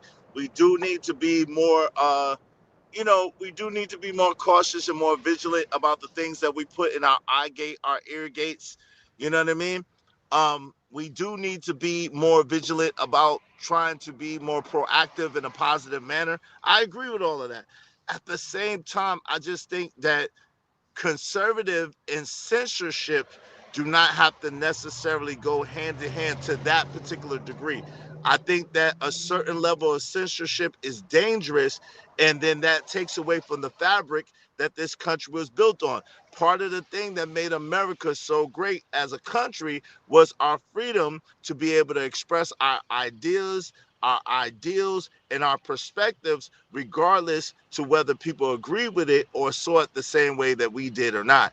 And I just don't want to get to the point where we are stomping. We've seen it and we felt it. I know all of us to a certain degree, even here on YouTube to a large degree, right? There's a lot of things that we can't say. There's a lot of things that we can't discuss, right? And so with that said, it can get dangerous when you get to the point where you're telling Americans that they can't talk at all, like they can't express themselves at all. That gets a little bit dangerous, and I just don't want to get too close to that line, if that makes sense. Yeah, Izzy, you know what? One of the universal languages in the world is music, right? And I'm sure y'all remember in the early 90s when they were looking to censor music. Who was that? Dolores Tucker, Maxine Waters, they were all trying to censor the rap music. Looking back on that, that was one of the worst mistakes we made when it came to our music. Because music before then brought out the creativity of a young artist, a rapper, or whatever. Today, it only speaks to the negativity of pointing fingers. You ain't nothing if you ain't got this. Everybody's hating on me. You know what I'm saying? And to me, I think even for young people, they're listening to the same degenerate music as old folks. And if you ain't got nobody there to differentiate, the lyrics and sort of break down those lyrics, a lot of people are going up with that mindset before they even give themselves a chance. A lot of black people, whether they experience it or not, believe that the whole world ain't nothing when they only been 5-10 blocks away from home. And to me, again, we are in a position in this time to transcend our whole lineage centuries ahead. But it seems like we on the path of what they say. Our wealth is going to be damn near zero. I'll say 2065, 2070, because nobody's looking to, a lot of young people give up. I'm talking about us old head, 35 and old. We old, whether you want to believe it or not. And if you're in a position of leadership, whether you are by default or you want to be in that, if you're not speaking in a way for those behind you to at least avoid some of the same pitfalls, everybody, you know what I'm saying, at least have that foundation to say, hey, it's cool when I'm 16. It ain't cool when I'm 36. It ain't cool when I'm 46. And we still having babies. And our babies are looking at us like, I hate my life. I don't want to be black. Speaking as if everything was so bad, but really it wasn't. But again, now is the time. If people don't get it between the now and 28, and I'll shut up. I still got my clearance. I go to base all the time. In 2028, it's going to be a hard reset as far as technology. As we see AI starting to take over, AI is generating music. They got more Tupac songs out now than he had when he was alive. And when that takes over, a lot of people without skills are going to find themselves looking for welfare, and welfare ain't going to be there to save them. They're just going to be out here wilding. So now's the time. Yeah, man. And that was a great point, right? And to further substantiate that point, Izzy, when he mentioned Coach Ferg did that censorship, the lack of censorship led to the deterioration of Black hip hop music, right? We can also look at other ways where lack of censorship hindered creativity. See, I think most people believe that if you have more access to technology, you can become more creative, right? I disagree with that. I think less access to certain things sparks creativity, sparks imagination, right? For example, remember back in the day, right, where we didn't have access to sexually explicit videos, movies, things of that nature, right? You had to have a special box. You had to have some type of way to get it in order to see it, right? And if you didn't see it, you had to imagine it and create it, right? What you don't see, you got to imagine and create. So now we're living in a society to where people have access to everything, right? So instead of we having more inventors, more creators, more people who are innovating when it comes to things, we are producing a society to where the majority of people are just following other people, and the loudest voices are the ones with the most degenerate mindsets, right? And it's actually now starting to affect our children, right? And I'm gonna land it right here, Izzy. I had a little girl come up to me, right? And she came up to me and she said 6'7", and she did her hands a certain way. She was like 6 years old. I'm like, and then her mother, I seen her mother. I said, hey, I said, you seen what your daughter just did? Oh yeah, she does it all the time. She do it all around the house, right? She loves it. And I asked her, I said, well, do you know what that means? And then I explained to her the origins, which was demonic, right? The fact that the 6th letter of the alphabet is F. The 7th letter of the alphabet is G. And they're trying to get our babies to say F God. Then she was shocked and surprised and like, wow, thanks for this information. I'm going to look into it. And then I seen her today. She said, thank you for that. I looked into it. I had a conversation with my daughter, and she's never going to do that again. That's the lack of censorship. And that is why it's important.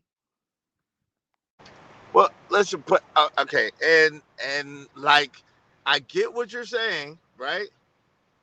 But again, it's very, very dangerous because we have a time in history where censorship was a thing. Now, while I don't agree with, think about this, man, and I think you could appreciate this. God could make us do whatever he wants us to do. We agree. We all three agree on that, right? Yes. You guys hear me? Yeah. Yes. Yeah. Yes. Yeah. Okay, God could make us do whatever he wants us to do. Does he make us do anything? No. No.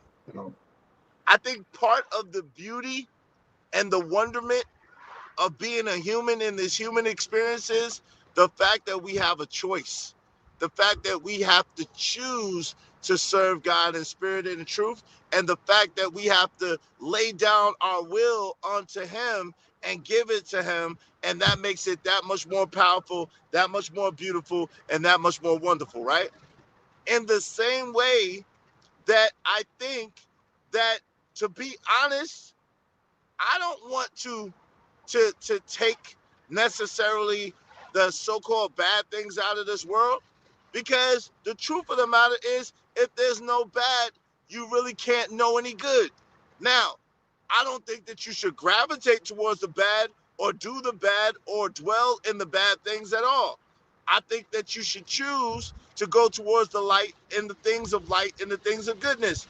At the same time, I think that it's very dangerous when people dictate to you as an American how you have to move. I think that's a very, very dangerous thing. I think that's a very, very slippery, hard slope, right? Where people are dictating to you and taking your choice and your autonomy away. You should have the right to choose what you want to do, and then you should use that right to choose what is right. I just really reject and don't like the idea of people making that choice for me and telling me what I could say or what I could do or what I could listen to or what I could watch. That's just me personally, and maybe that's a personal thing, but I just really have a huge problem with it, because I've seen in history where people have used that same ideology, philosophy, and mindset to destroy. Yeah, but in the absence of censoring negative rhetoric and negative behaviors, what happens is what's happening right now. And we're living in a time and age where the negative behaviors is more of the norm than the positive behaviors, right? Like Coach Ferg just articulated when it comes to rap music, right? All of the degenerate rap music is the only thing that you hear now, right? Before, as he articulated, when we were growing up, we heard De La Soul. We heard Arrested Development. We heard Public Enemy talking about fight the power, right? We heard music that uplifted us as people, right? But now what's flooding the airwaves is all of this degeneracy, right? So the bad is now outweighing the good because of the overcorrection to remove all censorship. That's the issue. And it's continuing to get worse and worse and worse. But how can you say, if you, okay, I hear you and I get it, right? And again, I don't believe in like living in liberality, right? I agree. I understand your point, and there's a portion of your point that I agree with, right? So I don't want to make it seem like I totally disagree with you, because I don't, right? At the same time, again, I say, where is the balance? Where is the line? And where does the line get drawn, right? Because the truth of the matter is, I say this to people all the time. If nothing bad happens to you, do you really have faith? And the answer is most people don't, because most people just go by the seat of their pants and by how things appear to be right now. They don't really have faith because they never exercised their faith. They've never had to really rely on God and really rely on the things of God. Most people don't want to do what's right or do what's right. They just do what's accessible to them. So I ain't gonna lie. The ultimate sign of obedience is when you are tested and when you are tried. And when you're tested and when you're tried, when the optimal results are not before you and you seek those optimal results, and if you can't find them, you make those optimal results, that is when you have faith. that is when you are a believer. That is when you are a person of the light. But if you need things to be optimal, if you need to have the training wheels of life on you, if you need guardrails and the garter in the bowling alley, you ain't no real bowler. You ain't no real bicyclist or cyclist. You a daggone rookie and a novice. And you need all the optimal results to make things happen the way that they should be happening. No, you need to take the training wheels off. You need to take the garters off, and you need to operate in what's righteous and what's right, even though it's hard and even though it's difficult. That's how you know you're a person of the light. That's how you know you're a person of faith. That's how you know you're a true believer. Because regardless to what it looks like, regardless to what it feels like, regardless to what it seems like, you're gonna find the right way to do, and you're gonna find the right option. You're gonna be in the world, but not of the world. Because the world is gonna do what the world does. That should have no dictation upon what you do and how you and your house move. What say you to that? I totally agree with what you're saying, right? The problem is, right, the only people who will understand what you're saying are those that are already believers and knowledgeable about spirituality and a faith walk, right? But that's a slim minority of people, right? The majority of people, right, are walking on that wide road toward that wide gate, right? And it's gonna be a lot of them walking that way. So I believe that while you're correct when you're saying, well, you're not a bowler if you don't have those guardrails, right? But if you are a beginner, those guardrails might help you with your form. Because if you can see, hey, if my form is correct, I'm throwing the ball over to the left and keep hitting the guardrail, I need to make an adjustment, right? So certain guardrails are there to help you and not hinder you, right? But we are living in a world to where we're saying remove all guardrails, right? And that's a problem, because how can the children discern right from wrong if all they're being taught is wrong, right? Well, but that's the job. Izzy, But that's our job. Person, I'm gonna land it here, Izzy. I'm gonna land it right here. You're a person who believes in blessings, right? What do you mean by bless? Because I don't even like that word. So what do you mean by that? Do you not believe? Do you believe in blessings? Nah, not really. No. If you have to ask me like that, so you don't believe. So you don't believe in blessings or curses?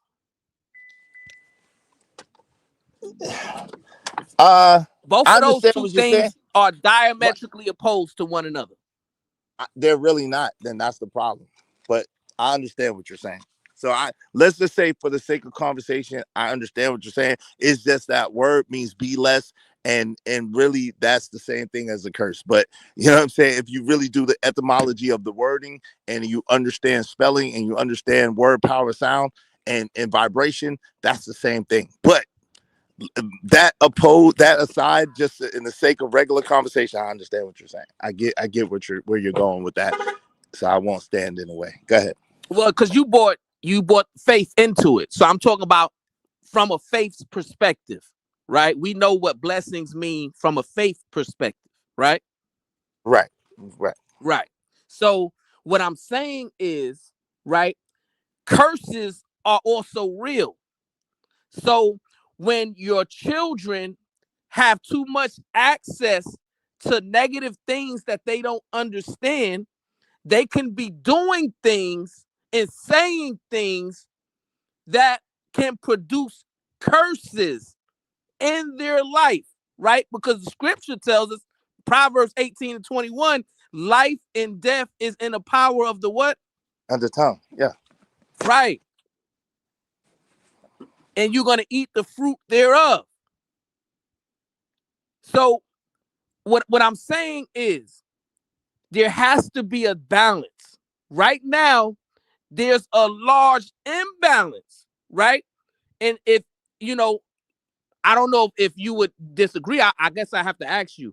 So what would you weigh the percentage, right, of what we have access to right now in terms of social media, in terms of the regular media, in terms of our music? How much of it that we have access to, our children have access to, how much of it is good versus bad? Put a percentage on it. I would say right now it's about 80% or 75% bad and 25% good. Right. And what that represents is a severe imbalance that can have grave consequences if we don't correct it. The disagreement that you, or the pushback that you'll get from me, I'm gonna let Ferg get in too. The pushback that you'll get from me is the fact, Brownsville, that is our position. That's our job to do, right? As parents, as leaders, as mentors, we're supposed to usher our children and the people under our tutelage, mentorship, or care. We're supposed to usher those children into a new way, no matter what's going on in the world. So it shouldn't have to be the absence of evil or the absence of things that are challenging or obstacles to make our children go the right path. Them seeing our example, them listening to our words, and them seeing the power of God shine in our life should be an example enough and light enough that it'll bring people to it. Because guess what? Light in the darkness is a beacon. What both of y'all saying is true. However, from your lens, right? Not a lot of people are reaching those minds outside of their own children. In our community, if it ain't my child, then it has nothing to do with me. That's the way a lot of people think. And I think, again, that's why I choose the positions of where I'm going to work with young minds who haven't been influenced by the worst, or who may have been influenced by the worst. Because again, as they grow older and they start expanding their territories and going out see the world, I don't want them to believe that the whole world is where they started at, because they'll miss out on some of those blessings. They'll develop a mindset where everybody's against them, and they won't give themselves a chance to be great. A lot of people give up because, based on what you said, they don't get those motivational information sayings from mom and dad. You know what I'm saying? And that's where we are. Like I said, my son is 23. And the worst thing, looking back, I used to take him with me when I would go talk to the worst of the population. And one day he asked me, he said, "Daddy, they all been to jail?" "Yes." He said, "That's not good." I said, "No." I said, "Because that's why I bring you here, because I want you to understand that your situation is better than most. And I don't ever want you to believe or give up before you give yourself a chance." So, and again, censorship, I guess the word censorship is not so good, but even, and Izzy, you're in that position now just with your son because he's school. You censor some of the things that he's allowed to see and do. And I guess that's just a word, but again, you know what I'm saying? A lot of people allow children to just figure it out, and then they questioning why they acting like it, because they had no censorship. They had no discipline. Right. But that's the parent's job to supply that, though. But I get it, Izzy, but in our reality, it ain't happening. Is what I'm saying. It ain't happening. So us who have that mindset, and I'll say this now, shut up. I used to tell people all the time, Izzy, your son has 8 friends. Get all of those 8 friends in a group and you lead them in conversation. Watch how many questions you get. And you can give them that, hey, this is where it is. Also, you must do certain things to get to this level. You can't do what 18-year-olds do. You can't do what 21-year-olds do. But I can give you some nuggets that you can practice along the way. Because there's one thing, and this is why I like the military concept. The military in Brownsville, you know this. They'll take you fat, skinny, tall, dark, light, whatever.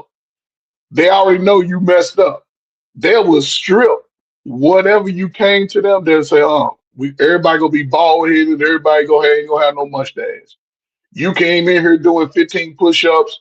By the time you leave, everybody's doing at least 100 or more push-ups because they've censored some of the things you can do.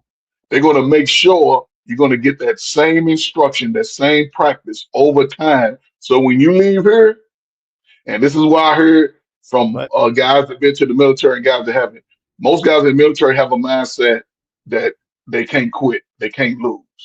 A lot of people, go ahead. But this is the problem. There's a lot of people from the military who have mental issues and PTSD because of the military. There's a lot of people that, hold on real quick. There's a lot of people that end up being drug addicts or alcoholic and homeless as a result of what they've seen and what they've done in the military. So that may not necessarily, hold on real quick. That may not necessarily be the best example. I'm going to be honest with you. Go ahead. I'm listening. But is it? Okay. A lot of people be lying.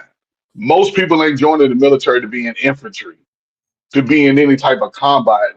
They going in to drive trucks. They going in to learn construction. They going in to be cooks. They going in for aviation. That small percentage, yes, because that's why it don't for us to delete ourselves, because that is traumatizing within itself when you see those type of experiences. Even let's just take it off the military and go to the street.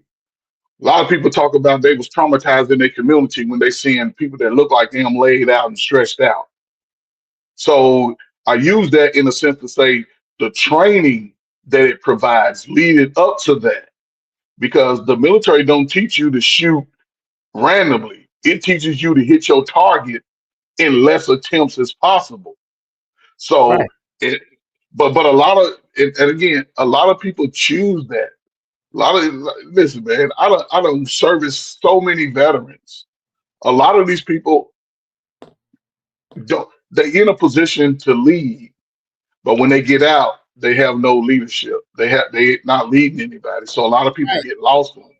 So that's my point. Thank you for proving my point. That's what I'm saying about the reason being is because when you have fake, it's like having a fake environment and with no obstacles, a euphoria environment, a fake environment, artificial environment, and you place people in those artificial environment and they are basically subsidized, controlled, and led to only do one particular thing. When they're left to their own devices and when they have to choose for themselves, guess what? A lot of those people do not have a mind of their own and are not able to choose and access what was right because of the controlled environment. So that's what I'm saying. I don't mind I don't mind the fact that the training wheels are off or the borders are taken off. What I'm saying is that because at the end of the day, every man should work out his own soul salvation with fear and trembling. You are supposed to be the arbiter and the controller of your own soul and your own soul's destination to the best degree that you can, regardless of what the world is doing, regardless of how the world is moving. And that's the purpose of play. Yo, what you mean no narratives of dollar? Yes, the illustration that Coach Ferg just said is the very reason and checkmate to what I'm saying. Because yes, when you take that artificial environment a way that control the environment, a way a lot of people are not able to stand on their own too. When you have to go through trials, tribulations, obstacles, and challenges, and when you still choose God and you still choose to do right, guess what? That's something that nobody can take away from you. That's a power in that. And so at the end of the day, don't wish things was easier, said my man Jim Rome. Wish you was better. Be better. Rest in peace to Jim Rome. Be better. Don't wish that there's no challenges or obstacles. Don't wish that there's no devils or imps or demons. Wish that you could take off their head with the sword in the word. Wish that you could navigate through the obstacles, the challenges in the terrain. Wish that you was able to have the tools and equipment to be able to withstand no matter what is coming your way. Don't wish things was easier. Don't wish things was better. You be better. And so I don't necessarily disagree with what you're saying, right? However, you're ignoring the other side, right? Because the scripture also says in Romans 10:17, faith comes by hearing, and hearing by the word of God. Word of God, right. Right? So and faith without works is dead, though. Right, but here's It's what the you're other missing. portion of that. Right, but here's what you're missing, though, that Coach Ferg is highlighting, right?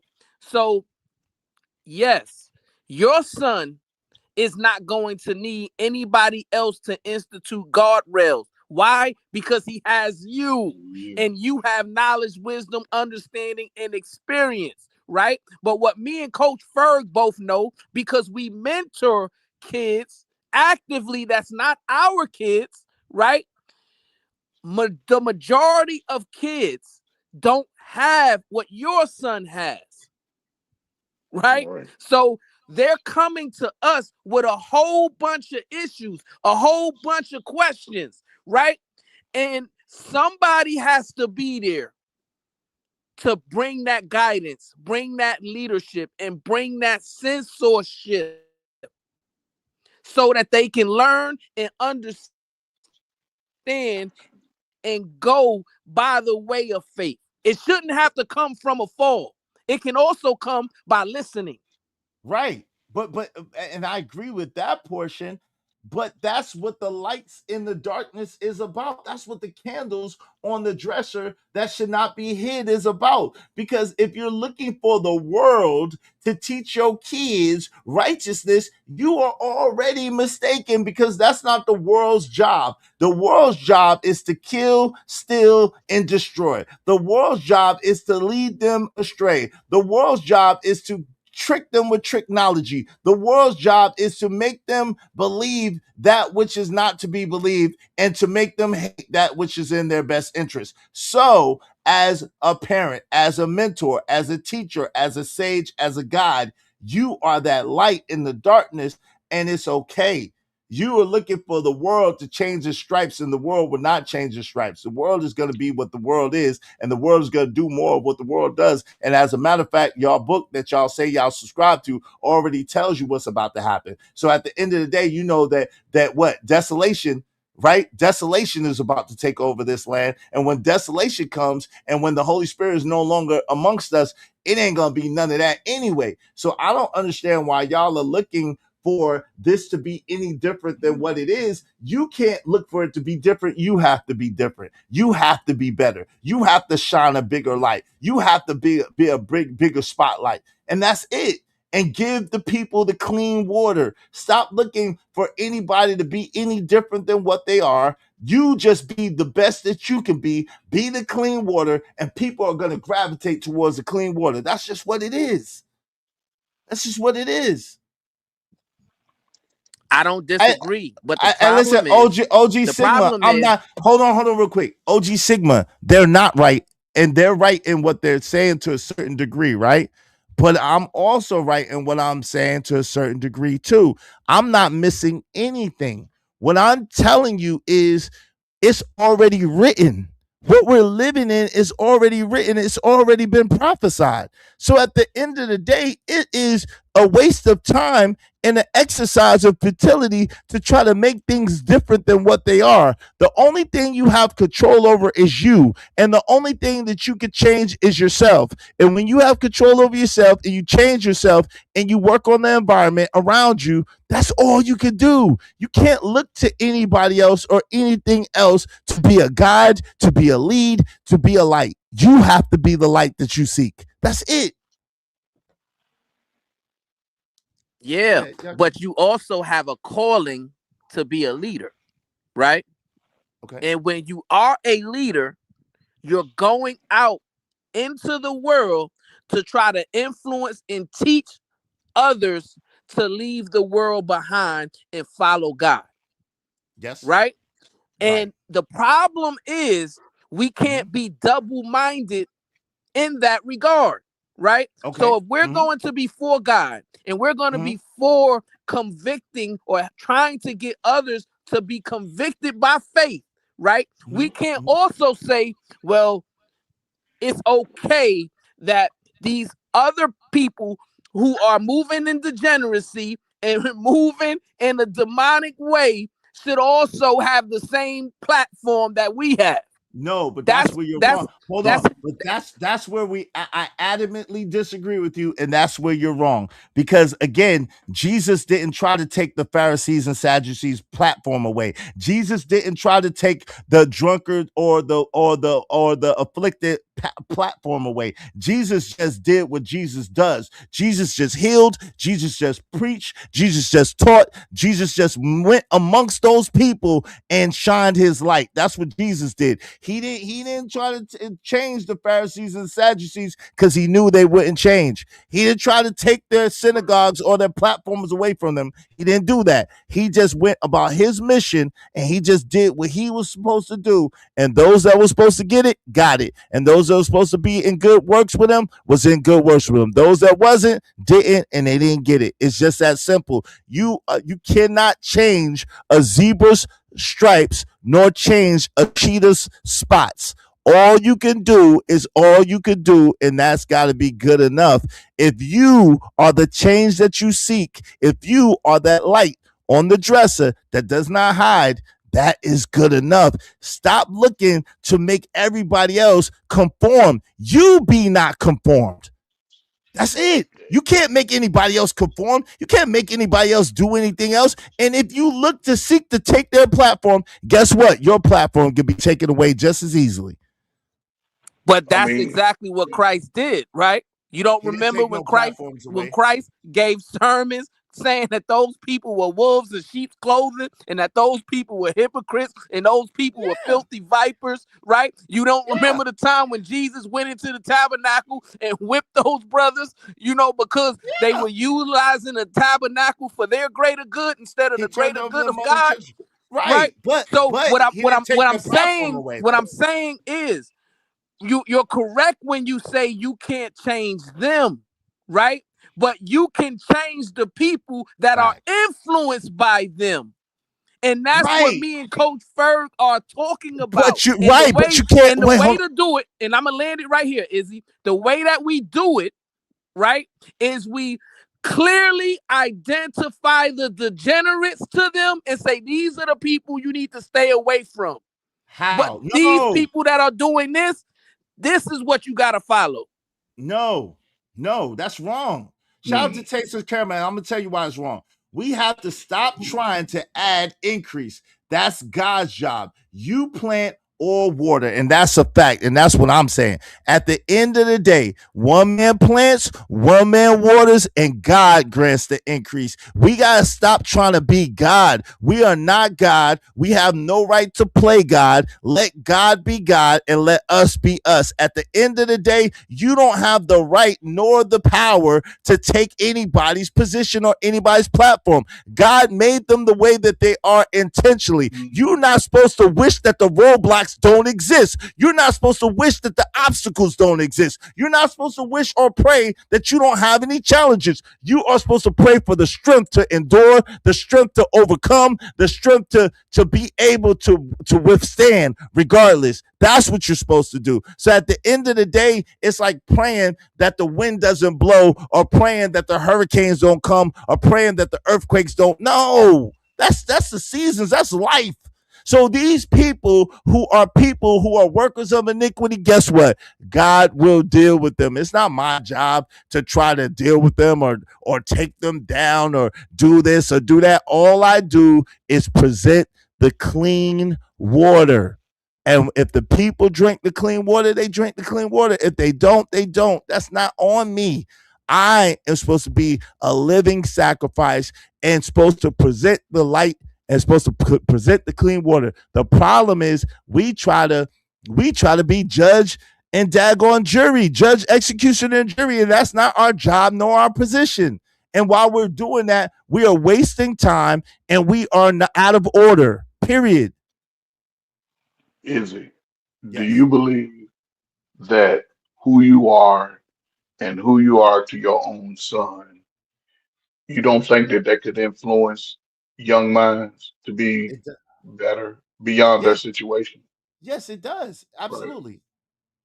Right. And that's all I'm saying. You know what I'm saying? Because again, I understand that not a lot of people are willing to go into those spaces, but those young minds are looking for the light.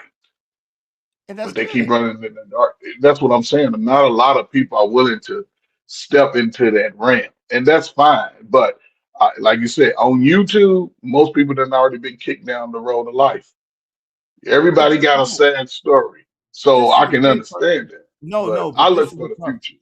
Right, and I do too. But the problem is when you say, "Oh, well, I don't platform this, or I don't do that, or I'm not," like at the end of the day, that's not my right. Like as long as they are following YouTube guidelines, as long as they are not violating my channel, as long as they are not doing any predatory things, what their thoughts, their opinions, and their whatchamacallit is their own. And it gives me the opportunity to shine my light in the face of darkness. Now, what the people choose to do with it is up to them. Like Taste of Caramel said, one man plants, one man waters, God grants the increase, and his grace is sufficient. God sees the whole chessboard spiritually and naturally. We don't. So those people, believe it or not, are necessary. They are necessary, bro. What's up, Trucker? Yeah, those people. Hold on, real quick. Listen. You could not agree and you could not see it. It's fine. But my contention is those people are necessary. God uses who He chooses to use. God hardens who He chooses to harden their hearts, and He does what He chooses to do. Those people are necessary. Point blank and period. No, I wouldn't. I'm sorry. No, go ahead. No, I wouldn't disagree when it comes to YouTube.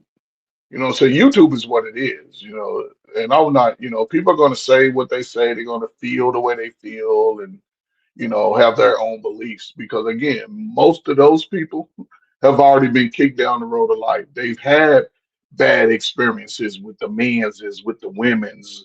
You hear it all the time. But I'm just saying now in this future growth of who we are, and I'll just brothers like yourself with the vision that you have for your own and your future, in a sense, those messages benefit the minds who haven't been, I guess, what's the word, tainted yet. Those messages benefit those. And you will be surprised how you meet a kid at 14 who's believe this is the worst part of his life, how by the time he's 17, 18, he could be doing things beyond his imagination that are greater than him outside of himself. Is all I'm saying. YouTube shit. They can say what they say, do what they're gonna do. That's why certain people come to these type of channels and certain people, stay away. Because a lot of people, they already in the space that it's gonna be bad for the future. But people are who they are. So And I want to say this real quick, Izzy, and this is what I encourage people to do, right? If you believe that it is not our job to condemn and to deplatform those people who are promoting degeneracy to the vulnerable, I need you to read Matthew chapter 23. And Christ himself clearly outlines what he expects us to do when it comes to, guiding people towards the light, as you would describe. Give me a verse, because I'm very familiar with Matthew 23, and I don't those are not. He didn't say to Well, it deplatform starts anybody off. It or to starts off. cast. Hold on real quick. It, He didn't it say to starts off. hold on real quick. Give me a second. He didn't say to deplatform anybody or to cast anybody down. So tell me what specifically in Matthew 23 you're talking about. Well, obviously, deplatform is newer language, right? They're not using that type of language back then. But if you read the whole chapter, he first starts off talking about be wary of hypocrites and understanding how to identify them and to avoid them, right? Then he gives 7 woes, I believe, starting at the 13th verse, where he talks about the job of a leader and what the responsibility of a leader is supposed to do when you're guiding people towards the light, right?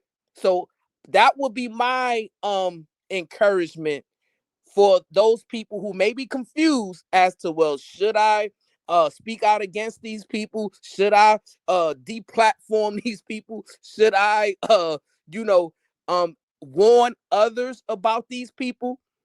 He tells us specifically, yes, we should. It's no because wait, those wait, wait, people are wait. dangerous. Wait, it's nothing wrong with speaking up against that, because that's what I do. That's what the presentation of the clean water is, and let the people decide. But what I'm saying is you don't have to deplatform them, because by deplatforming them, there's nothing to shine the light up against. A light against a light is just the light, right?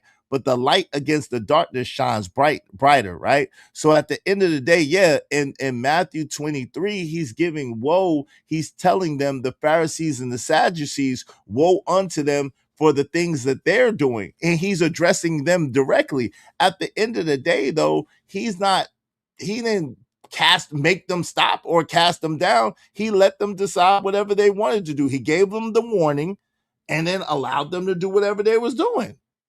That's the same thing that I'm saying. You give the people the warning, which I did that, brother, multiple times, and then you allow the people to do what they're doing. I don't have no heaven or hell to put them in.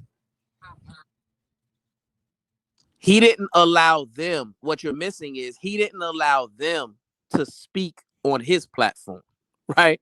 He wasn't speaking to them. He was speaking to the people. Hold on. He was speaking to the people that they had influence over, right? And he was telling them, don't listen to them. Don't follow them. Don't believe anything that they tell you.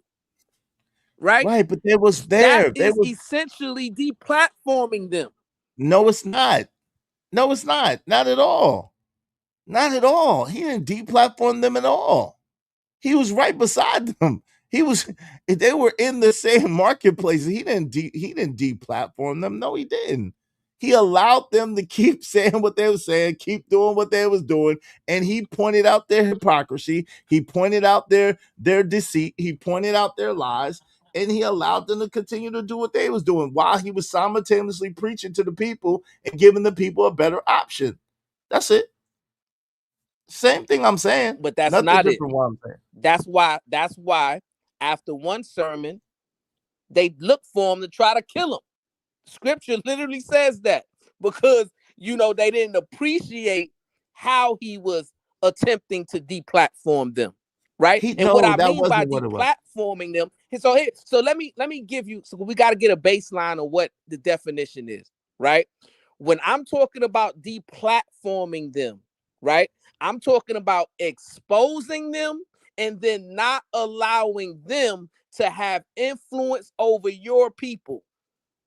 They don't. But that's this exactly what I Christ was understand, doing. but that's not true. Because if that was true, then everybody would be a follower of Christ, and they weren't. That doesn't even make sense. That's not even how God operates. God gives people autonomy. God gives people a choice. So at the end of the day, God presents his prophets, his word, and his way. If you choose as a human to follow him, good for you, and maybe you will enter in paradise. If you don't, woe unto you, and whatever punishment that comes onto that is yours and yours alone. But the decision was yours. God didn't send Jesus to force anybody to do anything, and he didn't deplatform anybody. The beauty of Jesus was he said, I didn't come to do away with the law, but I came to fulfill the law, and he came to fulfill the law through love. So at the end of the day, and he still called out the people that was doing wrong, and he still told them to their face what they was doing, and he gave them the opportunity to repent, but he didn't make them or force them or shut them down or shut their platform down. He didn't do none of that. He just gave them what it was and moved forward with the people who was rocking with him. He came for he said, I didn't come for them people. I came for the degenerates. I came for the lowest of these. This is the people I came out. That's why I hang out with them. That's why I'm around them. Come on, man. Because they asked him, why you hang out with the tax collectors? Why you hang out with the prostitutes and the robbers and he said, because I ain't come for the Sadducees and Pharisees. I came for these people. So he came and dwelt amongst them and was amongst them and healed amongst them and lived amongst them and ate amongst them. Come on, bro. We can't. Come on, bro. Let's don't be. Let's to create a correlation. So hold on. You're missing it. Hold on real quick. I'm not missing anything. Let's don't be so heavily minded that we're not earthly good, and let's don't be high and mighty of our own righteousness. There's nothing righteous about none of us except for the grace and mercy of God. And if not for the grace and mercy of God, there go I and there go you. The only thing that's good about us is that we submit and we repent. At the end of the day, God is the one that grants the increase. God is the one that opens people's eyes and gives people a revelation. He chooses who he wants to. That's it. That's not my job. That's not your job. God does that. So at the end of the day, all we can do is be a light. All we can do is live the best we can live. All we can do is work out our own soul salvation with fear and trembling and do the best we can according to what we know. And then present the people with the clean water, and that's it. That's the beginning and end of our charge, to give the good word, to speak the good word. It doesn't say it says when people don't listen, then you dust the dirt off your feet and keep it pushing. It don't say for you to knock down that house. It don't say for you to burn down that house. It don't say for you to put condemnation on that house. No, you dust the feet, or you wipe the dust off your feet and keep it pushing, because that's not for you to do. God is going to do it in his time. It's not your charge. It's not your job. It's not your mission, and you're out of order if you think that it is. Well, the thing that's in order is what Christ said, right? He says, if anybody desires to follow me, let him first deny himself, take up his cross, and follow me daily. So that goes beyond what you were saying, right? It's beyond just worrying about you, right? You still gotta bear some burdens, right? And all I'm saying, to correlate, this is your platform, right? So this is your pulpit. This is your opportunity to shed light. And if you're doing it or choosing to do it in a double-minded fashion, to where one day you decide to shed light and then the other day you decide to allow a dude talk about, hey, I ain't talking to women unless they ain't got their clothes on, right? That's what you're deciding to do on your platform. Wait, no, hold on. I can't allow you to paint a narrative on me. That's not double-minded. That's not a narrative. Well, no, hold on. It is a narrative, because at the end of the day, when that person was over here and Trucker could tell you firsthand, I always corrected that person. Always. Not one time did I let it slide where I did not correct him or whether I did not say, in fact, that I don't agree, nor do I stand with what he's saying. So at the end of the day, and I said, come on, man, let's come on. You know, I don't go for that. Let's move past that. So at the end of the day, I did my part. I was never double-minded when it came to that. I never stood in agreement when it came to that. So that's not double-minded. What it is I have no rights over him. I am not his God. I have no heaven and hell to put him in. I am not his judge, nor am I his executioner, nor am I his jury. At the end of the day, he's my brother. I got love for him, and I pray for him. And I pray that God give him revelation and God do his work in his time for that brother's life. That's it. That's all I could do. And I could shine the best light. As imperfect as I am and as wild as I could be sometime, I could shine the best light that's possible and pray God grant the increase. That's it. And tell people, yo, you don't look at me because I'm liable to let you down. It's not about me. It's about the God. It's about submitting to God because God is perfect. I am not. And I could just try. That's it. I could pray and I could try and I could do my best. And that's enough. It's not double-minded though at all. So can I ask you a question? Right? Yes. Would you allow a devil worshiper to utilize your platform to spread a message of worshiping the devil? Would I allow a devil? Yo, fam. So it's a yes or no question. That's not a yes or no question. That doesn't even make sense. It's not even a yes. Bro, let me put it like this. Let me answer the way that is given to me to answer. If I felt led that God needed me to speak to that person, no matter what they did or no matter what they believed, then I would speak to that person with the Spirit of God. Now, would I allow them to do their rituals or to do their divisive measures on my platform? No. However, would I allow them up so that they could see light and so that God could use me to address some things in them? Yes, I would, because at the end of the day, I don't know what God is trying to do in that person's life. God used Saul of Tarsus and changed him into Paul and was one of the biggest advocates of Christian, where at one time he was the biggest persecutor of Christians. So I cannot speak on the mind of God and whatever God chooses to do. So all I could do is to be a servant and to do the best that I could do. That's it. So if God sent a so-called devil worshiper over here and he wanted me to speak to him, then yeah, I would. Yeah, nah, it's good, Caramel. It's good, no problem. At the end of the day, listen, they can't twist what God has made for good. No man could twist and make evil. What God has put together, no man could tear apart. Like at the end of the day, see, that's what I'm saying. Even in this, I allow Brownsville to bring his ways and to paint his narratives. And then when I see it, I call it out and keep it pushing. It's the same operation. See, that's what I'm saying. You see how this is, Brownsville? This is how that line is. Izzy, no, stop. This conversation, no matter what you say, is going to be twisted. You see how thin the line is, Brownsville? So do you feel like I'm trying to twist your words? I mean, it could be interpreted that way. It's possible. No, I'm asking you. I'm having a conversation with you. And right. I'm saying that I could see, yes, I think that you are potentially trying to twist my words. However, the thing about it is that's how the line is, how thin the line is. If people care and if people have a spirit of righteousness about them and they see any form of what's potentially unrighteous, they could make a judgment or a decision and they could put you in a box where maybe your intention is not there, but it just appears to be there. And so that's what I'm saying. Who am I to make these judgments? I'm nobody to make these judgments.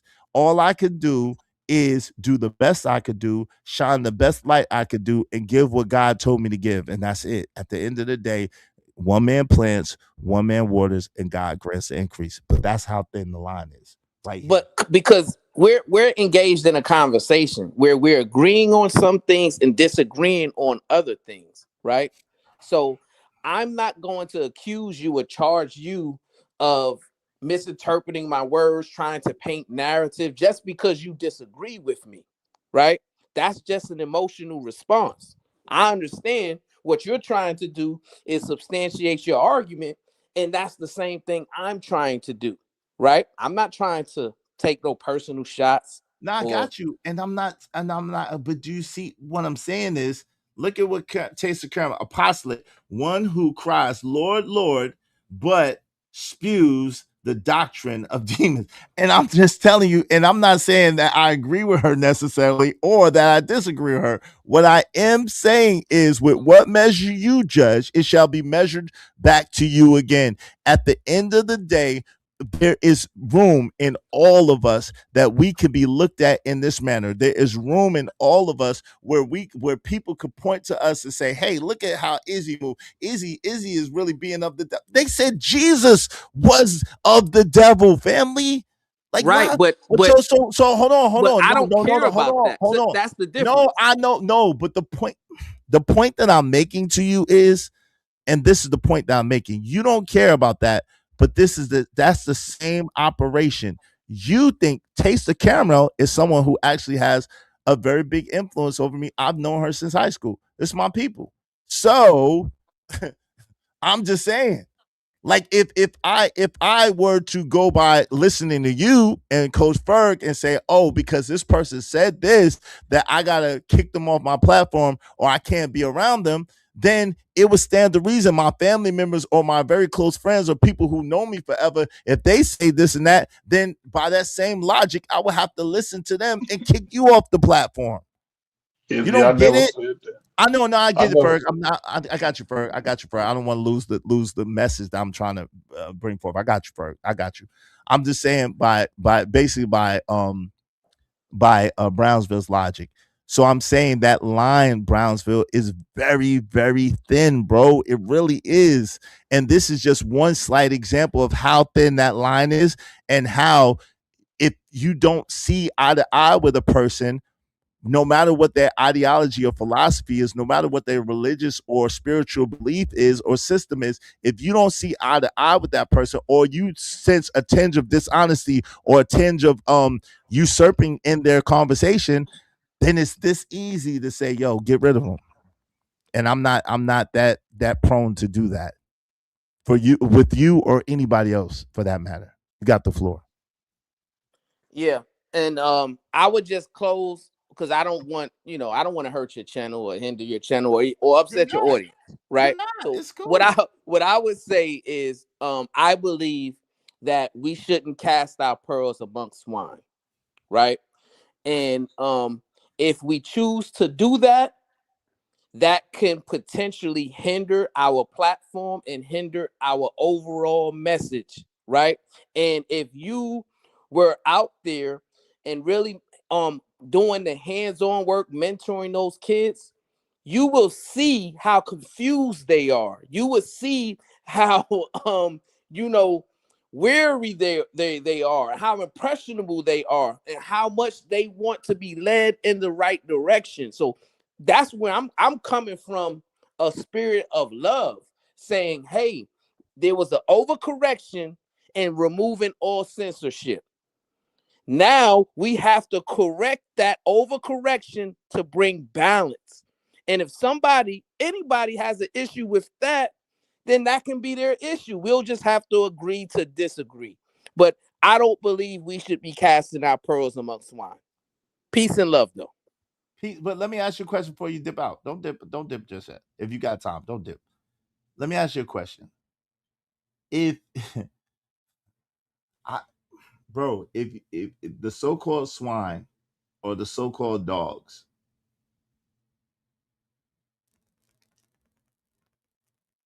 so what you're going to do, cast pearls to people who already agree with you, who already are so-called righteous, who already have the right way? Like, at the end of the day, right?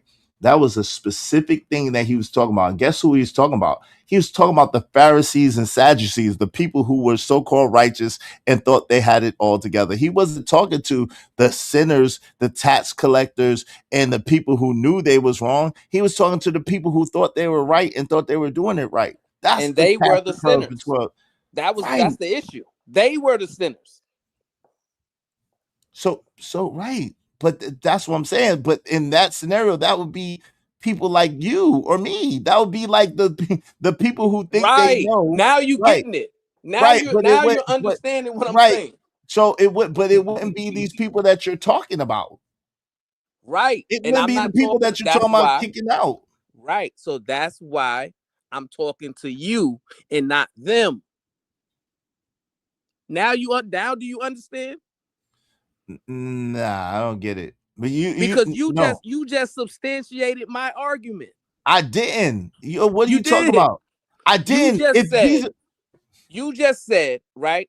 If we take the scriptures and apply it to modern times, right? The Pharisees and Sadducees that he would be calling hypocrites, he would be calling filthy vipers, he would be whipping out of the tabernacle, would be people like you and I, not that brother who's doing that degenerate talk, right? So that's what I'm saying. We have to be careful not allowing our message to become convoluted. No, but yo, what? That's a heck of a reach, bro. At the end of the day, yo, that's a heck of a reach. My message is not convoluted.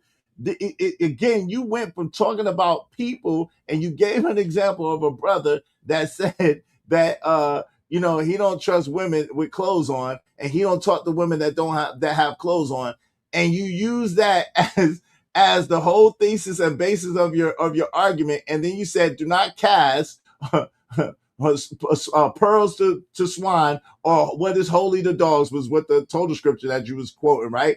And what I'm saying is that wouldn't apply to that person. That would apply to self-righteous people who were righteous in and of themselves. So the people that you're supposed to be talking to are the people like him that say he don't talk to women with clothes on. Those are people that you're supposed to be talking to. Those are people that you're supposed to be an example to. Those are people that you're supposed to wrap your arms around and try to help them. And if they take it, fine. If they don't, fine. And it is what it is. Come on. No, what the Reese, scripture highlights. hold on, Reese. My message absolutely is not convoluted. Only to a convoluted mind is my message convoluted. My message is very straightforward and very accurate. I say, look to God. I say, do what God says. I don't put it on me at all. It ain't about me. It's about God in me. So I don't point to me. I don't have no heaven or hell to put nobody in. I am not righteous in and of myself. I have no self-righteousness to stand on no pedestal above anybody. That's my message. So I don't know what you mean, but hey, it's only the convolution within yourself. I'm gonna be real with you. It's projection. Why Marvelous said, I don't trust self-righteous people. Me neither. Why Marvelous? I'm be honest with you.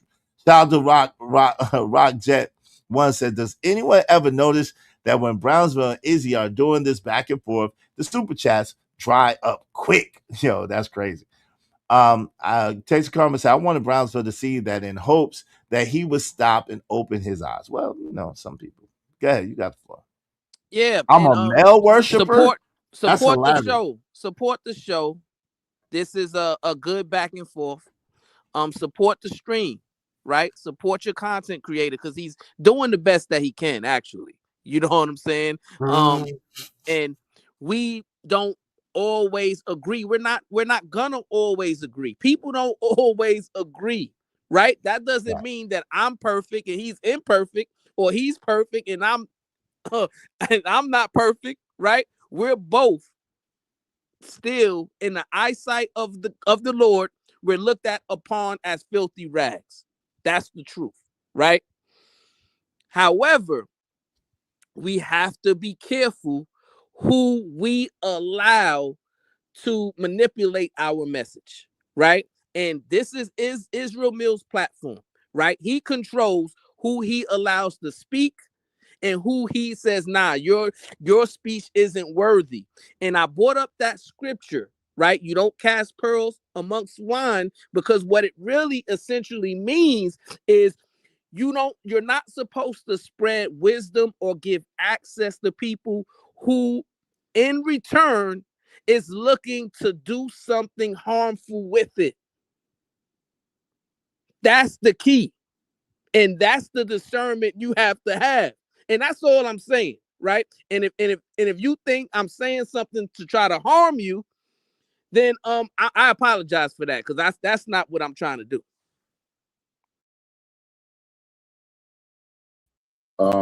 Can I say something if I could? Okay.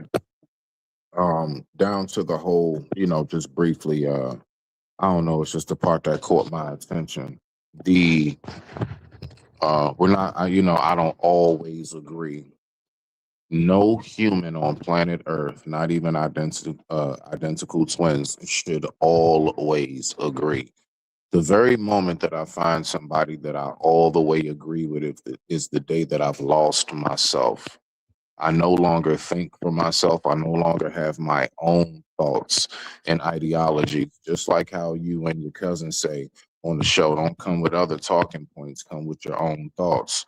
So I just wanted to say that because I hear that a lot, like a whole lot. Like, I don't always agree with such and such. I'm like, why do y'all always say that?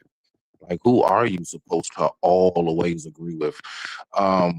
Brownsville, I saw you and your cousin just yesterday, I think it was, disagree heavily. That's still your family, y'all good, stuff like that. But that's normal. That should happen every so often. That lets me know y'all are human. But I digress. My mic is muted. I don't want to talk too long on that. What's up, Trucker? Welcome to the show, Trucker. Yeah, how you doing, bro? What's going on, fellas? Could y'all hear me clear? What's up, bro? How you doing? Yeah. Okay. Just making sure the microphone is all right. Brownsville. It's been a while, man. How you been? You been all right? I've been good. Peace and love, my brother. How you been? How's the family? Good. All love. You know how it is, family. I second what Smitty is saying. I think personally, just me personally, I think both of y'all, two things can be right.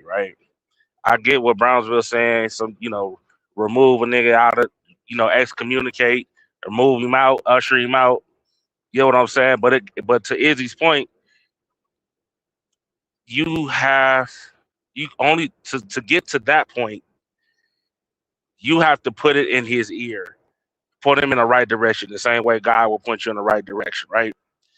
And at the end of the day, it's that individual's choice to follow that path or not. The best thing you can do is put it in their ear. You know what I'm saying? Because at the end of the day, when they go down the wrong path, you're going to come up in their mind regardless, whether it's 5 or 10 years. I just had to make an example out of my son, because one of the things I tell my son is, be your own man. If I'm pointing you in the right direction, go that way. But if you choose not to deal with it, guess who got to deal with it? It ain't your friends that got to deal with it. You got to deal with me. Or you going to have to deal with God regardless. So, I can see both of y'all side, though. I really can. Hey, shout out to JD1970. Oh, I'm sorry. I thought you were finished. No, good. No, you good. You good. I apologize about that. I thought you was finished. Shout out to JD1975. What's up, bro? And shout out to Kills. What's up, family? How y'all doing? Make sure y'all hit the like button. Likes are free. My man DJ Wish Doctor, what's up? He said, I'm surrounded by degenerates. Salute to that. What's up, A-Dub Way? He said, what up, Izzy? Good evening. Good evening to you. Hey, Ebony, how you doing? Good to see you, sis. What's up, Jesse? Jesse said, come on, Reese, chill. What's up? Casey Caramel said that will go against the Constitution of heaven and Jesus being our kingsman redeemer. Shout out to that. So if y'all don't mind me asking, how did we get to this point? Like, if y'all don't mind me asking, because I haven't really been listening the entire day. Like, was there a video I missed or something? Yeah, well, earlier we were talking about the Glorilla situation, but then the Glorilla chick.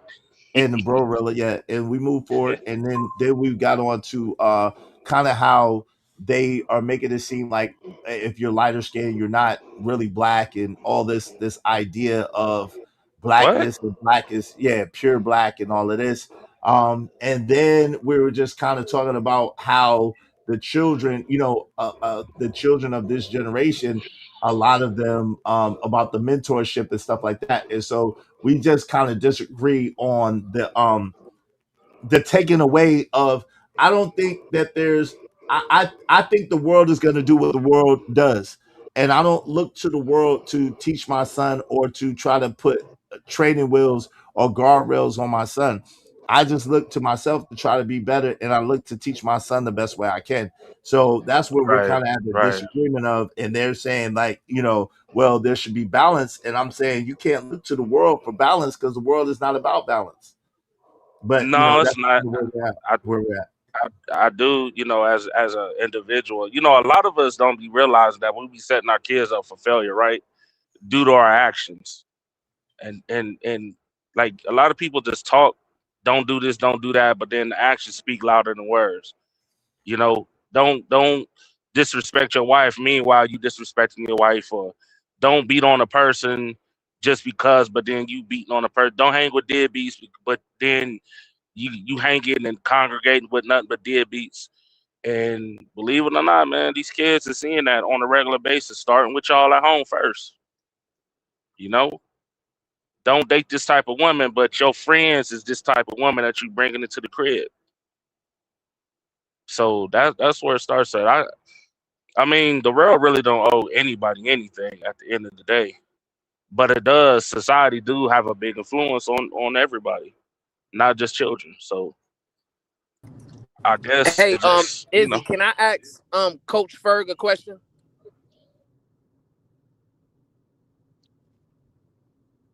Can y'all hear me?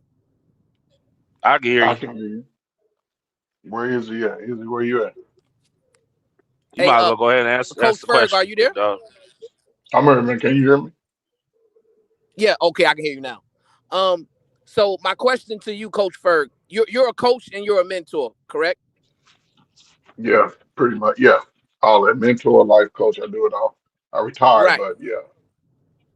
Would you allow someone of a degenerate background and immoral character, would you allow them to have access to speak to the people that you're coaching and mentoring?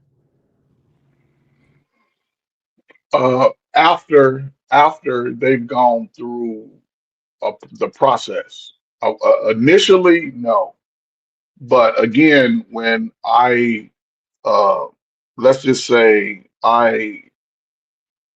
2 summers in Chicago, the group that I had over the summer were all felons. Every last one of them. It was about 65 guys all together, age 18 to 24. All of them were felons. So they all were already in that degenerate space, right? And I couldn't dismiss them because of that. But and this is where I think a lot of people, they didn't really sort of open their minds until they could trust me, until they could trust what I was saying, until we built that relationship. I can understand what you're saying, especially just like if you already have something in place, you don't want that type of poison mindset to come in and disrupt everything. But in a sense, if they all are in that space and they all are in a position to receive the information, sometimes it just takes time to build that relationship and to trust, because they will try you. They would, and I'll say this: the thing the kids used to say to me is that, "Oh man, you ain't successful. You here with us." And then my response would be, somebody has to come back here to help you. Because if I stayed on my little island, y'all would never get any of this information. Y'all would never get anyone telling you that there's a better way. So yeah, again, Brownsville, we're dealing with adults on YouTube, and I can understand where you're coming from. You don't want that to even be a part of the building process. But we all, a lot of times in that space, we get them where they are, and we have to just hope that they can grow out of it with your information that you give them, with your tutelage, things like that. So that's my response. I mean, if you want to be honest, if you want to be honest, it is a good question. I definitely feel what he's saying, and this is where the said you got to recognize who want to change and who don't. This is where it comes at, right? You can learn from anybody. There's plenty of dudes that get out locked up or whatever they did in the past. They learn from it. They move forward. They ain't trying to make sure they don't end up in the same position. versus somebody else that's constantly trying to take 12 steps forward and 10 steps back. So you just got to separate them, and that's how you weed out who trying to listen, who trying to better themselves, versus somebody that just want to be stuck in survival mode all the damn time. You know, I ain't perfect. Shit, I got a whole lot of stuff on my record. Shit, I almost did 14 years in prison. Real talk, but you know, it was just, you know, tired of being in survival mode, man. Tired of going through the motions. Tired of, you know what I'm saying, looking at the disappointment in my dad's face. You know, things like that. So it took a whole lot. Unfortunately, sometimes it takes people to go to prison in order to learn their lessons. Sometimes it don't help. So sometimes you got praying people, trucker. Sometimes you got people praying. Sometimes you got people praying for you in the background. You don't even know it. You might have a praying aunt or a praying grandmother or praying whoever. I know the story of your mom, but you might have had somebody praying for you. You know what I'm saying? And praying you through the circumstance to help you get the stuff together. And it might have took time. And that's the realness of what you're saying.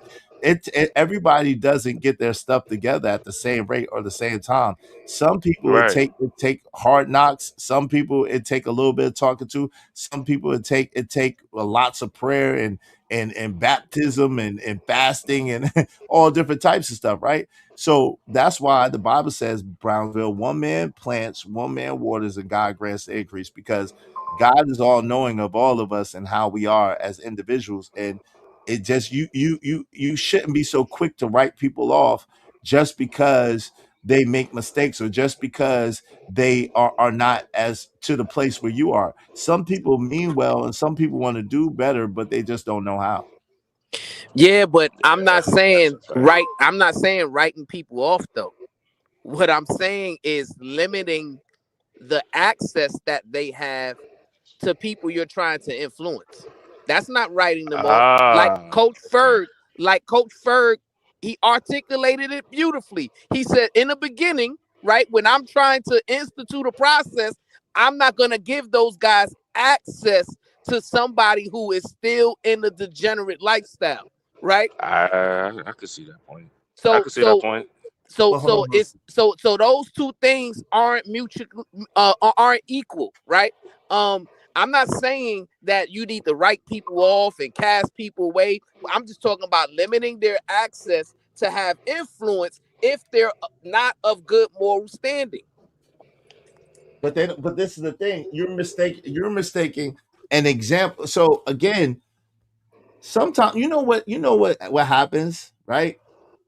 Especially like sometimes what happens is when you have a protagonist or antagonist, the person that's watching sees the antagonist and they see themselves in that behavior without you knowing that that's what they involved in, and they see how ugly it looks and how crazy it looks, and they make a decision and a declaration at that moment. Sometimes that's a fact. So that's what I'm saying. Like, you just don't know. Like the people watching, you don't know how many times people say, "Yo, man, how'd you know?" Or, "Yo, you was talking to me, and I'm like, "Huh? I didn't know." There's like, "Yo," or I said something about somebody, and it was like, "Yo, did you know this about me?" And I was like, "Oh man, nah, my bad. I wasn't talking about you." So what I'm telling you is, people are listening, people are watching, and this has much more broader effects on people that you think. And people are not as stupid or as slow as you think. So sometimes people are able to identify weaknesses within themselves and spots where they need to change within themselves, but seeing it play out for somebody else, they're like, "Damn, that's ugly. I don't want to do that. I don't want to look like that. That look crazy." To be fair though, Izzy, Brownsville is right. Coach Ferg is right too.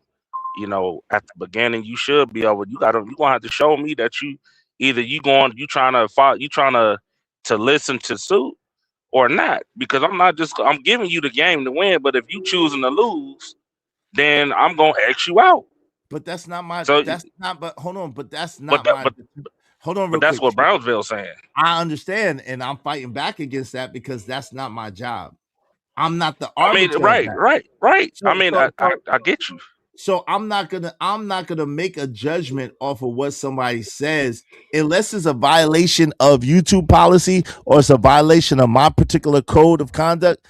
I will call out the things I don't agree with as an example, but I don't have to shun that person or excommunicate that person because honestly, if I did, I'd have to excommunicate Brownsville. Brownsville couldn't even come over here if that was the case.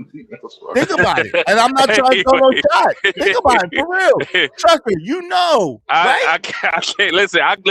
I understand. I get. You're not like I get what you're saying, but what I'm saying is right because first off, the conversation, the back and forth is a good conversation, right? So I get what you're saying, right? But I'm talking about people's actions. Like people's actions speak way louder than the words. They can say whatever they want to say out their mouth. People say they want to change, and then 12 years. Sharon, then come on, bro. But hold on. I can never hang out with Sharon if I. But hold on. But again, people's. Hey, I've seen it time and time again. Sharon might be on some other things, but then there'd be times he'd be like, okay, it kind of makes sense. You know what I'm saying? But it's like yin and yang. It's just yin and yang. You just gotta. What you're saying is, Trucker, we all have those moments, and that's the point that I'm making. Like, yo, if you talk about a dude like he was trying to use the dude, he was trying to use.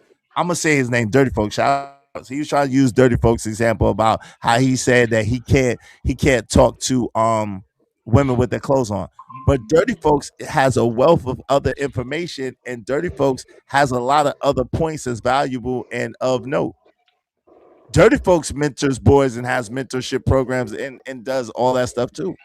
So at the end of the day, it's like, yo, I wouldn't shun him because he said that. I will correct him when he says that, but I'm not gonna shun him because he says that, because I know he adds value in a lot of other ways, and I know it's a good example of what not to do in certain areas and what to do in others. Wait, let me ask this question. The problem. I'm gonna ask a question after Brownsville get done. The problem is when you allow somebody to say those degenerate things over and over and over again, that's when it becomes problematic. That's when your message kind of intertwines with his to a certain degree, right? If you correct him and say, "Hey, yo, that's crazy, man. You shouldn't say that," and then he comes the next day, says the same thing, and you say, "Oh man, you crazy. You shouldn't say that." Then he comes the next day, say the exact same thing, right? At some point, right, it becomes your message. Hold on, but Brownsville. Then that means y'all gonna have to smell your own shit too, big dog. Thank you. Because y'all be about having the some women. people. Hold on, yeah, y'all be having the. Tell them about what PhD did, right? Hypocritical. I was about to say that. You can't say that when you have an individual on the panel who tripled and doubled down on deleting black baby boys. And then what did they say in response to? Well, I don't align and agree with that, but she on the panel every day, right? So again, brother, this is what I'm saying. Hold on, Trucker, I got you. I appreciate that, but this is what I'm saying with the levels of hypocrisy or the levels of self-righteousness is good for thee, but not for me type attitudes. And what I'm telling you is, we all could pick each other apart on all of this stuff. So it's best to just let people do what they want to do and how they see fit to do it. Like, that's it. Like, at the end of the day, because thank you, Trucker. And to be fair, you out of your own mouth, Brownsville, you say, you know what, I don't align with it, but that's how she feels. And that's what basically Izzy saying. Hey, I don't align with that goofy stuff, but you know what? That's how that person think. Only thing I could do is try to chop it down and not let it influence me or anyone around me. I mean, it is what it is, man. You live and you learn. So first of all, that's a false equivalency, right? Because how? That's a false equivalency. And here's why, right?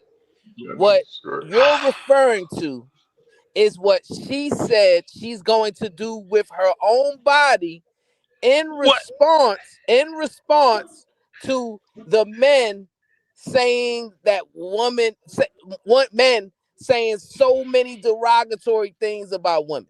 Lies. Man, right? that's lies on top of well, lies. So the thing I gotta is, disagree with you, Brownsville. Come on, man. We gotta be honest. I was there, lies. Like we gotta be. Hold on, Trucker. She led with that, Brownsville. That's a lie from the pits of hell. If she told it, that's a lie. She led with that at that particular moment. It was a long time ago. The same way with what Dirty Folks ain't been over here in a year and some change. Shout out to Dirty Folks. So that was a long time ago. The same way PH Diva stuff was a long time ago, and I was there when she said it. It wasn't in response to no men saying nothing. She led with that over there on that particular panel. And again, even if she said that, right? So was I there? You asked her the question. You said what you said. Right. She done triple and double down. Right. Well, so I was telling why you was there. Yes. So and to be fair, like I can't talk to women with clothes on. It pales in comparison. It's right. Like, you know what I'm saying? Like it pales in comparison. Like I mean, if you like this, like let's be realistic, right? If your son brought home a woman and you heard that come out of that woman's mouth, them words, right? You would be like, "Hey, son, you gotta get rid of her. She gotta go." This is be real. Versus a dude talking about I can't talk to women with clothes on. It pales in comparison. I'm sorry. Hold on, Kodak said it best. We checked Dirty Folks so bad for his derogatories towards women that he feels he don't even come over here no more, bro. He don't, and that's what I'm saying. Shout out to him. True. He ain't been over here in like a year and a half. He don't come over. That's how many times I checked him about it. I would not allow him to keep doing. I'm like, yo, fam, come on, man. We don't rock like that. Come on, bro. You know that's crazy. Come on, bro. Even though I thought he was playing when he said it, every time I checked him so much that he stopped. He got tired of hearing it. He ain't come over here in a year and a half. But the point you of never the matter laughed is, at it when he made that comment. I want to be clear, right? So you're saying that there's no videos that exist where when he made that quote unquote joke that we can't hear you laughing. I'm not saying that. I'll laugh at a lot of things, so I'm not saying that. We all laugh. Hold on, Trucker. Hold on. I don't need no help. I may have laughed and I may not have laughed. That's not even the point. The point is every time I checked it and see now this is seeming like now you're trying to paint a narrative. I'll be honest. This seems like pure narrative painting at this point. Because again, he hasn't even been. Okay, let me tell you. I'm gonna tell you. If you be quiet, I'm gonna tell you. Because Kojak literally said he don't even feel comfortable over here. I literally said, I checked him every time and he hasn't been back in a year and a half. I literally said that. But now you want to nitpick and say, you're saying that you've never laughed. I ain't saying that. I'm saying that when he said it, I checked it every single time and I let him know that wasn't okay and I don't stand for that. To the point where he don't even like being around me at this point. And it's fine. Bro, it's been times, and it's not just Dirty Folks, man. Hell, even I'm just gonna talk about on me. It's been times where I didn't disappear and I ain't come back for like 2-3 weeks. Why? 2-3 weeks. Why? Because Izzy then said something to me, and then everybody then said something to me, even to a point, nigga. What's it? Crown Heights even booted me off. The damn paid to boot me off, and you know what? Even though I could have paid to came back up, I didn't even do that, man. It was just a reality check. We hold each other accountable. Yeah, we hold each other accountable over here, believe it or not, whether you want and been doing it. What's up, Bridget? So tell me what's funny when he says that. Nothing. What provokes laughter? No, well, it could have been the way. Man. Hold on. 2 years ago, it could have been the way he said it. It could have been his the facial expression that he was making. It could have been the fact that he got that funny laugh and he be laughing about it. It could have been anything. It's nothing necessarily funny about it, but it could have been anything surrounding it that might have made me laugh. So again, hold on. Again, this sounds like narrative painting because this has been over 2 years ago, and we have reiterated that he doesn't even come over here, and he hasn't been over here in like a year and a half because of the fact that I checked him every time he did it. But how is it a paint of a narrative if what I'm saying is truthful? Yo, because again, that's not even the point. Shout out to Crown Heights. Yeah, I pray he's doing well, man. We miss him. Shout out to my man, Crown Heights Brainiac. Exactly. He trying Red Scorpio to get off PH Diva, and the fact that they let that rock and they co-signed her and said, well, she said it a long time ago. She has a right to believe how she believes. Okay. So, but the man don't. A woman does have a right to say she'll delete a black baby because it's her body, but a black man don't have a right to say that he don't want to talk to women with clothes on. How is that even equivalent? So it's not. Listen. It is. The one with the baby is far worse. That's the point that I'm making. Not that it's not an equivalent situation, because it is. I'm talking about how is it equivalent as far as the depth of what is being said. Somebody with clothes is way different than deleting and taking a life. Come on, stop it. To be fair, honestly, fellas, I don't even want to do the tit for tat because we already know how this is gonna go, and we kind of going back and forth about the little thing, right? The point of this thing is, man, y'all, both of y'all, and I mean both of y'all, is definitely right on some parts. I ain't gonna sugarcoat it. Not gonna sit here, smile about it or nothing like that. I mean, because if we gonna do that, there was people that was agreeing with old girl on Sharon's joint and supporting it and everything else. So it looks bad. Period. All right, shout out to Coach Ferg.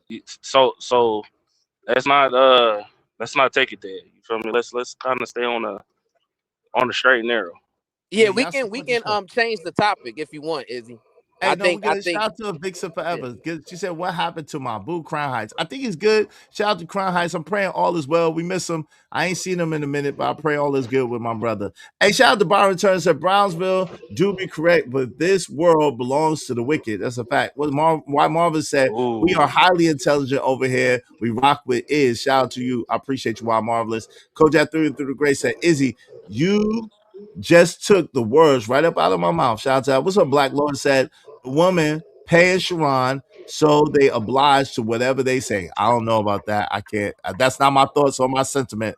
My bad. Hey, and Kojak said, anybody that calls for the deletion of innocent voiceless babies are an enemy. The evil and demonic, not like what Dirty Folks said. It's not the same. I shout out to Daniel Berry Sports Highlights. Say happy Thursday. What's up, guys? What's up, Daniel Berry Sports Highlight? Good to see you. I go ahead. Y'all got the floor. Thank y'all for being patient with me. Hey, listen, don't be afraid to support the show, y'all. We can use a little bit more support. We're going into overtime.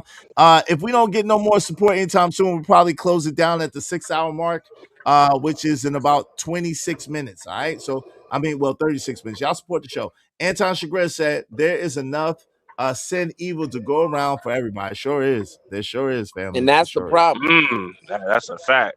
But they're never gonna change. It's only gonna get worse. And our book says so, bro. Yeah. Come on. And the only thing you could do is good sir, is because I definitely agree with that. I think it's a lot of effery going on. I don't like how everything is going, especially with our community. And the only thing and the best thing I can do is give my kids the game to not make the same mistakes. Because at the end of the day, my life is pretty much done. Their life is a beginning. You know, my son about to be in high school, first year of high school next year. You know what I'm saying? Okay. So, and I keep, and it's here every week, every day. Thank you to my sister Vixen Forever. Thank you so much, Vixen Forever. I appreciate you, sis. Every week, every day. That at the end of the day, you're going to be 18. Your life starts at 14. You're getting ready to be in high school. Everything counts from here on. Everything been counted, but everything really going to count from here on out. What school you go to, all of this, your influences, niggas in high school was going to prison, all of that. Everything really counts now. You're a grown man. Everybody else, say 18, you're a grown man at this point in my book. And thank you, Vic. Hold on real quick, y'all. Hold on real quick. Give me one quick second. Thank you so much, Vic Forever. I appreciate you, sis. Go ahead, family guy. Yes, let me present this to y'all, and I want to see how y'all feel about this, right?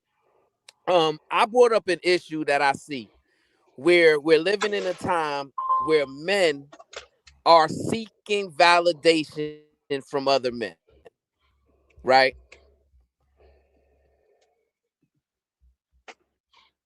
Okay.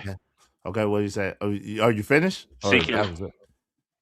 Yo, if you're talking, you're muted or something happened. Rounds, you there? He must have got a phone call or something. He'll probably be back. He must have got a phone call. Go ahead. No, I was trying to. He said he was looking at how a lot of men are seeking validation from other men. That's kind of weird, but am I the only one I think that's weird? I think men have always sought validation from other men, and basically, I mean, Coach Ferg, right? That's been the way of the world. Men have always. It depends on what manner he's speaking about, but by and large, men have always identified men and validated men and put honor and title and status on men. There it is. Thank you. I was getting ready to say. I guess it depends on what category we're talking about. We talking about honor amongst men, respect amongst men. Well, he's back. What are we talking about? What are we talking about? Shout out to Brownsville. What way are you speaking about, bro? Well, there's an issue that I've noticed to where men want to be validated the way ordinarily men would validate women, right? What do you mean by that? What do you mean by that? You want to give us some more context on that? Yeah. What I mean by that is Malcolm X, he spoke on how men should move when it comes to validation. In his mind, he believed that men should be self-validated. He says through your own self-discipline, your own self-determination, your own self-defense, and your own self-resilience, that you should put those things in place to where you can present yourself as a leader, and therefore you are already validated and you don't need anybody else to validate you. Well, that would be, hold on real quick. That wouldn't be accurate according to the way that Brother Malcolm moved, and rest in peace, Brother Malcolm, because he absolutely spoke in the words of Elijah Muhammad every day, all day, twice on Sunday until he made his pilgrimage to Mecca. So at the end of the day, it's funny because he was crying and in such awe, he couldn't even look in the face, by his own words, his own admission of Elijah Muhammad, because of the fact of he felt like he was like a father figure, a deity to him. And so that's ironic. And he felt honored the fact that Elijah Muhammad made him one of his main ministers as far as the world. So that's a very ironic statement. I don't know about that one right there. I never heard that one, but go ahead, please continue, because his life would reflect something very different from that. Well, you can look it up. It was an interview from 1963 when he was asked a question about it, and that's how he responded, right? He got his validation from Elijah Muhammad in the nation, because, and let's be truth, a lot of guys again today are just walking zombies, and what I've seen, it's allowed guys to become validated by hearing stories of other men, and realizing that regardless of how separate we are, most of our issues are similar. Now, the problem is that validation is a lot of it's toxic. It's not to build the righteousness of man. It's to allow man to just be degenerates in a sense, because birds of a feather flock together. And when we were outside every day, we hung around people that sort of had our same mindset. But again, today, it's a little different. The mindset's a little different because a lot of people don't get validation from in the house that they grow up from. Most men over the last 25 years don't have a validation from a man, a father. Your father would be technically the first person that validates you. Correct. Which is a man, right? Which is a man. But yes, but the concept was, right, the difference between being validated and seeking validation. Validated. Okay. Validated, not violated, brother. Please. We don't seek to be violated, brother. Jesus, Jimmy Cricket. Validated. That's how rumors get started. Maybe I cut out. Yeah. You said violated. There's a difference between being validated, right? That's what you meant. Seeking validation. Yes, from that's others. what you meant. Right, that's what you meant. Right, that's what you meant. You said being violated, though. That was the delineation that he made, right? And now, I had a certain situation to where, when I come up on my cousin's platform, I acknowledge the queens by name, and then at the end, I give acknowledgement to the kings in general, right? Okay. Yeah. Okay. Apparently, there are men who have taken issue with that. Okay. They are saying that, Brownsville, that makes us feel a certain type of way. You need to validate us by name as well. Okay. What? I mean, of course, y'all do got a bunch of weird niggas over there. Hold on. Hold on, time out. No. Trucker, chill, mute real quick. Chill. See? Brownsville, mute, Trucker. See? No. Because listen, you're gonna get Trucker. You're gonna get me into beef that I don't got nothing to do with that. Listen, we're not gonna attack those brothers. All I'm gonna say is this. Listen, that probably was the feeling and sentiment of those particular brothers, and however they felt and however they saw it was their particular ideology. I wouldn't look at it like that. I don't look at it like that, but that's just me. I'm not making any disparaging remarks or because I wasn't there and I really don't know the context of what happened. So I don't want to really speak on that without the proper knowledge of what exactly happened. Okay, I apologize. So let me give you a hypothetical then. Let me give you a hypothetical, right? I can't wait. Hold on. Savage said, Izzy, that's not how it went. Don't let that man lie. Well, I wasn't there, Savage, so I can't speak on how it went. But and that's why I tried to stop Trucker from doing that, because then it's gonna be like, yo, Izzy was talking junk about whoever it is. I don't even know who y'all talking about. But I'll just say that it's probably some context to that. So can we, Brownsville, let's just leave that particular issue, because sounds like a personal issue between you and whoever that is. So please, let's don't bring that over here, because I don't have no working knowledge of even what you're talking about, bro. I'll be honest with you. To be fair, my bad. Yeah, go ahead. What's the hypothetical? So if I came up here, right, and I hit the panel and I said peace and love to Queen Caramel Drip, right? And then Trucker says, after I finish that, Trucker says, well, hey, Brownsville, why didn't you acknowledge me? What would you think of that? It would sound a little weird to me personally. But it would just sound a little weird to me personally, to be honest with you. Why? What's weird about it? Nah, I mean, I wouldn't care if you acknowledged me or not. It wouldn't matter to me personally. That's just me personally. It wouldn't matter to me if you acknowledge me or not. It doesn't take anything away from me for you acknowledging Caramel Drip and saying what's up to Caramel Drip. Now, what I will say is this.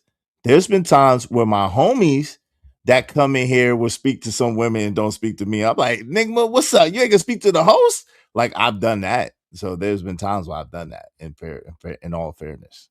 So I don't know. Is that a contradiction?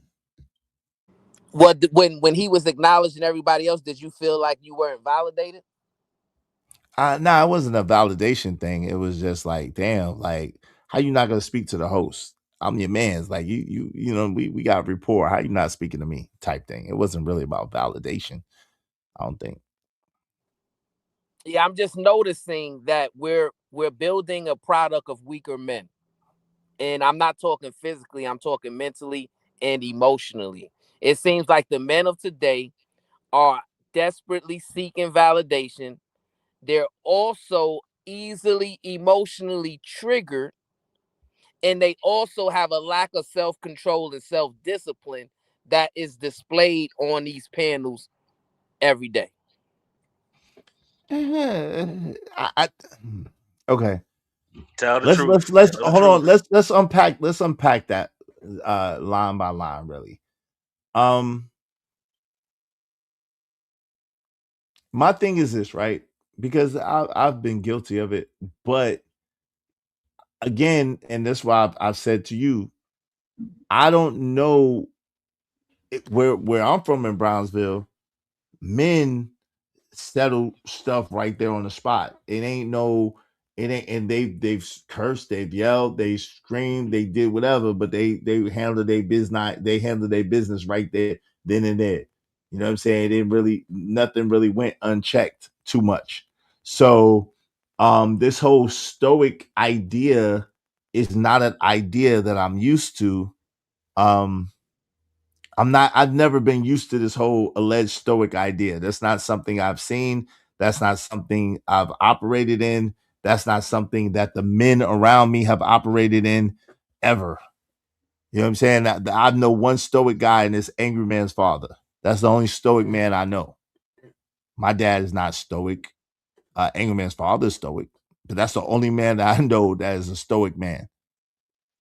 So it's like, I don't know. It's kind of weird that this concept is coming up now, like a man is not supposed to have any or express any emotions or have any feelings. I think that's a weird concept, to be honest. Now, do I let everybody know what I think at the time that I think it? No. Can you be able to manipulate me emotionally? No. Am I in control of my emotions and control of how I feel or what I want to do? Absolutely. But sometimes, no. Am I in control of my emotions? Who got the replay? Who got the replay? What I want to do? Absolutely. Who got the replay? That's Coach Ferg with the replay. But sometimes I just behave how I want to behave. And it might be, you know what I'm saying? It might be a little bit rougher. You know what I mean? So I don't understand the stoic thing so much. Yeah, but notice I didn't say anything about stoicism or being stoic. What I said was men of today are easily emotionally triggered. They show a lack of self-control when they're facing adversity and a lack of self-discipline, right? Because my standard is my standard, right? Mm-hmm. And if you, right, have control or the ability to say something to me that causes me to reduce my standard, that's a me problem. Right, but your standard is not my standard, and that's basically what I was getting at, right? So my standard says I could curse somebody out if that's how I feel, if I can't put hands on them at the time. My standard says if I feel like it and someone violates me enough, I could take their head off if that's what I wanted to do. My standard is not your standard. So, you know what I'm saying? Like that's the problem, right? We're trying to judge people by our own personal beliefs or our own personal standard, and I don't think that you could do that.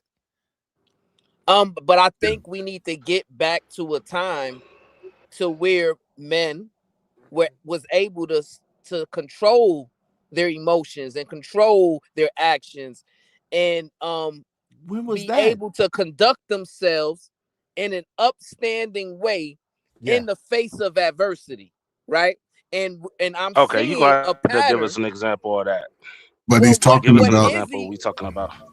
What Izzy just articulated. He says, "Hey, my standard is, you know, if I'm in a heated argument and I want to curse somebody out, that's what I'm gonna do. If I'm willing to just take it wherever they want to take it, right? And that to me shows a little bit of lack of mental fortitude, right? Because Israel Mills is a person that has a lot to lose, right? So essentially, a person that has a lot to lose ordinarily wouldn't be willing to lose it all just based upon a conversation that doesn't go the way that he wanted it to go. So have you ever heard of the saying, people take your kindness for weakness? Yes. right? Yes. Okay, so sometimes, just sometimes, you might spare a nigga once or twice, but eventually, again, what I tell my son is, you gonna have to learn to stand up for yourself. And I'm pretty sure it's the same way with you, Brownsville. You might be patient one way, you know what I'm saying? You try to understand the person, but if somebody try to touch your gangster, it's gonna come out. And I've seen it. I've seen you do it. Okay?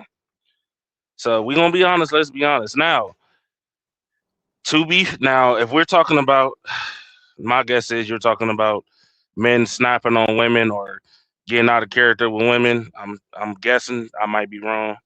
So hold on, when you say you seen me do it, you saying you seen me cuss somebody out on here? I wouldn't say cuss them out, but I seen you turn up. Oh, okay. Okay. I've seen you turn up. Firm. You seen me get Yeah, firm. I seen you get firm. Yes. Right. Yes, yeah. Okay, so it's the same way, right? No, it's no but it's different not. from what That's not the same thing. But it is, because if that's the case, I mean, you're gonna have to hold yourself accountable in totality. No matter what, like I don't care what man it is, but eventually, I don't care how much. It's only so much great. Like, you are not Jesus, you are not God. You gonna get angry, you gonna get mad if somebody keep pushing your button or keep trying to take your kindness for weakness, especially with women. Eventually, that's what's gonna happen. I don't. It's only so much a person can do before they blow up. I gave Now, how this you story, blow up Chucky, is different, right? My son came to me a couple years ago. He's 16 now, going on 17. But when he was 13, he was in middle school, and he said, junior high school. He said, "Hey, Dad, this guy keeps on, like, joking on me and ranking on me and saying these things." And he said, if he keeps doing it, I'm gonna punch him in the face, right? And I said, well, why do you think you gotta punch him in the face? Because he's saying these things to you. And he says, well, because I feel like, I need to stop him. And what I said to him, I said, son, if what he's saying is causing you to feel some type of way, that's a you problem. That means that you are lacking self-control. You are putting yourself in a position to be easily emotionally triggered, and now somebody else has control over your actions. You see, I'm gonna land it right here. Hold on real quick. Let him land, and then I want to respond, because he said some stuff directly to me, and where he said that I had he thinks that go ahead, finish your statement. I want to respond to him. Go ahead. Right. So what it boils down to is, I understand my son having to learn how to experience and obtain more self-control and more self-discipline, right? Because he's a child. And it reminds me of the scripture. When I was a child, I spoke like a child, thought like a child. But once I became a man, I put away childish things. Okay, so let me say this. Being able to turn it on and off is not a lack of mental fortitude, right? Being able to turn the switch on and off actually shows a level of self-mastery, to be honest with you. However, what I did realize and what I did see is that it's not transferable. It's not duplicatable. So because I realized that it's a skill that one may acquire, and it's a technique or a tactic that one may use in their arsenal of weapons, everybody's not able to master that. And so it does send a bad message or a bad overall option out there into the world if people are not initiated into the levels of being able to turn it on and off, being able to control the degree, being able to control the timing, when, where, how, so forth and so on. So I have decided that I want to be a YouTuber. I want to be a sole content creator. I want to be totally known for being in the house and in front of the computer screen. So I am taking on a new leaf, and I implore my brothers to challenge me. If y'all see me behave in that manner again, you can check me on it, because I do have control over it. I said when I choose to do that, but those are techniques of warfare, right? And is in certain of us, because of the environment that we grew up in, we have those techniques at our disposal to be able to use them as they are applicable. And I'm one of those people, right? So it's not a lack of self-control. It's a decision I made. It's not a lack of mental fortitude. It's a strategy and a technique. And at certain times it works in my best interest, and sometimes it may not as well as I see fit. But at the end of the day, it was definitely a deliberate choice, and definitely a strategic decision that I made. But it's not necessarily a smart one, right? Because if you have a lot to lose, right, and you're willing to go to the depths of saying, well, hey, I'm willing to match whatever energy you have, so we can take it off the internet, we can meet in person. I didn't say that, go though. to Wait. No. You can't twist my words, right? In this conversation, my words were very deliberate. I said sometimes if I choose to, I will curse somebody out. Sometimes if it is what it is, then I'll take it to where it needs to go. I never said in this conversation anything about matching energy, because I would have to agree with you. Matching energy means that person is in control of your emotions. I'm in control of my own emotions, so I don't match energy. What I actually do is I dictate pace, and it's depending on what I want to do and how I see it benefiting me in that particular moment, or how I see it overall playing out. But again, being that I realize the influence that I have, and I realize that everybody is not necessarily capable of that, I have decided that I'm going to go full-fledged into being a YouTuber, a content creator, and I'm no longer going to exhibit those attributes online. I'm gonna save that for a different time. Yeah. Can I jump in real quick? Because Brother Brownsville said something interesting, right? When it comes to fathers and sons, right? Brother Brownsville, I think in that situation, and I'll just take it off of you and apply it to my own son and myself. Your son showed a great deal of self-control because he was able to avoid the conflict in the moment and come to you for the leadership and advice. So going forward, you know what I'm saying, he would be able to have that understanding of how to alleviate this issue.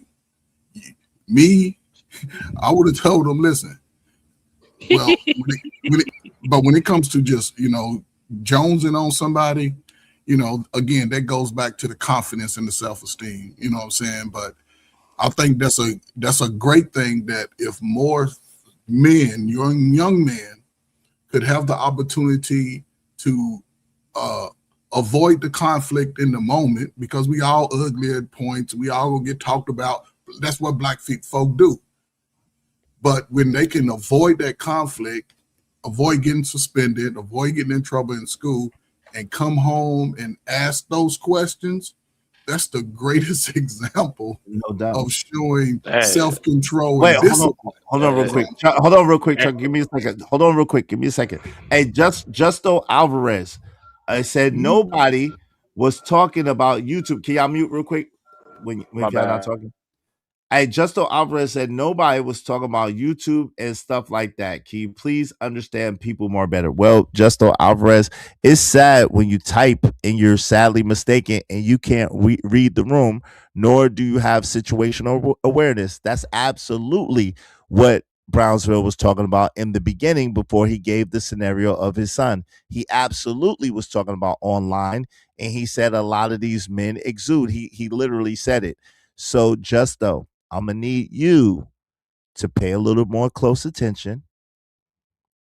Maybe you need some Q-tips or some peroxide, get the wax out of your ears, and get some situational awareness, okay, family? Because he absolutely, Brownsville, initially, were you talking about men online, sir? Where you at? Oh, he dipped off. Yeah, but just though he absolutely was talking about men online, just for the record. Okay, go ahead, Trucker. You got the floor. My bad. So yeah, I was getting ready to say that if Brownsville still listening, your little man, your son. I ain't gonna say your man's, but your son has he definitely got a I guess you want to say a good a great emotional balance. I'm just gonna say that. Yeah, that's a great thing to be honest. Most of us don't even make it back home to talk to our fathers and things like that.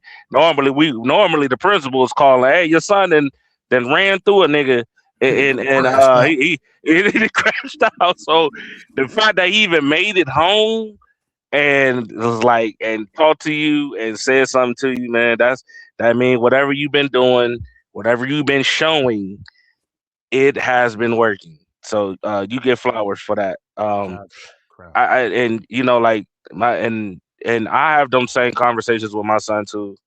Especially my 6-year-old. Like recently, he came home, then he started crying, and then I'm on the phone. I'm like, "Oh, what's wrong with you?" He like, "Man, little kid punched me in the stomach." I'm like, first off, wipe your tears. Yeah, I'm like, you ain't cried yet. You ain't cried or nothing like that. No, I ain't crying. I'm just letting my frustrations out right here at home. I said, first off, wipe your tears. That ain't what we do. And then secondly, next time he hit you, I'm glad you came to me, but next time he hit you, you hit him back. Exactly. You hit him back. I'm glad you came to me, but next time he hit you back, oh well, he was or he been roasting me. Well, son, why you ain't roasting me back?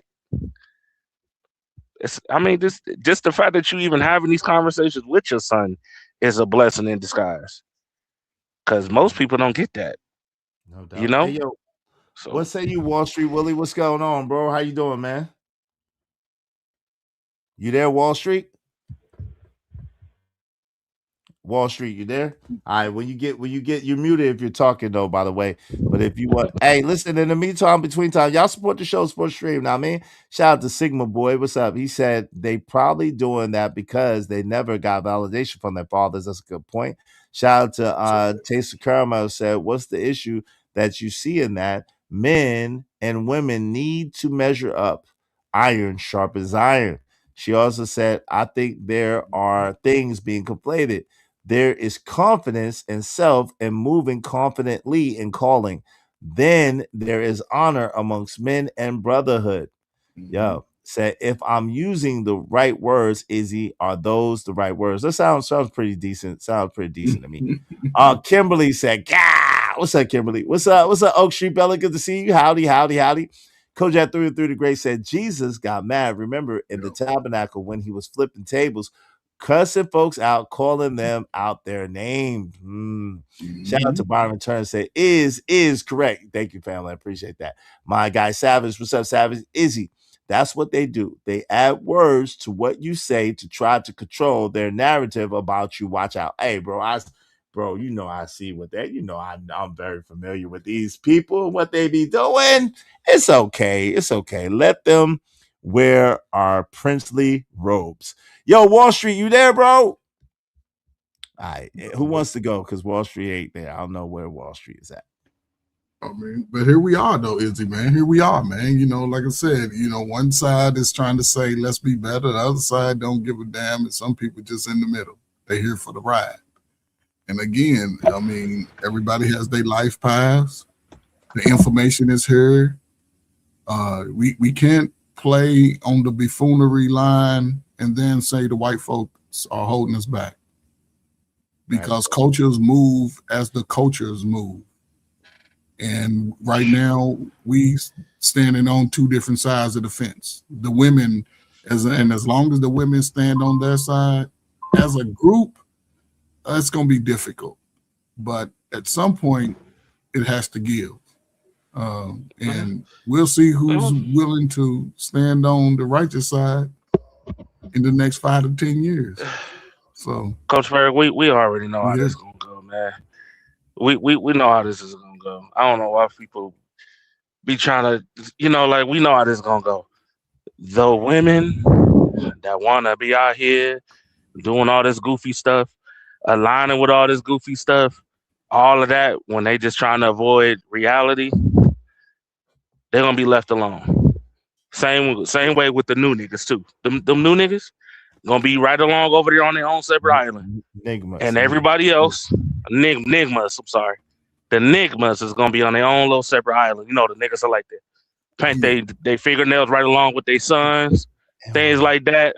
You know, they're gonna be over there on their own island versus everybody else. You know, like Uncle Jeff said, unfortunately, a lot of them is gonna be gone. A lot of them is gonna gotta let them crash and burn. Bridget says, so the men are on the righteous side, not necessarily, unless they are. They're righteous. There's righteous men and there's righteous women. There's righteous women and there's righteous men. In all fairness, at the same time, the major difference is it is most of our command as men to take care of the women and the children. So that's the only real difference. But yeah, there's unrighteousness on both sides, as evidently we can see. You know what I mean? Unrighteous men and unrighteous women. Yeah, y'all gonna listen. Y'all gonna see it. Y'all already seeing it right now. Yeah. Y'all already seeing it right now. Even with the president in office right now, you see the divisiveness that's getting ready. That's already been turning. The wheels has been turning for a little bit. It's already turning. Same with this whole protesting. Same with all of this. All them weird, whatever you want to call them, they getting removed. And the other people that got common sense is lining up and speaking up. Like at the end of the day, ain't no more of trying to give grace. That's out the window. That's coming to an end. And I think all of us will agree that all of us here, we have sons. I believe we'll do everything in our power to ensure that they have a better way. Yes. And if that's keeping the degenerates away, stay your ass away. Protecting them against the men and the women. Because I mean, I get that point, Coach Ferg, but like I don't rush my son to it, but I'm not going to shelter him from it either, if that makes sense. Like you gotta allow a certain level of him being able to decide for himself and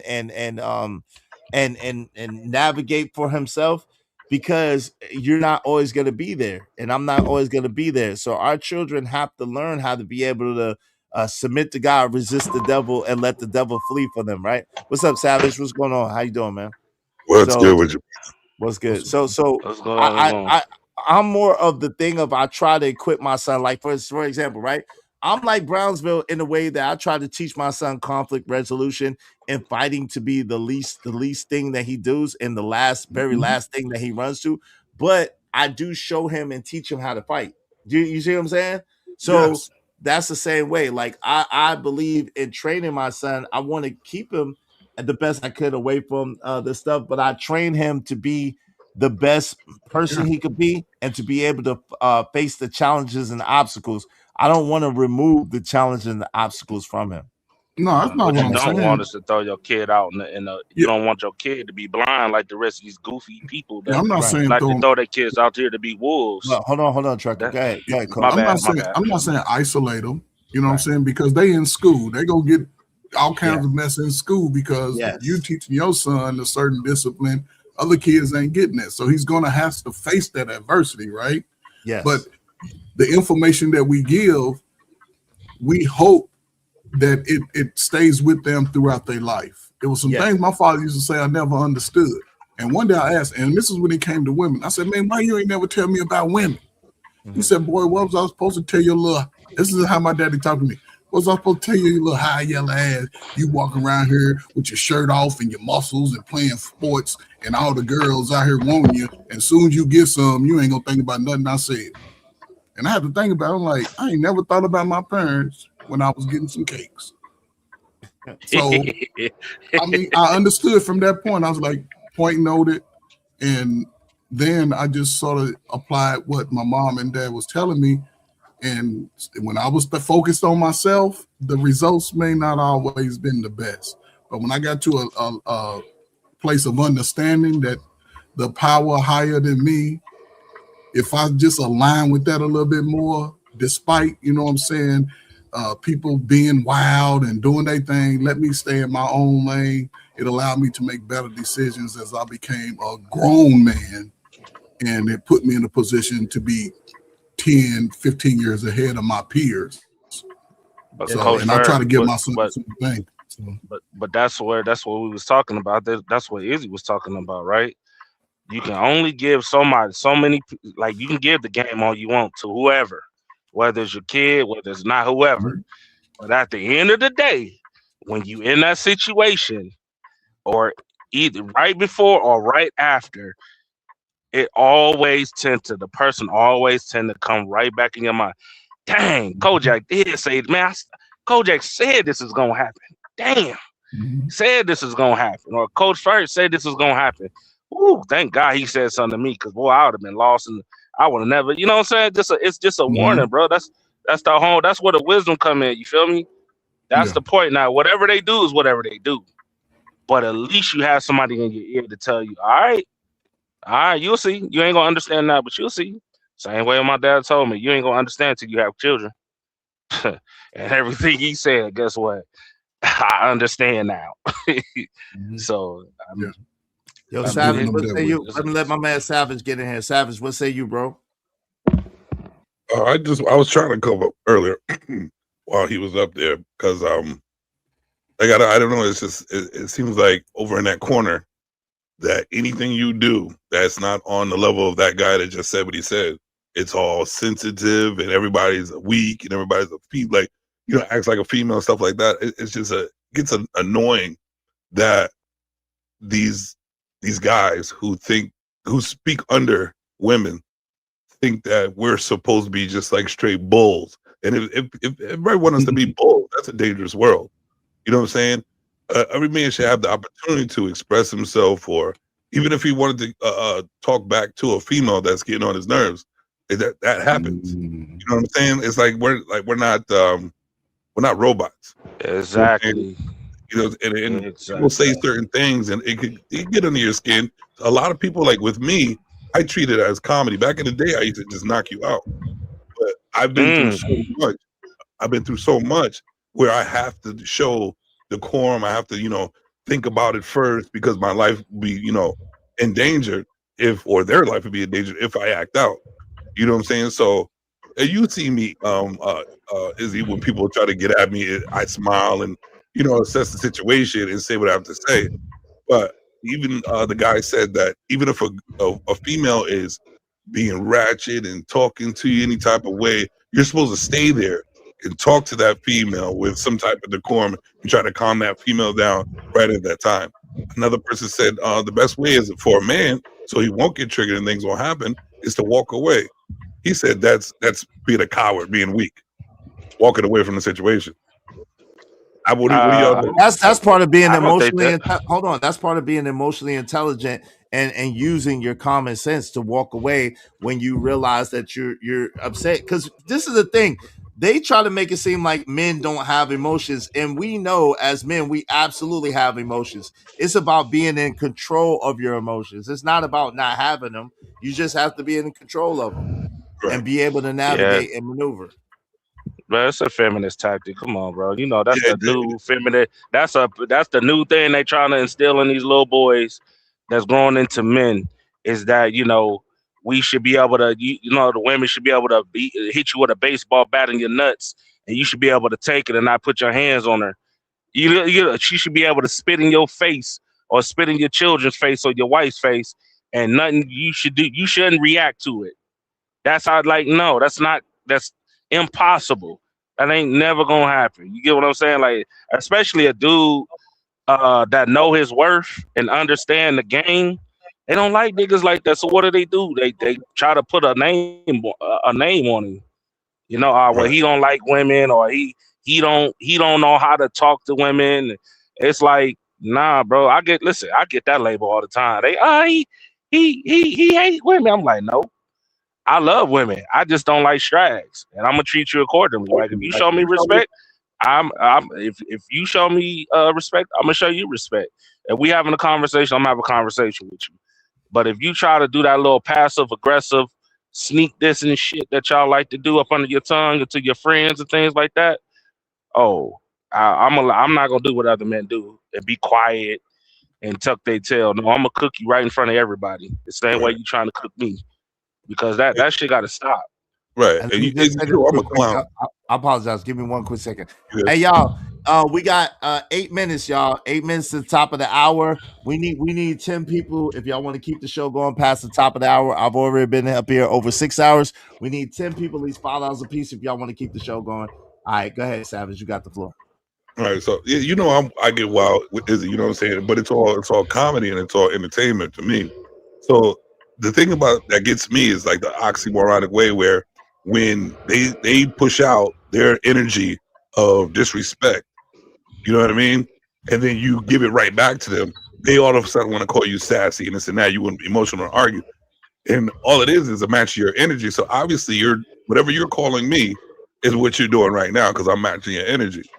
So no matter what you do in that corner, they're going to try to pin you as being a feminine man. And that's all they do. And when a guy came up and was trying to say that, you know, a man of that guy's stature that preaches being Christian and follows that type of law where it's like God, man, woman, child, you always put the woman first and kind of dismiss the men. He was just trying to say, why don't you got men up here every day? Why don't you call them out by name like you do the women? Because the men matter also. So they try to go down to a rabbit hole like, oh, what you looking for validation? Nah, but you know what? It does sound good when you acknowledge the people who are holding you down. You know what I'm saying? Yeah, I get that part. Yeah, no, I'm here. I get that part. That makes perfect sense about hold on, man. You breathing hard as hell in that mic, trucker. God, no, shout out to you. That was you, Nigma. That was you, bro. Jesus Christ, that was you, bro. Shout out to you. But yeah, shout, he's back. Brownsville's back. So there you go, Savage. You can speak to him direct. Shout out to. But listen, shout out to Brownsville. Welcome back. Listen, y'all, support the show, man. We need 10 people, at least $5 a piece to keep the show going. I might have to take it on the road again. But listen, so thank you very much to Bridget. We just need 7 people. Thank you to Bridget. I appreciate it. I'm gonna celebrate you at the end, sis. I appreciate you. We just need, 9 people. I'm sorry. 9 people in 7 minutes. This is the thing, Savage. I just think that that we shouldn't match energy, but I get what you're saying. And I don't think I don't think that that you should pedestalize women above reproach. I think that's a very dangerous thing. And I've said that multiple times. You don't have to put your hand on them or scream on them or whatever, but you do need to, they do need to be accountable, and you do need to be able to check them when they need to be checked, because other than that, society is going to be a horrible place, right? Go ahead, Brownsville. What say you, bro? No, I just got back. So I just clicked the link. I didn't hear anything that was said. Okay, Savage wanted to ask you a question. Go ahead, Savage. Well, she really, where you at? Oh, you want to say a statement or whatever? I just what I said. I said what I said up there. That's all I wanted to say, pretty much. I was just hoping he was up there when I said it. Okay. Well, what did you say? Peace and love to you. You can go back Peace to it. and love. Peace and love to you as well, sir. Let me say something. Let me say something. Yeah. First off, just because a dude. Oh, okay. I guess you said it right, Izzy. I'm pretty sure a lot of dudes ain't really trying to match energy. It's just a lot of dudes don't take that shit. And to be honest, really a lot of dudes been sparing, to be honest, because they don't understand that low level, the stuff that they do. If men was to do it to each other, we already know how it's gonna go. It's not gonna end well. So that's why they do it. But again, they do that to a lot of dudes that they think not gonna do that, and they gonna run into the right dude, and he gonna make an example, and then they're gonna play victim. Even though she was talking about his deceased child and the whole 9 yards, and F your mama and F your daddy and all that goofy stuff. So, I mean, it is what it is, man. If you can't, and I'm sorry, Brownsville, but if you put yourself out there like a man, do not expect not to get treated like a dude. It's no different from what I do with my own children. Like if you try to play like you grown, I'm gonna treat you grown. You're a kid. Stay in your lane. Yeah, that's just lack of self-control and self-discipline. And actually, it could also potentially be an indicator of lack of intelligence as well, right? So wait. There's if a training. dude, Let me land a point. Real quick. There's training, right? That's called. What happened? It's Jesus. That's Jesus. Oh, I don't know. Listen, if that's the case, then y'all have to look at these females to the 10th degree because they out of control. Not saying that dudes ain't out here just going crazy and things like that. I'm not saying that. But if we gonna keep it a buck, the stuff that a lot of these women do to a lot of these dudes, and y'all know exactly what I'm talking about. The females that try to pretend that y'all don't see them, because y'all know. Damn, he got a call or It'd something. be egregious. Even to a point, y'all know if this was your cousin or your father or your brother, y'all would be like, let's go. It's time to ride out. It's time to ride out. Because it'd be insane. So I don't know why we sitting here pretending like these individuals is saints and they not. Now, if it was dudes, we already know. If you on that BS, we gonna try to prevent you. We ain't gonna sit here and say that dude is a good dude. He ain't just that. Ain't no sugarcoat nothing. We point you in the right direction, telling you, hey, stay away from that dude. Don't be around that dude. And we might stand up, but eventually, after a while, we handle our business with dude, and then you go right back to him. Guess what? You on your own after that. So I don't know why. What is? Let him. He's back. He's back. Let him say it. Go ahead, bro. Okay. You back now? Yeah. So let me say this, right? Any woman who is violent towards a man without provocation is a degenerate woman. Let me make that point clear, right? Cool. She degenerate. However, she got self-control. She intelligent or she not intelligent? Well, let me land a point, my brother. Trucker, let him finish. Right. I wanna preface what I say by saying that, right? However, any man who doesn't understand how to de-escalate situations and how to institute proper conflict resolution when you're in a heightened emotional situation with a woman, it shows that they have a lack of self-control, they have a lack of self-discipline, and it may be an indicator of a lack of intelligence, right? There's training that's available online to the general public.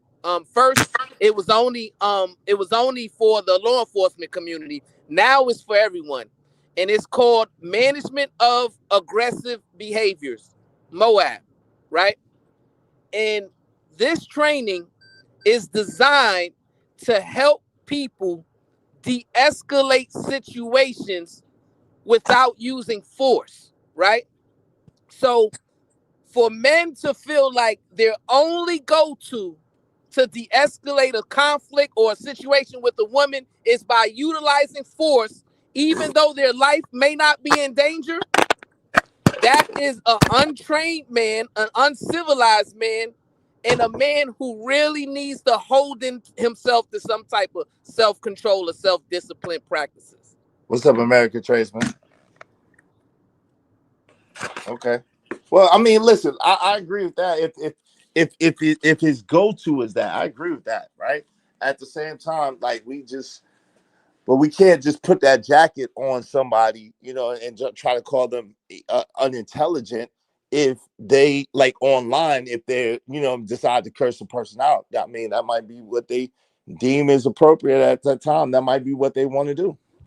But that's an exact example of a lack of intelligence, because you should be able to master the English language in a way to where you should be able to get your point across without using profanity. But you can't. But the thing is, just because you use profanity doesn't mean that you haven't mastered the English language or that you can't elocute or articulate yourself. You can. At the same time, a good Emma Effa every now and again, and a good B word or a good shit is funny and appropriate, and it, you know what I'm saying? It exclamates the point. So I can't agree with you and just say flat out that that's a sign or a signal of lack of education or lack of vocabulary or lack of intelligence. Is not. As a matter of fact, I might argue the opposite, because a good comedian, someone with comedic timing, has been proven to be some of the most intelligent people that use humor, that use words, that use language and particular phraseology at particular timings in order to illustrate their point. They are some of the most intelligent people, actually. Well, if you're providing comedic relief, something totally different, right? But I'm talking about when you're engaged in a heightened argument or disagreement. At least I thought that's what the conversation was about, right? I didn't know we were talking about a comedy show, right? But here's what I say. Saying is, like Savage was saying earlier, a back and forth could be comedy to me. You could be mad and I could be egging you on and agitating you and using certain words to bring certain responses out of you, knowing I'm good and well, I'm in full control. But you think I'm out of control, but I'm egging you on and I'm trying to get you out your character. I'm trying to get you out what you said that you stand for. So there are different techniques and different things that different people do at different times that do not necessarily signify a lack of intelligence. It's the same way some people sack their queen in the beginning of a chess game. That don't mean that they're not an expert or a master chess player. It just means that maybe they understand by doing that tactic that's going to disarm their opponent and get them checkmate. They lose the battle to win the war. But if your children are listening to you cussing somebody out, is that appropriate behavior for an upstanding man? Well, listen. Yes, because basically, hold on real quick, Trucker, hold on, brother, please. Give me a second. So it might be because guess what? The kids at school say way worse and do way worse. They heard way worse at their school. So, you know what I'm saying? As a matter of fact, I'll be honest. Recently, I cussed in this conversation with my son just to take the shock off, just so that he could understand that some people are not going to talk to him soft. Some people are not going to be gentle with him. Some people are going to talk to him rough. So I wasn't mad at him, and he's a great kid. But I said a curse word to him to shake him up. I did it intentionally. I told him I don't give a F how you feel about this or that. And I did it intentionally so that he could get the idea. Get the idea that you said. So here's the thing, right? And this is what I mean. It was a perfectly placed F word, actually, to be honest. So your first rebuttal was, well, they hear this kind of stuff in school all the time, right? That was your first rebuttal. That's a true. Then you said, well, you know, I did this to my kid so that he can be somehow desensitized to it or be aware of it when it happens from somebody that doesn't love him. I didn't say I did. No. See that, and then like Savage said, you add words to things. So what did I say wrong? First of all, I didn't say I did anything to him. Second of all, I didn't say you did anything to him either. Yes, you did. You don't even know what you're talking. You literally, I bet you $500 right now that when you just presented that, you said that you did it to your kid. I bet you $500 that's what you said. And by did it to your kid, you're saying that everything I have to say, you're gonna take it literally, and you're gonna be obtuse intentionally, and you don't know what I'm saying. Wait, you just hold on, y'all. I don't need no help. I know.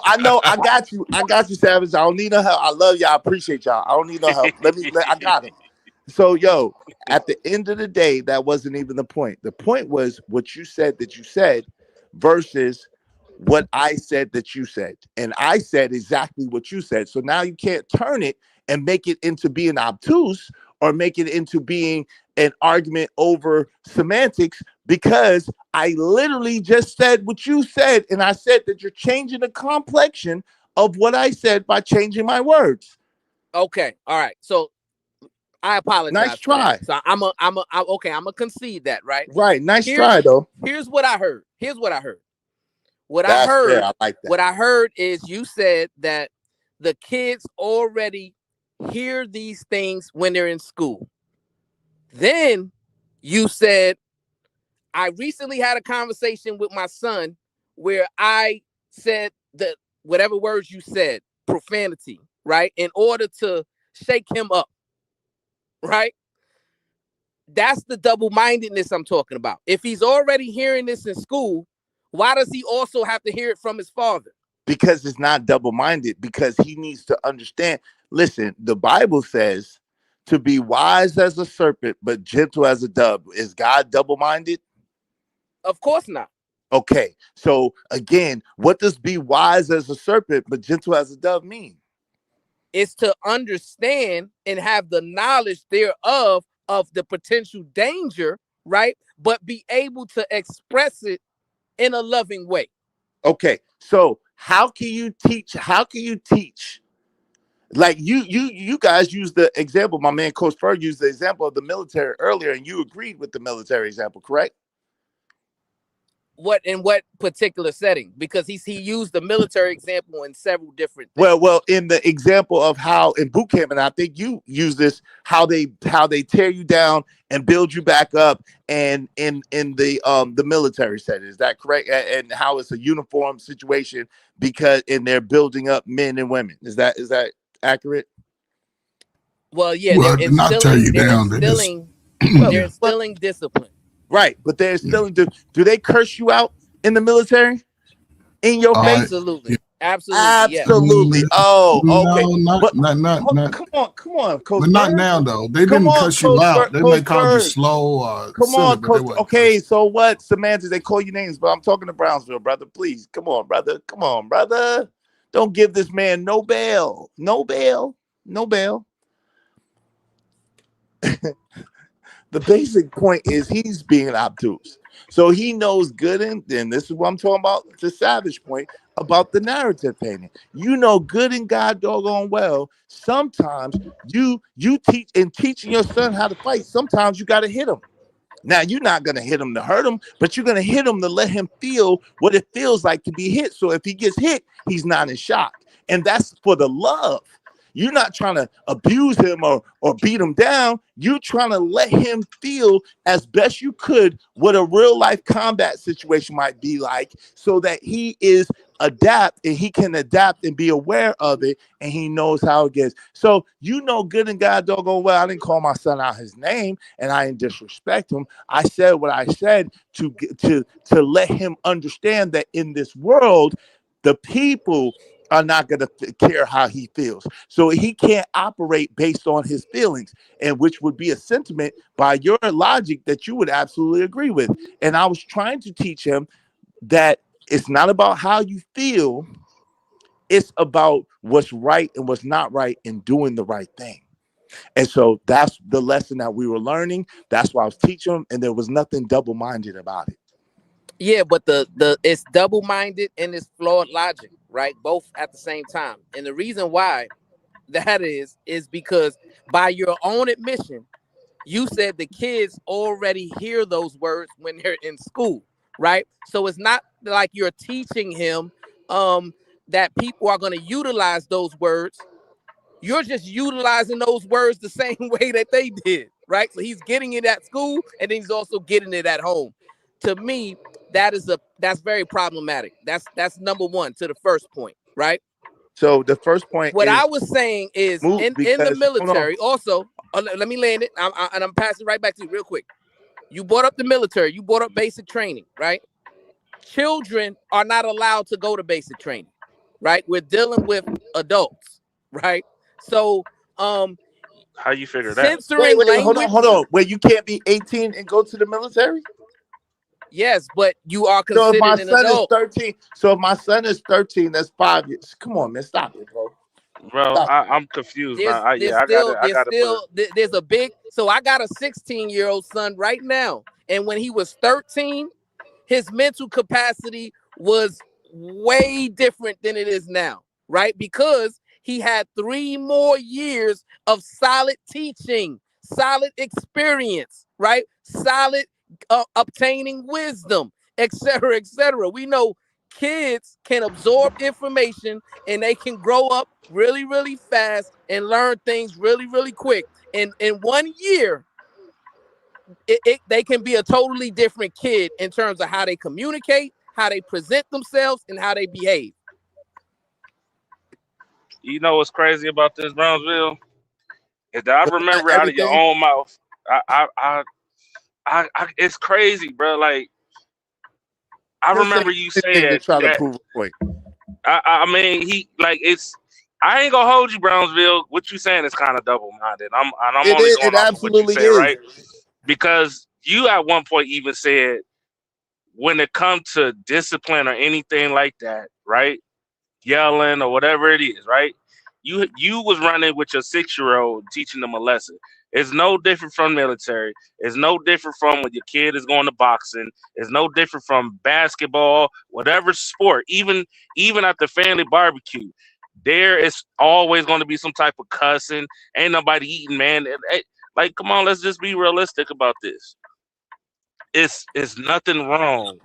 There's nothing wrong with whatever is going on, man. Like we just got to be real. Like this is how I don't know. Well, look, Trucker, hold on though. I don't want him to get lost in the conversation. Like, I got him. It's okay, but I don't want him to feel like we jumping him either though. So I know y'all got a lot to say, but he directed it towards me. So allow me to address. He's talking about my parenting in specific. Do you get that right?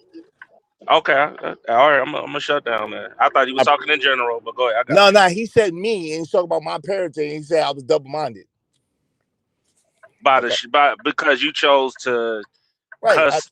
I don't see nothing wrong with that. Like, I said, well, but it's okay. But let me address him. So first and foremost, the point that I was making, I said one cuss word to him, so that he can understand the gravity of the situation. Do I curse my son out? No. Do I generally curse around my son? No. As a matter of fact, that's why he was shocked by hearing it.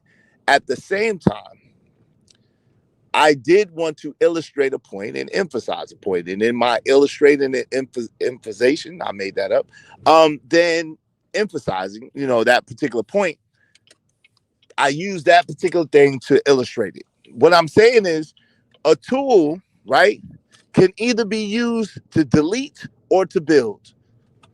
And a master and a blunt object in the hand of a master is a tool, or it's a weapon. And it's about how you yield it and how you do it. Now, I don't believe that saying a quote unquote cuss word is a sin. I don't believe that. Do I believe that it's wise to do it often, or it's corrupt conversation is what it is? And the Bible does say corrupt conversation.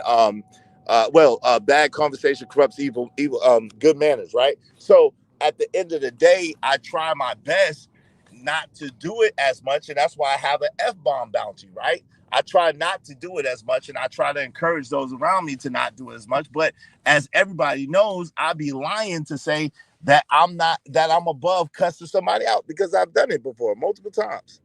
If that's what I felt like doing, if I felt like I was gonna emphasize, hold on real quick.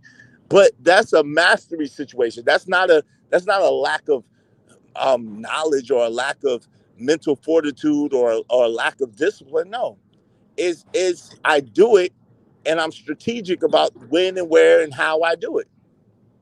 So that would be more to mastery than to be whatever else you're trying to say. Go ahead. No, but by your own admission, right? It's double-mindedness, because on your panel, you have a F-bomb bounty because you say, hey, that's a word that goes up against YouTube rules. That's a word that is inappropriate to use in this setting. And so if you say it, then you have to face a penalty. And then you go It's not home. double-minded. And then you go home and you utilize that same word with your son. That just doesn't make any sense. That's illogical. Well, it's not. It's not. Hold on, real quick. No. You can't put out a false narrative and then think that you're gonna skate past it as if you said something gospel. That's not gonna happen here, right? So it's not double-minded at all, because at the end of the day, the problem is not when someone says it once or twice, but the fact that people, when you let someone say it once or twice, they continue to say it over and over and over again. That's when it becomes problematic. It's not the word in and of itself, but it is the amount of time that the word is used and the different contexts to which the word is used that generally poses the problem. Like most things, it's never generally what you do, it's how you do it and in the way that you do it. It's like money. Money is not bad, but if you use money in a bad way, it can be bad, right? Money is neither good nor bad, but if you use money in a good way, it can be good. Like a weapon, a firearm, if you will. A firearm is not inherently bad. If you're using it to defend yourself and defend your family, that's a good thing. But if you're using it to just go around and delete people, that's pretty bad. So it's the same thing. I use the word at one particular time, one time, to illustrate a context to my son so that he can understand, so he can totally grasp the severity of what I was saying. Not at all double-minded. Again, in the hands of a master, it's a tool. It's not out of control. It's not lack of discipline. It's not lack of mental fortitude. It's a tool used to illustrate a point. It's colorful languages, as they put it. But it's also a sign of ignorance, right? And a limited vocabulary, because oftentimes people go to profanity either because they're emotionally triggered, right? And they've lost control of how to properly articulate themselves, or they just have a degenerate mindset and that's just the way they talk and speak, right? So, well, no, that's not right, though. Either way, it's problematic. No, but it's not right, though. But hold on real quick. It's not right. And again, like I said, you can't help yourself but to paint narratives and to try to. You've called me multiple names. You said that I lack mental fortitude. You called me ignorant. You called me degenerate. And you've made a lot of aspersions. I haven't called you one name in this exchange. So at the end of the day, right? You, my friend, are double-minded because you sit in the seat of self-righteousness, although you are heavily flawed and you do not practice what you preach. And I just allowed this conversation to go on long enough that I could point out while you're pointing fingers at me, 3 are pointing back at you along with your thumb. You've called me multiple names. You threw multiple shots. And not only that, but you're trying to paint a narrative on me, even though I'm sitting here telling you to your face, no, that's not what it is. I don't lack comprehension. I don't lack mental fortitude. I'm not a person that doesn't have discipline. I have a lot of discipline, actually. But you refuse to allow that. You want to paint a narrative.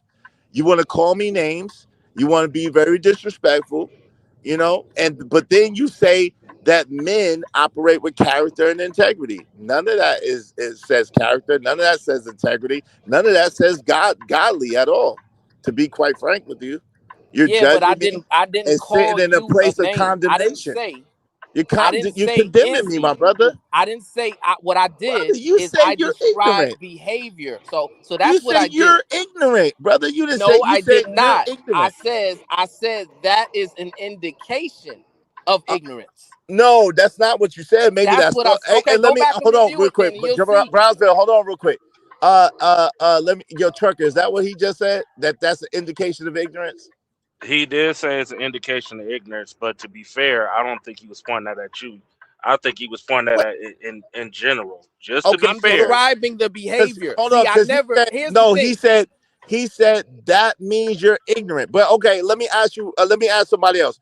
Who else is listening up here? Yo, Coach Ferg, Did he say that that's an indication of ignorance, or he said that Izzy, I'm gonna be honest. I didn't hear it. I didn't hear Okay. what he said. Savage, did you hear what he said?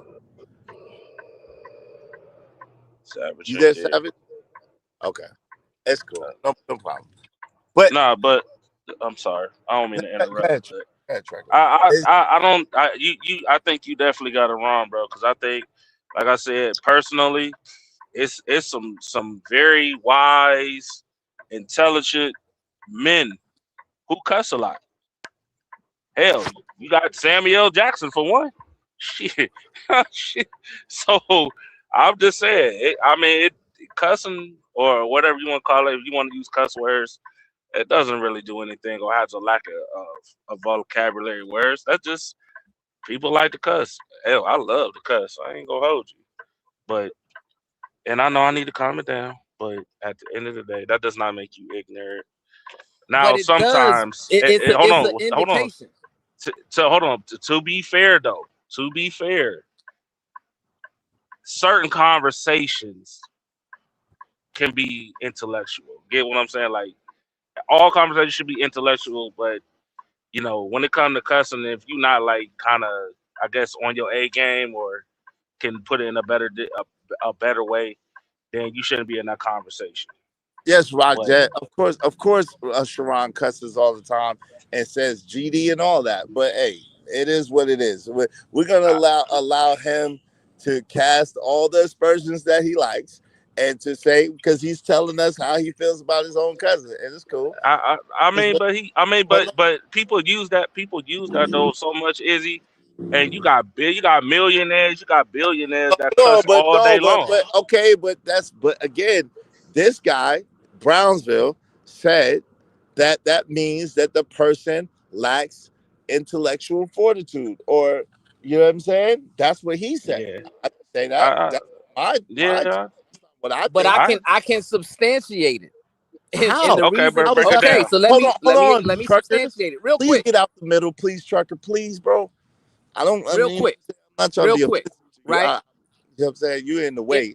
Starts. All right. My bad. All right. I'm in the way. I'm getting out of the ring. I'm sorry. Thank you. Go ahead. Real quick, easy substantiation. If you ever have a professional job, right? There's a code of conduct and there's a way to have proper decorum at your job. So if you go into that job, right, and you're cussing up a storm and you're using a lot of profanity, I'm willing to guarantee you're gonna end up in the HR's office for unprofessional behavior. But thank you. Hold on, Trucker. Get out the way. Hold on real quick. Thank you very much for proving my point. Because I said the volume. I said the volume of the way that you say it. When I gave the example, I told you I used the term one time. So in other words, thank you for the checkmate. I appreciate that. See what happens when you get out the way, Trucker? Is a very easy. No, I was responding. I was not in the way. Responding to what Trucker said. But Trucker see, that's says, why I want love the curse. Trucker says hey, it's not bad. It's not harmful. But see, that's why no. But the problem is initially, and that's why I wanted Trucker to stay out the way, because this was between you and I. But and he you didn't tried stay to out of the way. hold on. And you tried to point to a lack of mental fortitude. You tried to point to ignorance, and then you tried to point to a lack of vocabulary and a lack of self-control. And you just gave an example of a person that continuously cusses, and they would be in the HR and eventually probably be terminated from their job. However, I gave you an example of saying one curse word one time, and you tried to use the same judgment on me that you would use as someone who's at their job, a place of professionalism, that constantly cusses. Make that make sense. And that's what you use to substantiate your argument. So make it make sense. Help me understand what you're talking about. Because there's two different situations. So one, I feel like even if it's one time, a father who uses profanity in front of his son, that's an indication of ignorance. That's how I feel. I don't care if it's just one time. That should never happen, right? Because that should never happen ever. Right. Let me hold on real quick. Yo, Wall Street Willie, you there? Yeah, I All right. can't co-sign that one. All right. Brownsville, my brother, but I Yeah, can't co-sign that either. your son should never, your child should never ever hear you say a curse word ever. Otherwise, you're ignorant. Yo, get out of here. You see the level. Hold on, real quick. The level of self righteousness is just astounding. It's just sickening, to be honest with you. That level of self righteous. Oh, that means your son should never see you make a mistake. That means that you could be perfect before your son. Come on, man, stop it. and so that's the point, right, that I would speak to, right? Because I only disagree from the level that, I got a 20-year-old that's doing quite well for himself right now, right? Fully self-sufficient. I am a crash out, right? So my son has seen me in some moments where my blood is boiling and it may not even be directed at him, right? I may be on the phone and he hears me say certain things. But when I look at my son's personality, right, one of the things about him is when it comes to those kind of social cues, he's completely different from me. And, we've talked about it. A big part of it is the fact that, nah, Dad, I know you're a crash out. And I've seen, right, the effects of how you handle certain situations. And it kind of taught me to just chill, right? So I don't Thank you for subscribe to that. substantiating my argument, Willie. I No, I appreciate just that. Brownsville. Like I'm not saying I totally disagree, but But you wouldn't call Wall Street Willie is not an ignorant person, or he is an intelligent brother. So that's where your point is moot. No, his son, just the way No, but his son describes his it. son don't think his father is, but his son don't think his father is dumb. He just knows that his father got a bad temper, and he knows his father might jap out every now and again. And he knows not to follow his father's behavior. Mistakes, right? Because Right. all the great things about me, he follows, right? But right. There is a level of value in having a certain realness with your children where they can learn from your mistakes as well. I mean, I'm not saying it's the Thank perfect you. solution. I Thank just you. wouldn't Exactly. condemn a man over that. You know what I mean? Thank you. Yeah. Uh-huh. Wouldn't That's crazy. would that be like somebody acting fake all the time? Yes. That's crazy. Yeah, they're being phony and false and fraud, right? If they're man. acting like they're righteous, Fake logic. and then gonna act like they perfect and then get mad at you if you make a mistake. I Like, was come just making on, a point of that fraud shit. fraudulent. Yeah, nah. Yeah, No, but he that's said he intentionally did it. He didn't do it as a mistake. He wanted to do it. That's Yeah, something different. so one time, yes. So my son could see that, so he could see, number one, that the severity of what I'm saying and the seriousness of what I'm saying. Number two, so he don't never think that his father is coming to him in a place of so-called perfection. Like I got like I'm just perfect and I don't do no wrong, or I don't have any flaws. And number four, for him to understand that, yo, I understand what he's going through and where he's at and how it feels. So yes, at that particular moment, that was the language at that one time that I chose to use. But again, I was using it as an illustration of it's a tool, and it doesn't indicate that you're out of control, and it doesn't indicate that you don't have any intelligence. That's the point. But Can it I ask indicates Brownsville a question? that you probably lack wisdom. Go ahead. No, it don't. There you go with the sleep. There you go. Hold on real quick, Truckee. There you go with the sleep Got just you. on the way out trying to throw jabs. No, it doesn't indicate that I lack wisdom. It actually is an indication of wisdom and being able to have empathy for my son and what he's going through at that particular moment. Actually. Go ahead, Truck. I was I gonna just say wanted this, to ask bro. Brownsville a question, real quick, just to get a. Hey, Brownsville, do you actually have a? Do you actually like cuss at your children, or like when they do something, like do you cuss at them, or is it just like a stern, straightforward, just a conversation without cuss words? Yeah, it's a stern, straightforward conversation without profanity. Okay, it makes sense now. Gotcha. But I was just asking. Brownsville, right? Sure. With certain situations, would you not agree that sometimes you do have to kind of get in the mud? And I'll paint like a scenario, right? So, my son's mother, when we split up, right? Like not my wife, but my first son, right? She let me raise him, right? So that went well. right? Once he turned 16, we decided, all right, let him go back with his mom for a while. So an incident came up where he was extremely disrespectful, right? And he dealt with her in a way that, well, where I'm from, where you from, Brownsville, never ran, never will, right? Sometimes, you got to take the gloves off and get to it, right? So when I tell him, yo, if you ever say something like that to your mother again, I will you up, right? Like, there are times in parenting where you might have to take the gloves off. And that's not a sign of ignorance. That's not a sign of lack of wisdom if that's not your go-to. If that's your go-to parenting method, then yes, I agree with you. That's a Right. clear sign of ignorance, right? Yeah. But Right. And it's clearly if not my go-to. Clearly. sometimes you gotta pop out and show these little YNs, man. Like, Yeah, yo, you do. I will. No, I listen. We know, bro. Listen, I know Brownsville. Even though he may not cuss at his children, but he definitely gets down to the nitty gritty. Hey, you ever talk to my wife like that or your mother like that, yo? Bro, We're gonna he have some. We're gonna be lying. moving. Yo, I bro, know he moving a I'm different way, telling to bro. his fan, hold on, Trucker. That man is a liar, bro. You ain't telling me nothing. Yo, there's no Don't do way in that, Hizzy. hell that Don't do that that, man, Hizzy. that man just called me everything but a child of God. No, that man's a liar. Ain't no But way he went his whole life. Hold on, real quick. Ain't no way he went his children's whole life and never said a curse word in front of him. He's a Yeah. liar, bro. Stop That's it. hard to believe. And Oh, you so Izzy, know I'll what? be He's a perfect honest. person.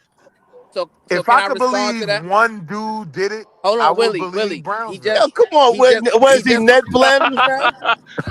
Hold on. He's Ned Flanders. Hold on. So He's the black what Ned that is, Flanders, is what you're telling me. Nah, hold on not one Ned second, Flanders, Trugger. but he Trugger, takes 1 certain second. things very Will, 1 serious. Go second. ahead, my fault. Will, 1 second. 1 second. So what that is, right, is projection from you. Oh Because shit. just because you have the inability to control yourself in a way that you never have to use profanity. Like, see, here's the thing, right? I've disciplined myself and I've increased my English vocabulary enough to where I can communicate a Your point vocabulary is not that extensive, brother. You sound like one fish, two fish, red fish, blue fish. What are you profanity. talking about? You see? Here's What the are we thing, talking right? about? You have a Now very I limited can't vocabulary, even sir. speak. But Right, see, here's because the thing. you have an Here's an extremely example. limited Here's vocabulary, an sir. example. Your Here's an example vocabulary is of a not lack of extensive at all. self-control. He's No, gonna Right no, tell here. no, you. no. He's It's gonna an tell you example of emotional it's now. my panel, and I'm He's deciding to speak right now, and Because you're I triggered want to. emotionally. I'm not. It gonna sounds good. It sounds good. I haven't. Hold on, real quick. I haven't cursed at you. I haven't raised my But you voice to called you. me a liar. You called me a And yes, liar. and you Right? call me ignorant, and you call me, and you said that I lack mental fortitude, I'm and you describing called me, and you behavior. said that I have lack. No, I no. describe You were speaking. behavior. No. You were I didn't speaking say, about Izzy, me. you're ignorant. Yo, but no, you didn't say I that. didn't But you say said that. Izzy. You said that in regards to what I said about. You said that means is what you said. But at the end of the day, Okay, you let me could know when I try can your. speak. Go ahead. I will. You could try your semantics, and you could try your antics, and you could try your narrative painting, and you could try to make it seem as if you are this perfect person when we could clearly see that you're not. I've seen your feathers get ruffled. I've seen you get loud. I've seen you get belligerent with people. So at the end of the day, you cannot try to make this seem like and pretend like you're this perfect God-like being when we know that you're not. You're just a man just like anybody else is. So the thing is, you might want to watch the fingers that you point because there's definitely fingers pointing back at you. You got the floor. Okay. So here's the thing. Never once have I ever said I was perfect. Never once have I ever said I was godlike, right? Once again, that's a projection from you because when you look in the mirror, maybe you don't like what you see. I don't know, right? My words should not affect you to that degree, right? But as they say, the truth hurts. Now, in regards to the name calling, right? I don't believe you're ignorant. Let me say it again so that you can hear me and understand me. I do not believe you're ignorant, right? That doesn't mean that you don't have times to where you can do something that's ignorant. Those are two different things, right? I don't believe Israel Mills is evil, but that also doesn't mean that you're not capable of doing something that's evil. Are you right? capable of doing evil, Brownsville? Absolutely. Okay. Right. So this is what I mean when I say one thing you should master is the English language, right? Because if you do that, then Bro, you won't stop. feel Stop. Bro, that hold on. shots are being given to But you. so right now, when you're telling me about my mastery of the English language, you're telling me that that's not a shot. I have to interject in real time. I apologize because I don't want it to get mistaken as if I'm in agreement or in alignment with what you're saying at this point. So you're telling me that you right now saying that if I master the English language, this and that and forth toe is not a shot towards me? I just need you to answer yes or no for real quick. Is that a shot or not? I use the word if. Is that a shot or not? If. Please So I answer said direct. if. Is that a shot or not? If you feel this way, well, if that's the way you took it, that's the problem. You take everything as a shot. Yo, you when it's just not talked a about shot. my mastery of the English language as if I don't have a mastery of the English language. See, and this is the coward. Do you feel like you have a mastery of English language? Yes or no? This is the coward. This is the cowardice that I'm speaking about, right? Here we go. So okay, so now no, you're yes, doing I what said you're this. accusing I'm me of talking about the doing. behavior. Hold on, I This didn't is call. ironic. I Go didn't ahead, say. though. I'm I didn't listening. say. I did not say Brownsville. You're a coward. I said this is the coward behavior that I'm speaking about. So I'm talking about your behavior, right? I'm learning real fast, right? I'm speaking about your behavior. And so with this cowardice behavior that does not speak directly to the point or to me, it is very, but around me, that's very cowardly behavior, right? I speak very direct, right? And very straight to the point and matter of fact. And I speak directly to you and what I think about you and what you do. So I would like the same energy in return, if you don't mind. Thank you very kindly. And that's exactly what I'm doing, right? So directly, what you have proven today is you're easily emotionally triggered. Directly, what you have proven today is you have a lack of self-control and self-discipline, and you have a difficult time maintaining your own standard, right? Because what you criticized me for, you said I was painting narratives, you said I was calling you names, and then not even 5 minutes later, what does Israel Mills do? He paints narratives and he calls names. Man, peace and love. Brownsville, let me ask you something, bro. So, like, to that conversation of the mastery of the language, right? I get it. I can always find other words to convey my thoughts, right? But sometimes for me, especially with my kids, like, it's literally so serious, I have to stamp it in, right? In a very drastic way that can't be forgotten, can't be denied. So sometimes instead of saying, you know, there will be repercussions to the things you do if you continue to. Sometimes I just got to say, yo, if you play with your mother like that again, I will. You get what I'm saying? And that has more of an impact. So for me, it's not about a lack of my ability to use other words. It's just I'm honest, right? Like certain words are more impactful. Brownsville. I'm sorry. Nah, go ahead, bro. No, Brownsville. Did you grow up with your father? Was your father was your father in your house and you were smelling his farts? Not consistently, no. Okay, so for me, I grew up with my father, my mama, and 5 sisters. I'm the middle child. I had pretty older sisters, pretty younger sisters, right? And I can hear what you're saying, but however, right, In my house, my daddy cursed, he laughed, he ruffled feathers, he made sure shit happened within the house when it comes to being respectful. He was big on respect. All my friends loved my father, but my father was the realest man I ever met. He was the craziest dude I ever met. He made sure I went to school and tried to learn my little dumb self. If I got in trouble, he showed up. As a man today, as long as you do righteously, and whatever that is treat your children right if you can, and even the women. And as far as cursing, that's child's play, because a white man will call you, curse you out all day. So, in mastering the English language, master the world language. We know nigga shit, we know white people shit. If your kid is taking Spanish, learn it with them, because that's what the world is going to. But hold on, and Coach, we all, Tu hablo español poquito, but anyway, yo, let's just saying, man. I mean, let's get into but Hold on, Brownsville, Roberta, you trying to argue, get us to listen to Bad Bunny. Wait, hold you on real quick. arguing. I'm just saying. I just wanted to say, let me finish and I'll shut up. Okay. But you arguing the fact that whether or not a man is, I guess, using his words, as long as the man can solve the problem,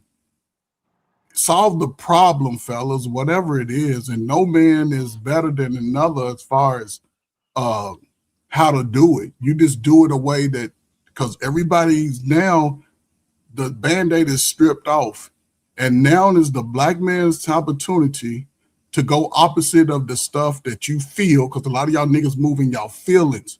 I'll say this and I'll shut up. Fuck your feelings when it comes to the world. Hey, I need that $5 away. I need that $5. I got you.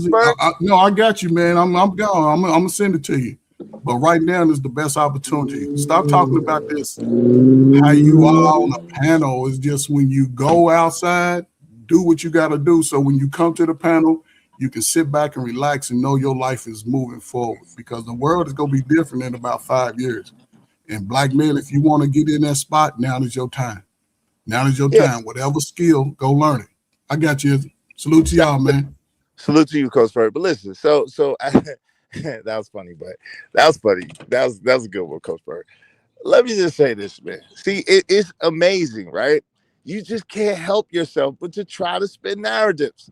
So you had been throwing shots. You had been calling me out my name. You had been making suggestive narrative painting things. And I had been asked you multiple times, hey, can you stop? Hey, why are you painting the narrative? Hey, why are you calling me that? Hey. And then when I finally get tired of it, I don't curse. I don't yell. I didn't get mad at you. I just replied in kind. And like my man said earlier today, whenever, and I think it was you, Savage, right? Whenever they do it, it's okay. But as soon as you do it, they point the finger. Say, see, look at him. Right, Savage? You said that earlier, right? And that's how they do. That's how he does. It's amazing. But yeah. So nice try, Brownsville. Nice try. It's amazing that you think that with the remedial rhetoric that you spew, that you really have a high vocabulary or a mastery of the English language. That's really astounding to me. It's funny to me because you know how many people, mothers and grandmothers, be cussing their damn kids out. Don't do that to them, you know what I'm saying? So I understand that though. I don't understand it at all. I can say I do have respect for a man who makes the attempt to keep it super clean in the way he deals with the world and his family in particular. I can respect that, right? Like, it may not necessarily work for me, right? Because for me, I do feel like there are moments when you gotta, like Malcolm said, keep it plain. Like, just get to the point. You do it again, I'm gonna hurt you. You get what I'm saying? So, but there is a certain level of value in aspiring to do better. And that's typically what I always, the standard he represents, that I say, all right, you know what? If Brownsville could do it, I could do it too. I don't have to curse as much as I might want to. Hey, Wall Street, it's like, come on, fam. It's like God doggone what's the man name? Jackson guy. It's the same stuff, man. It's the Jackson guy all over again, man. He telling you, listen. hold on real quick. He telling you some bogus stuff that he don't live in his real life. He probably said curse word every other word in his real life, and he come up here trying to be the holy man. Like, stop it, bro. Stop it, bro. We don't believe you. Stop. You really believe that about Brownsville, though, is he? Absolutely, without question. Yes, He's giving you without no question. reason to really believe that. Without question, bro. Yo, bro. I know niggas like this man. Like, yo, bro. All the niggas that I know like this man are the grimiest niggas on the face of the earth, bro. They phony as hell, bro. So can I I can't respond put to that that, smut on the Israel bro, Mills? man. They are phonier than a $3 bill. All the niggas that talk that all that holy man, holier than thou, righteous. I don't do no wrong. Everybody's wrong but me. And the women, they are full of crap. Grade A dookie. So can I respond to that? Oh, my bad. Go ahead, Brownsville. I'm sorry. Go ahead. Yeah. And you see, this is another example, right? So when he paints these false narratives about me, I don't feel the need to interrupt him or interject, right? Because what he says is not a representation of who I am. That's his idea, right? And his idea does not affect me mentally, emotionally, or physically, right? So I don't have to rush to interject and interrupt. Oh my God, you're painting a narrative, right? Men gotta have more mental fortitude than that. Men gotta be stronger, right? What other people say or think about you shouldn't affect you to the degree that you gotta prove to them what they're saying is wrong, right? If Israel Mills wants to believe that I'm a charlatan, that's fine. You can believe that, my brother. But one thing you can never prove is all the times that I've spoke on the internet, you will never be able to pull one show where I ever use profanity. Not one, right? If And that I'm didn't willing to bother you, bet. why'd you respond to it? I'm Hey, willing hold to on, bet. don't jump in. Hold on real quick. Let him finish. Don't jump in. I want to respond. Because it's funny that you just went on a 2-minute soliloquy explaining how you don't have to explain how you're explaining how you're a charlatan. So Come on, good luck Izzy. on that. Anybody that's wise and has wisdom understood what you just did. You just waited a couple moments like I just did, and then you just replied and responded about how you don't care that you care about what I just said about you because it's not true. So stop it, bro. You're not fooling anybody. This is what I'm saying. This is the word salad.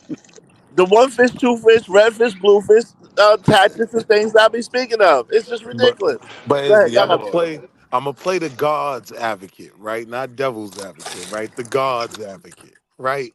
So, most of the time I'm more on this side than the Team Bracy side, right? But with Brownsville in particular, he does carry himself in a certain way on a daily basis that I wouldn't feel comfortable calling him a charlatan.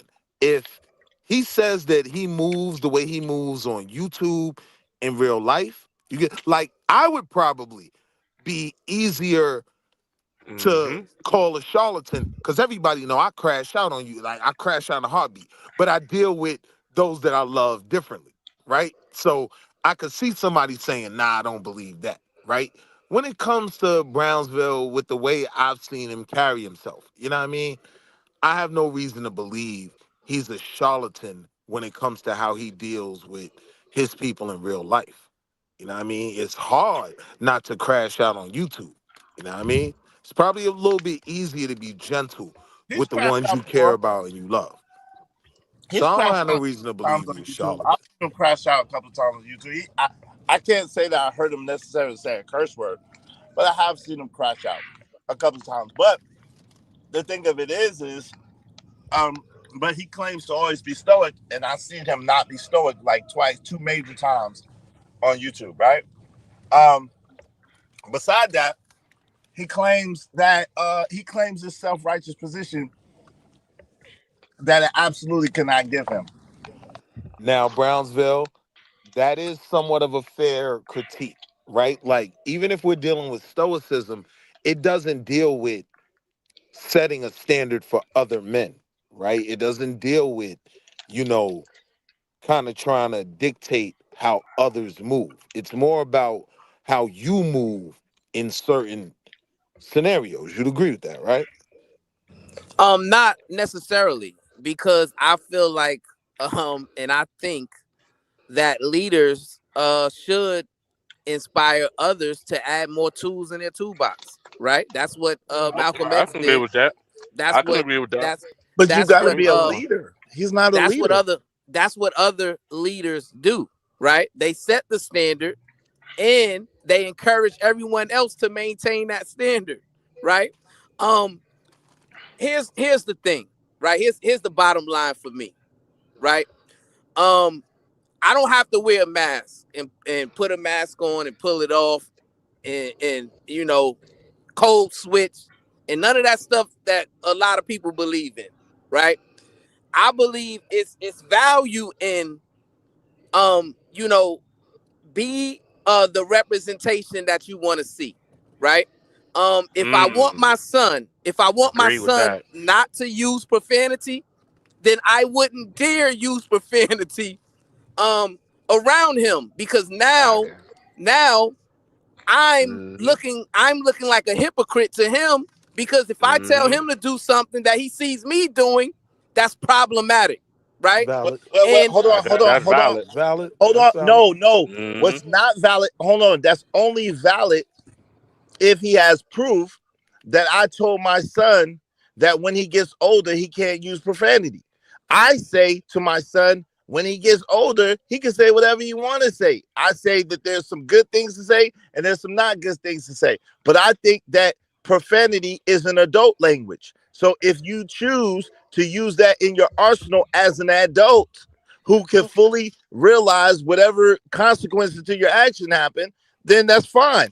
But as a child in my house and under my rules, then that's not children's language.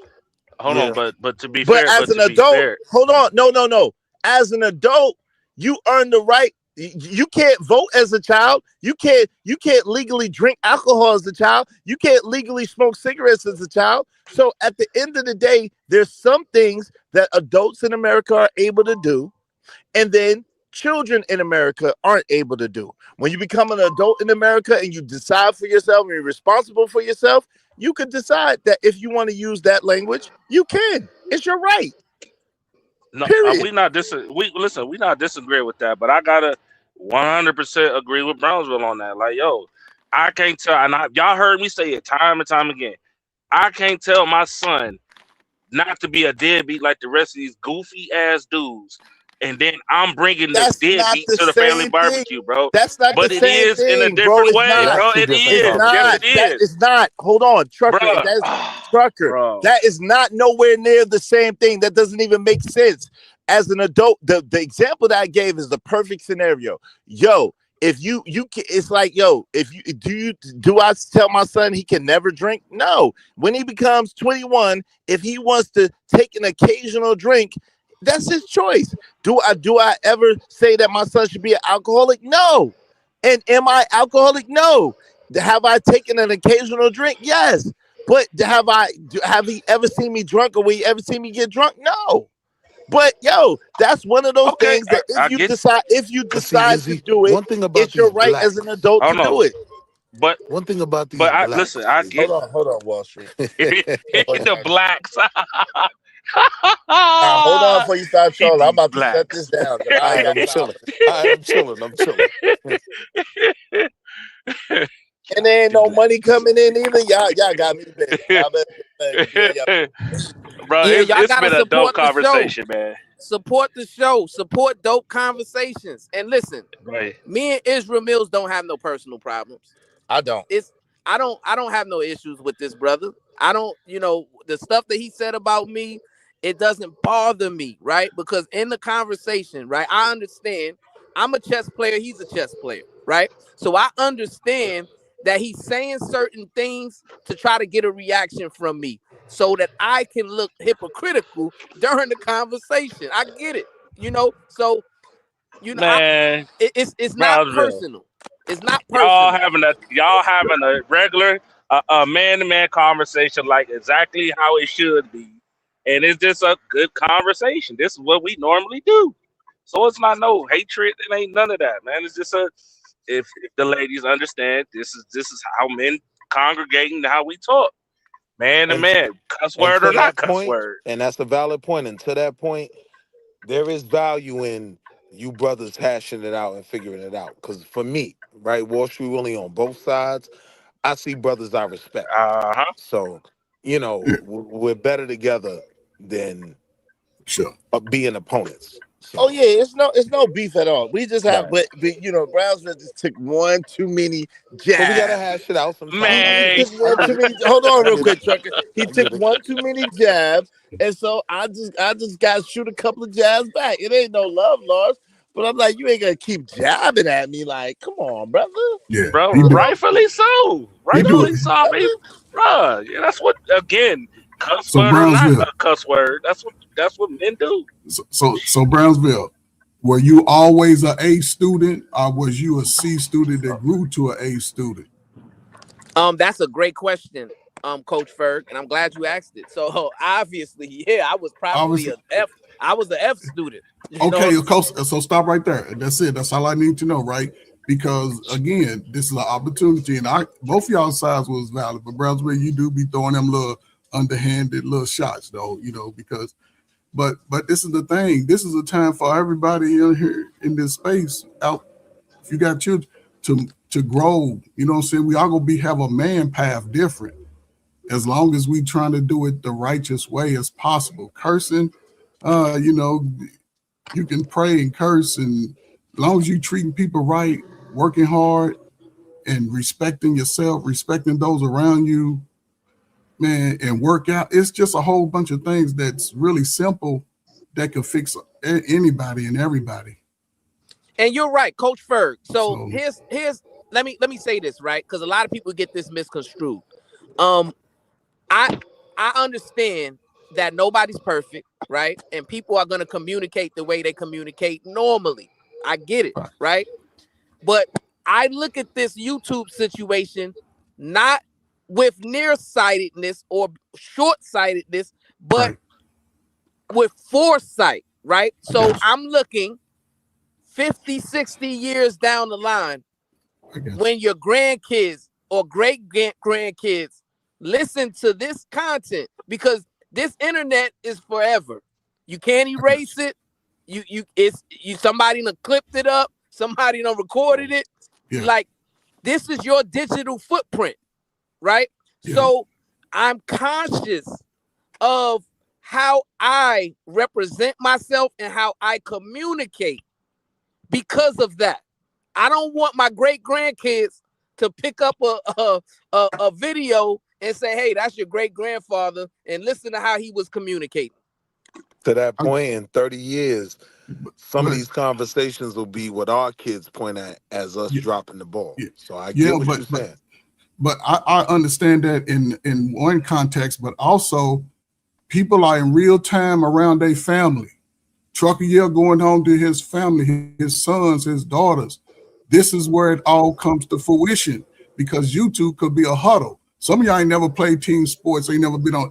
YouTube is a place where you get the information you need, good or bad. And you take whatever information you can that's good from whoever you hear it from, regardless of how soft or sweet they say it to your feelings. F your feelings, take your feelings home and love the ones, your kids, and let them be the future, because a lot of us have been through life. And I'll talk about my own life right here, man. If you work hard and just do things the right way when it comes to yourself come first. You and your seed, you know, you shot that out and you got that come first and second. But as far as like the style of how you do it, because everybody makes mistakes, but how you doing it as you mature in age. And a lot of that comes from Brownsville. It comes from family. Because like you said, you started off an L student. Your learning tool came at another time. His brother's just now figuring that learning tool out, which is a good thing. That's valid. It's a great thing. And that's why I'm trying to. And Brownsville, you come with like pointing the fingers at the brothers with. You better go over and point them fingers at them sisters, because the Everybody's brothers, development 5 or isn't 10 on the years, same the timeline. the brothers gonna be on a whole different level. And listen, it's gonna be a whole lot of niggas cussing too, Brownsville, but they gonna be out there making it happen, bro. Watch what I tell you. And that's good. And here's the thing, right? And I want Israel Mills to hear this. Because me and him are from the same area, right? I'm proud of him because not many people can make it out of that environment. That's how bad it was in the 80s and early 90s, right? Facts on facts on facts. Listen, it ain't where you from. Hold on. No, hold on. And I went to IS 271 just to let you know. Y'all wasn't like that. But it ain't where you from, it's where you at.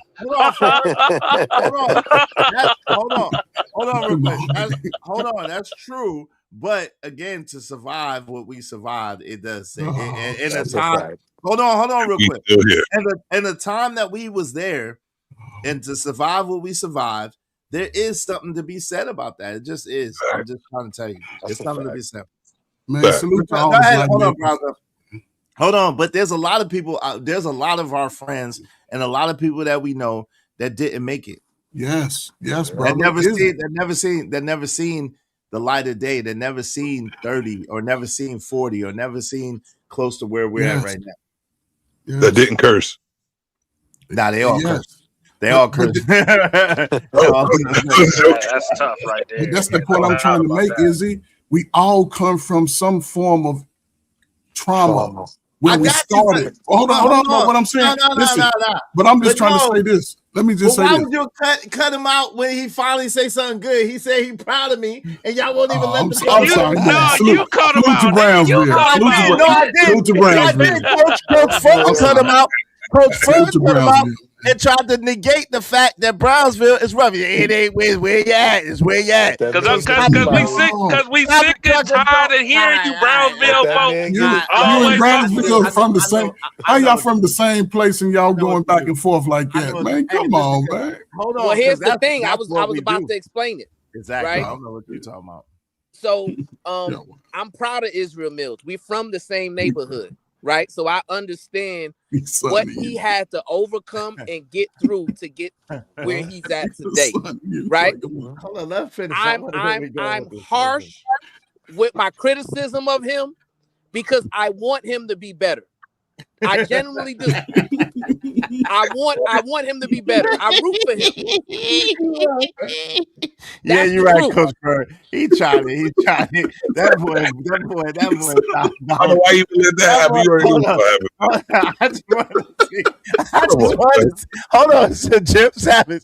I just wanted to see where he was gonna go with it. You already knew what was gonna happen, diabolical. That was diabolical. Yo, y'all gotta stop. Y'all gotta stop. Hold on, time out. It's not y'all, it's him, yo. Let that man get his fly. Hold on real quick. Them underhanded tactics is diabolical. Nah, he was giving you your flowers, big dog. He was giving you. You don't sit your butt down somewhere, bro. If you don't understand, yo, son, you don't, come on, man. We know what. Hey, you know we know what time it is. Come on, man. Stay off of this, sucker. He went right back to it, didn't he? Yeah, he did. Let me stop playing. Let me stop playing. Hey, who the oldest? Brownsville, who the oldest between you and Izzy? Now, Israel Mills a couple years older than me. Oh, you said it like he was your little brother. So he tried it. Shout out to American Tracer. Actually, both of you been wrong. It is about where you're from, and it's also about where you're at to gauge yourself in life. Shout out to that. Right. That's what American Tracer said something else I wanted to highlight though. But y'all messing with me. That was a good one, yo. I needed that laugh. Thank you, bro. That was hilarious. Nah, but in all seriousness, wait, hold on, real quick. No. Hold on, real quick. You got that one. I don't know if I'm gonna let you get another one. So just relax for a second. American Tradesman said, "I'm just out here regular, and as a brother, I don't use profanity out of context. That means he uses it, and I don't do it as much. That means he does it in front of my sons." Everything else is asking for perfection. Shout out to you, American Tradesman. All right, go ahead, Brownsville. Tread lightly, bro, because you already got a big shot. I already let you get a big shot off on me. Go ahead. Pause. I let you test my chin. I let you test my chin. Go ahead. Here's the thing. Nah, you know, Right? Pause. You know, what you mean? I said, no, wait, hold on. That's not. Hold on, man. Hold on. That's not pause. What are y'all talking about? Y'all are young. What are y'all talking about? Test my chin. Hold on. Yo, Nigma, stop laughing so loud on this mic. Test my chin is not a pause, nothing. No, that's pause. That's not pause worthy at all. Let it go. Test my chin. Means I let you hit me in the chin. Come on, y'all niggas is wild. That's not even sexual. Test my chin. It's not at all. It's a fighting term. We needed a little comedy. It's a fighting term. Y'all are wild. All right, young niggas. Go ahead, Brownsville. You got the floor. These young niggas is crazy. Nah, but like I say, we came from the same struggle. So I would never have any type of animosity or hatred for him, you know what I'm saying, in the way people believe that I do. Oh yeah, vice versa. You know, I mean, bro, you take a lot. And that's why hold on real quick, Wall Street. And that's why I'm saying that's why you should know that I do have an extreme amount of discipline. Most of this stuff I don't take seriously at all. 99.9% of this stuff I don't take seriously. I don't take it to heart. I don't take it with me after I get off of here. It's just all fun and games, laughs, and I use different things and different tactics at different times. But now what I do recognize and what I do see is that, again, the fact that for other people watching that don't know any better and don't really have the same experiences or the same perspective that I have, it could get in the way. So I am going to do better with that because I don't want to get in the way of anybody's growth or development. So I'm definitely going to work on presenting better. And you're right, the internet is forever, man. It's forever. But you see, Izzy, one thing about these blacks, like I rented a place to a black guy, right? Wall Street Willie or John Galt? I thought let me go back on mute. All right, I thought Wall Street Willie was on the panel. Hey, and earlier I was trying to get your opinion on something, and you just ghosted us. What was you doing, man? You was just. No, I was picking up the kids. My fault. Oh, shout out to that. It's okay. I don't even like them. Nah, my fault. I dropped the ball. I don't even like my kids. That's crazy. Oh, you gonna get a real good lecture in a second. That's because you love them. That's funny. I'm straight Al Bundy with mine. Hold on, Cooler live stream said it's okay for other fathers to correct other fathers' parenting respectfully. It causes fathers to self-reflect on their parenting and potentially could improve, which creates better outcomes for children. Well, but listen, I'm a dope father. I'm one of the best fathers ever in life. So you know what I'm saying. And I messed up 3 times before that, 3.5 times before that. So I got it right this time. Trust me. Shout out to when it comes across as judgmental, right? Then you kind of lose the possible benefit of connecting with a brother and helping build him up. And I think Brownsville, you the bro, right? But I think that's the only legitimate criticism I can see when people do shoot at you, right? It's from a place of, it's very self-righteous and I'm perfect, right? Now, for me, right, I know no enigma, right, is perfect, right? So I don't take offense to that. But everybody isn't at the place where me, you, Izzy, Trucker, Uncle Ferg, and the other brothers on the panel, right? Everybody's not at that place. So for some people, right, it can come across as very offensive and they feel obligated to shoot back at it. So what is Lady D talking about? Lady D said, I would never sign a lease with Enigma who can't afford to be a landlord. She sound like wait, but hold on. What does that have to do with this conversation, Lady D? I'm so confused. What are you talking about? Goat love. Are you in this? Are you in this conversation? One thing about the blacks is she gotta be trolling. She gotta be trolling. She come in firing shots. She send everybody over to left field. What does that have to do with the price of tea in China? Well, see, Izzy, one thing about the blacks, right? They give you Lady D, most brothers can do that. Most brothers your age can do that. Right. What's up, Uda? Right. Most brothers are like, yo. Yes. What's up, Uda? What's going on, man? Salute to you, Uda, in the building. Good to see you, bro. I will say this though, right? With a lot of the garbage that goes on YouTube on a daily basis, right? For me personally, two black men that I have a high level of respect for, right? Brownsville and Izzy. To see y'all be able to, hash it out, and even if you don't come to a place where you're in full agreement, it doesn't go to what's his name, Tampon, right? It doesn't go to that level, right? So this is an example of what we can be, even if we don't fully agree. So I just want to give both of y'all. Brownsville tried to give you your flowers. I don't know if you would accept them, Izzy, but I want to give both of y'all flowers, right? Like, this is an example of how to handle conflict. But this is who we are, though. This is who we are. We all come from different parts of life, all different parts of the country. Most of our great grandmothers. You cut me off, bro. Like, you don't even link up with me on YouTube no more. I'm sorry, man. I thought I ain't hearing nothing. This is what men do, right? I wait for the pause. I'm sorry.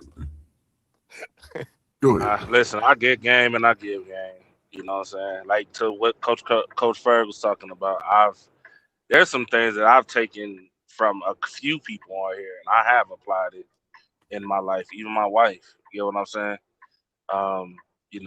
Some of the stuff that, like I said, Auntie J, she was putting out game, and some of the things she said was valid. You know what I'm saying? Very valid. And it's same with I'm a very strict dude, but I had to, I can't remember. It was a conversation. I think the first conversation, right, was we were talking about cell phones. Now, at one point in time, I always thought kids with, at a certain, young kids with phones, that's an entitlement. You know what I'm saying? That's just weird to me, because this is like, you know what I'm saying? But after having that conversation, I thought about it for a second, talked to my wife about it for a second. We started adding two and two. Like, you know what? They had, you know what I'm saying? They was right. They was right. Let me try. Let me see how that worked out. Let me give it a shot. Try something different. And it worked out. It worked out very well. Same even with discipline. Same with disciplining the kids. Me, it's, I'm a straight cutthroat type of parent. And at one point in time, I treated them all the same. But I had to learn that, one kid you can talk to, and the other kid, you just got to knock them side the head. Yeah, that's great parenting. Knocking kids inside the head. Go ahead, Savage. That's great. I advocate for that. I don't. I'm just saying. Hold on, Trucker. Your time is up. You've already advocated. Hold on, you have already not advocated for knocking children upside the head. Easy Bands. Hold on. Easy Bands. The thoughts and feelings of that Enigma and that Enigma alone, Trucker Yell, are his and his alone. Easy Bands and his platform or his affiliation do not subscribe nor agree with knocking children upside their head. I just that was all Wall Street Willie. I'm just saying though, hands and feet. Right? Hands and feet. I'm just saying though, like at one point in time, I ain't gonna front. I used to get on my yell at them and stuff like that.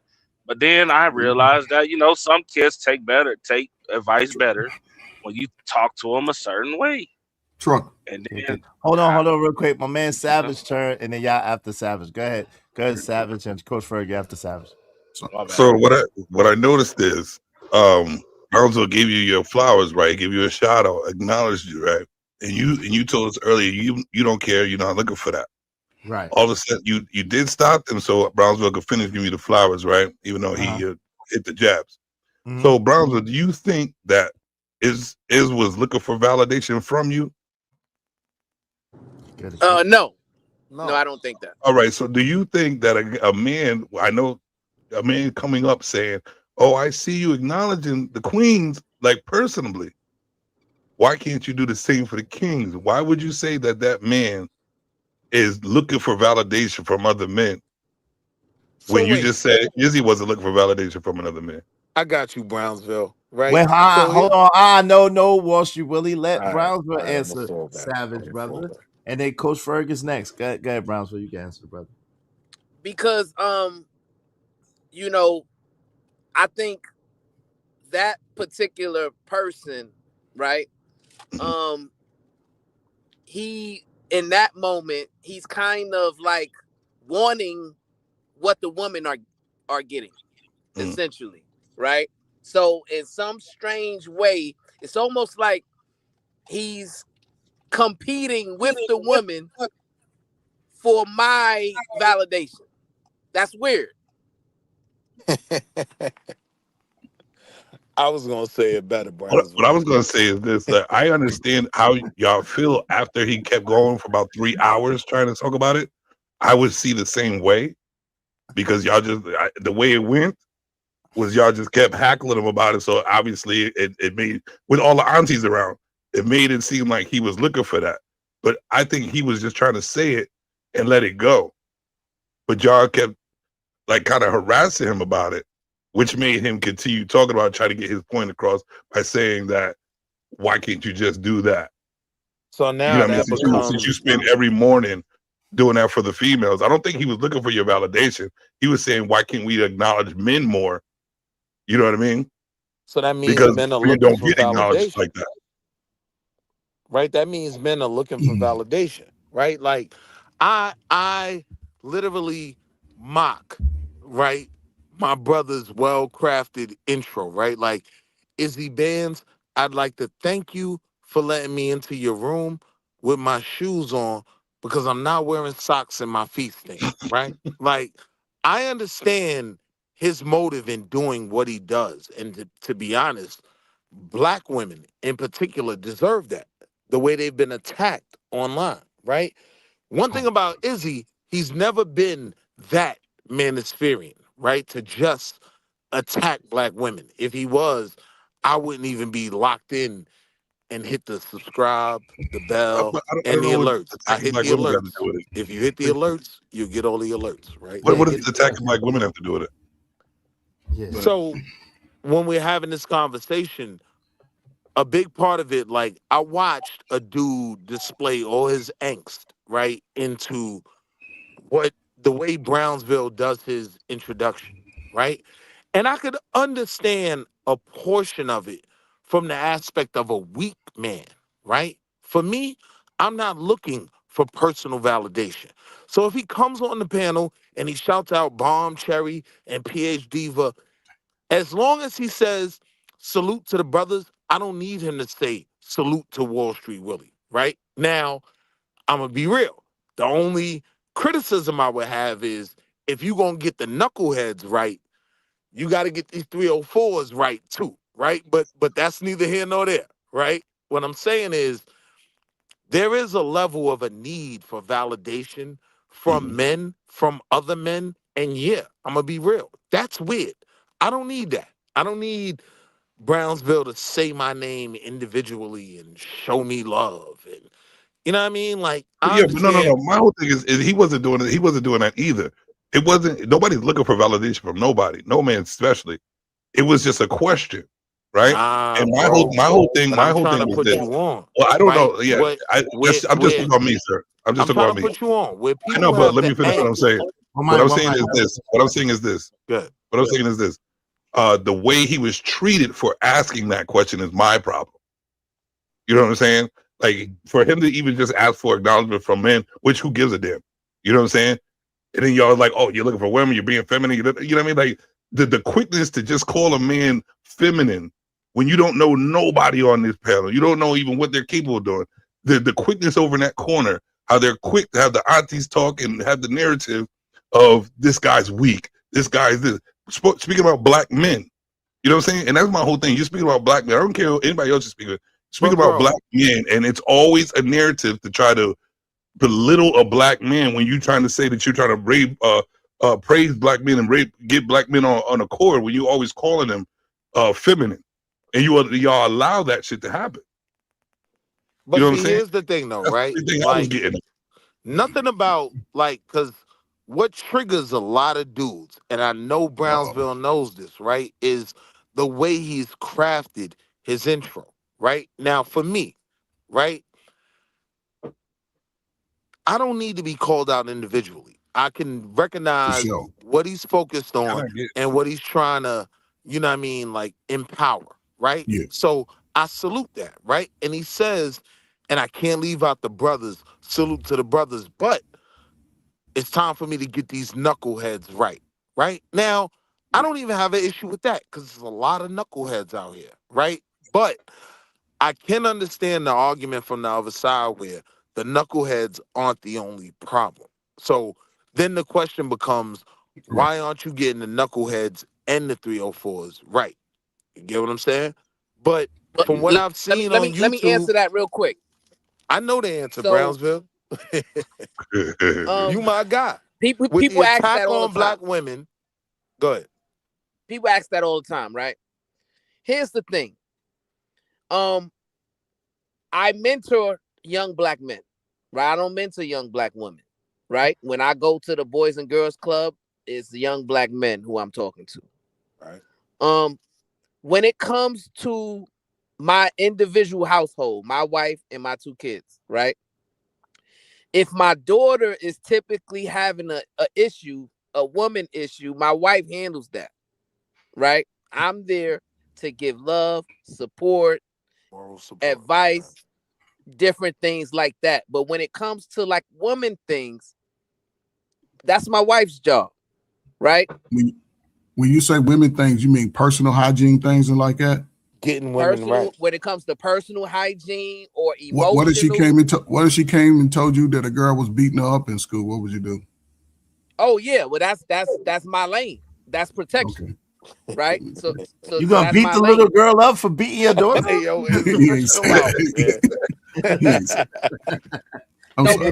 What I'm talking about specifically is like emotional things that women understand, that girls go through, and things like that. I don't know about that stuff because I haven't lived the experience as a female, right? A little girl or a woman. I've only lived the experience as a man, a young man, and a boy, right? So that's not my lane, and that's not my field of expertise, right? So I don't know where to start when it comes to mentoring young women or older women. But if you had to, would you say that women should not talk to men the way they talk to them over in that corner? Absolutely. 100%. So why don't you do that? I do. You don't. That's that was the problem. Wait. Since when? Yeah, since when? Yeah, no, we don't ever hear you say nothing to the women. You even let them argue for a good 20 minutes when we were asking you to stop them because you're the voice of their. So why didn't you take the lead as a guy that's supposed to be that? Everybody in that corner looks up to you as a leader. No, but let me ask Savage. One mic. Let him go. Go ahead. Savage, did I stop him? Did I stop him? Yes or no? No, you didn't stop. You waited 20 minutes and then you tried and you couldn't stop him. But those no, but I'm not always like listening, right? So to me, it was more like 5 minutes, right? I didn't know they was arguing for 20 minutes. 5 minutes is a long time too, online with 2 chicks yelling at each other when we can't understand nothing's going on. We do it when there's 2 minutes, we talking at the same time. He stops it right away. We can't hear you. So why couldn't y'all do that for the 20 minutes that they were going? We were in the chat. We know you in the chat. We know you could listen. You did not do that, but you're still taking your shoes off, saying, "Hey, Queen, this," and you don't check none of them when you're supposed to be the reason over there in that corner. Did I not stop it? Yes or no? You didn't do anything. Huh? You didn't stop nothing. Okay, Uda, none of those women over there listen to you or Sharon. Yeah, I was there. Did I stop it? Yeah, you was actually the only person that spoke up. Uda, come on, bro. Thank you. I was there the whole time watching. How long It were was they going going until at it? Brownsville How spoke long out. were they going at it, Uda, before It the was going on chat for a little happened? minute. It was going on for a little Oh, minute. God. But that's how Sharon kind of run his show, that he try to make people kind of work out their thing, like how Sharon kind of go. But Brownsville is the one, I would say, that he was the one that did come out to say something, say, you know, let's just stop it now. So he was. Finally. And then what happened after that? They kept going. And he said, I tried, cuz. And then what I did, Uda, what did I tell my cousin to do? He told him to, I think, drop him or back him up or something like that. I Right. think he dropped him to the Bro, back. you know how long that went before y'all did anything about anything? Even Sharon was like, let it rock. But Yeah, y'all but he supposed didn't. y'all supposed to just sit up there want to check black men all the time, disrespect black men all the time, belittle black men all the time, but you let this ratchetry go with these chicks and then want to lead something. It don't make no sense to me. Yeah, I hear I you. don't even know what y'all. that's- Wait, well, hold on. I apologize because I don't even know what y'all talk about. To be quite frank with you, I don't It's have this. no It's clue. like, this. In that corner, Izzy. What it's- corner, brother? it's- What it's corner, a- brother? What I corner? don't, in Sharon's on Sharon channel, I'm trying to respect your rules. Don't Oh use yeah, names. yeah, yeah. Okay, okay. I I get just where wanted he's to understand going. what's- Okay. In the Yeah. corner, right there, it's always these men ain't nothing, this man ain't nothing, and then they'll even let the ladies say it, and they'll let them argue about it, call us names and everything, right? Which it don't matter because that's normal. That's what they do. No, it do But there's matter if no it's an issue. checking from the voice of reason from the leader of that corner over there, which they're all like, oh my God, Brownsville. You know what I'm saying? And he takes his shoes off for them, calls them out by name and this and that and that. But he lets them, that he takes his shoes off, belittle and disrespect the heck out of black men, but still want to check the knuckleheads, which none of them guys up there are knuckleheads. Just like when you first met me, just because of my name, you called me out my name the whole show until I showed you that I am that guy that's patient enough to have a conversation with you, that I'm not what you thought I was. And that's what y'all doing, that y'all paint those narratives and you make somebody look like they do, and you have all your aunties on the panel and on the chat talking all that stuff about black men when you want black men to do better, but y'all let that happen. So explain that. So Brownsville, like, yeah, how do you process that, right? Because while I might not echo his sentiment, right, like I do know you will be one of the few people to say, yo, cuzzo, right? Like, I don't agree with what you're doing, right? So I give you a bit more leeway. But to that question of it does kind of come off as demeaning of black men, I'm just wondering how you process that. Because I don't look at it that way. I don't see it that way. I see it the way Malcolm X described it. He says that the black woman is the least protected, least respected, and most neglected, right? So I look at these women, they're in this manosphere space, and they have to listen to all the problems that they have, right? And I look at it as they have internalized things, and to the point to where when they get a chance to speak, they, it can go left really, really quick if you don't say the absolute right thing. That's trauma to me, right? So here's the thing. My focus is for men to step into the field of leadership, right? Yeah. And understand how to de-escalate situations, understand how to resolve conflict with the sisters, right? Because if you conduct yourself or show yourself a certain way, then eventually those ladies who you think are problems, they're not going to take issue with you, because they're going to say, well, hey, he's not like them. He's not like yeah, us. but Brownsville, that's one of the places where I can have a certain level of contention, right? Because no, that's not true, right? You can be a chivalrous debonair, right? And no, they will still, what? What's wrong with you? And they'll black out, right? Like, it doesn't, just because you build yourself up to be a quality man doesn't mean that you'll be heard, doesn't mean that they'll respect what you're saying. So I can understand that argument from the other side. You dig what I'm saying? Yeah, but it's about a strength of character, right? I've never You broke up. What's about strength of character? You broke up. God show me the way because the devil tried to take me down. I'm not trying to I ain't sound gonna like let I'm them not trying to crash sound on like an my bro, asshole, but this is what definitely goes down. Jesus fucks with me. Really. Oh Lord. Am I wrong or what? Am I I saying can see something both stupid? sides. I can see both sides. I can see both sides of the argument. Thank you, Uda. Or y'all sound the same. Wall Street Uda sound the same. My bad. They do. I can Wow, see- that's that New I York can see stuff. both sides. Wow, That's that's that that New New York. York. That's the New York, son. I'm Word up. close, maybe. That's what New York stuff right there, you know. Hey, so yeah, what's up? Let me welcome some people. BATL said this is the internet. People gonna say what they and do what they want. You want him to be your protector? Is this some sisterhood stuff going on? Is this some sisterhood stuff going on? Y'all can tell me. Watch what happens. What happens is they Is this all some part of the same BATL? Is this sisterhood. some- Even this the some- men is part of the sisterhood over there. Niggas and sisters too. Brothers is the new sisters. Nigmas is Brothers, the new sisters is crazy. You know what's That's funny, Izzy, crazy. though? Huh? Like, one of the issues is there isn't that middle ground, right? To criticize both, right? That's Mm. one of the things that I do respect about you, right? Like when I was Mhm. first peeping the channel, Mhm. I'm like, oh, he with Angry Man? Oh, that's Manispherian over there. Like, No, but it ain't. as I listened to the things you stood on, right, you were very moderate, middle ground, right? Yeah. There isn't a lot of room, right? Or even people equipped, right, to have both sides of the argument. So Right. when it comes to a Brownsville and its focus on uplifting women, that don't really bother me. But it bothers a lot of men. You know what I mean? And That don't bother me either. It's just the narrative that's built over there about black men is my problem.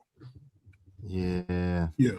And right now, I think he has, you know what I'm saying, if he stays with the youth, because I think it'll be a far better message going forward. But again, you know, men are men in a sense, and the fact that the space allows men to have these conversations and learn and grow from other men, the process is still the same through life. You all have to work.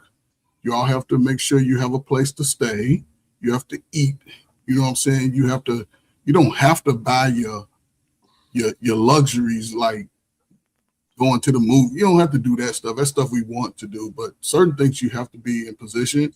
And I think men especially with YouTube, because I don't know what city y'all in, are getting to that space. It's unfortunate that we are here at this time, but I still think it's an opportunity for men to outgrow the subjugations of the past. But it's going to have to start with the individual.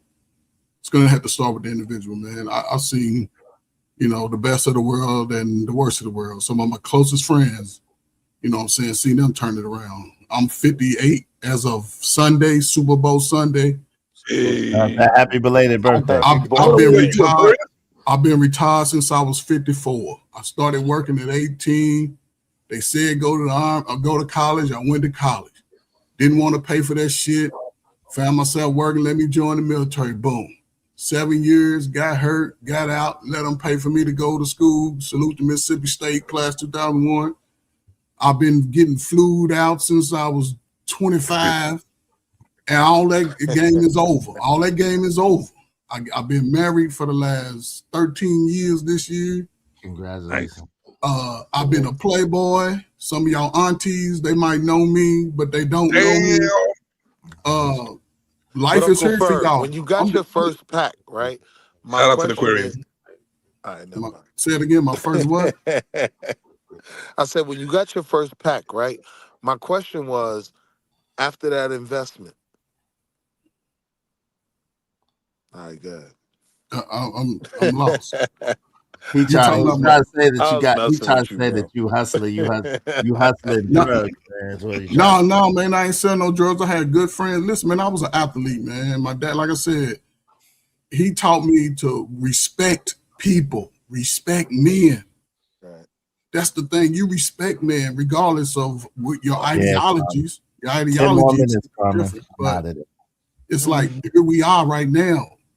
And this is just me. I believe over the next 4 years, brothers who are intentional and just go out and do what you say in your mind, do what you say on panels, and watch you're doing your sowing, and watch when you get about 50, 55, you'll be able to see the benefits of your labor in life.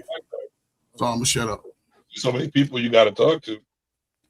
No, you talk to yourself and talk to God and learn the information. It all comes together. Let the others listen. Yeah.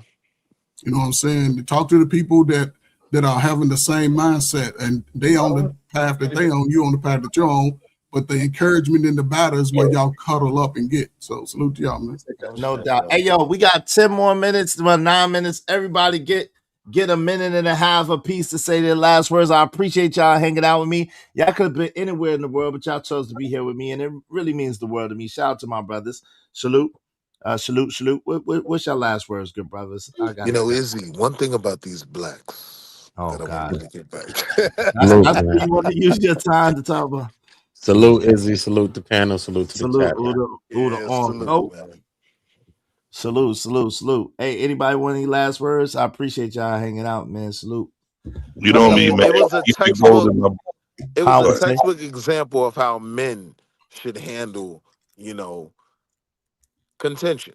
You know what I mean? It don't necessarily mean that it has to be beef. And it definitely ain't don't have to be beef till the casket drop. You know what I mean? So y'all both did the right thing here, and y'all handled the dialogue well. So I just want to salute both of y'all. Salute, appreciate it. Hey, man, there ain't no real beef, man. That Joker just be throwing little darts, little snares, and I catch But it. see, That's Izzy, I What's got up, real Nightish? beef, right? When What's you up, talk tonight, about the Slayers? blacks. The nice Slayers in here. What's up, Nightish? What's going on, man? Go ahead. Who wants to go next? With Savage, you were I saying got something. beef with Nightish too. Oh man, go. I'm gonna say salute.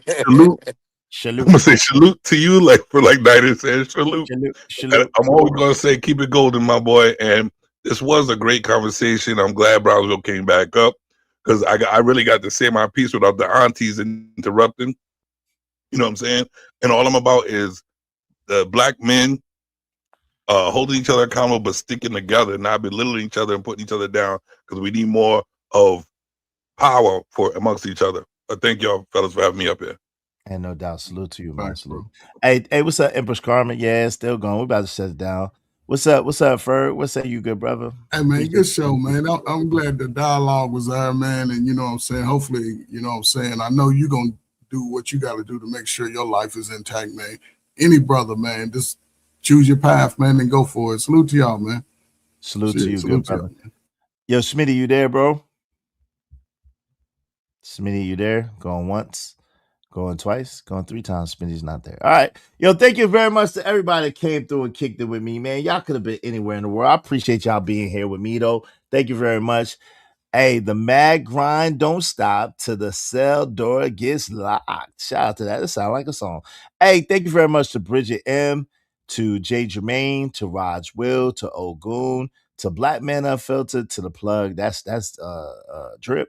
Shout out to Big Bad Kahuna. Thank you to Jay Jermaine, to Deucey MacGyver, to Taste the Caramel, to TB Trucker, to Willing to Win, to TB Trucker on the double, Jay Jermaine on the triple up, to Ogun on double up, Romello 747, and Willing to Win sponsoring of the show. Appreciate you, bro.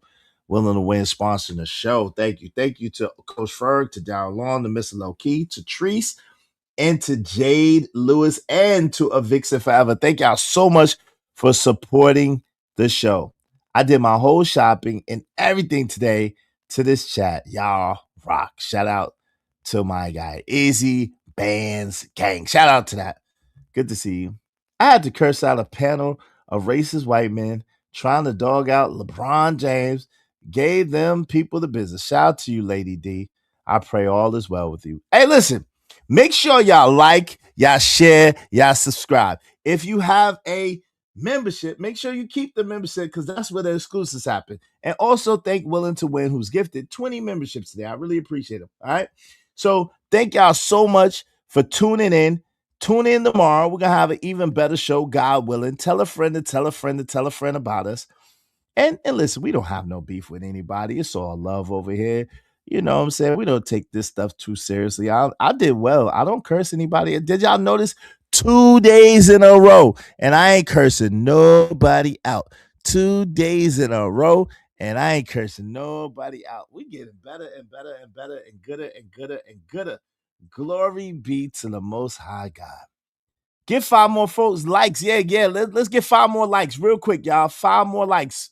Please and thank you. 5 more likes. 5 more likes. Much love to y'all. Y'all have a great day. I'ma holla at y'all. And we out. We gotta play the F-bomb song because that guy told us to. Let's get out.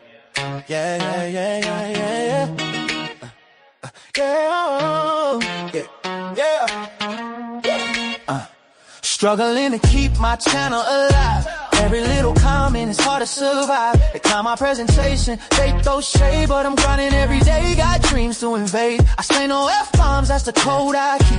But they look at me crazy like I'm in too deep. They're shouting what the F's this about. I tell them straight up, you better watch your mouth. Cracking down on me like I'm on the edge. Through the noise and the chaos, gotta push the ledge. Bomb feet. No exceptions inside. If you drop that word, you best pay up right. We ain't gotta drop F-bombs. So much more we can say.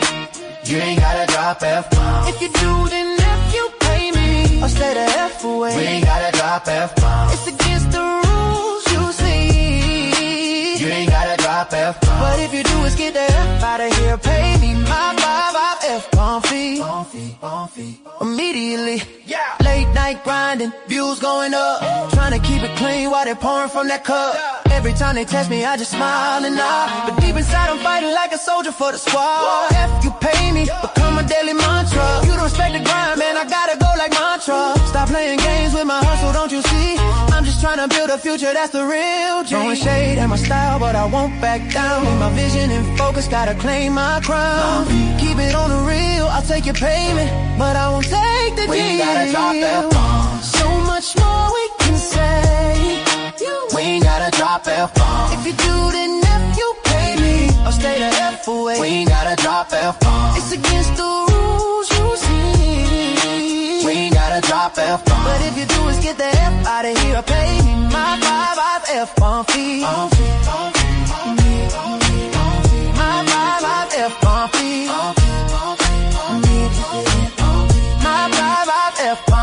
Every like, every share, that's the currency now. Riding this way while making my vow. No F-bombs in my zone, gotta set the bar high. Keeping it true while they wonder why. Elevate the game while they often decay. Watch me rise to the top, you'll see me slay. Yeah. So next time you'll fire those words in the air. Remember the rule, show that you care. Drop a thought, drop a beat, but don't drop the air. Just keep it clean and I'll handle the rest. You gotta drop F-bombs.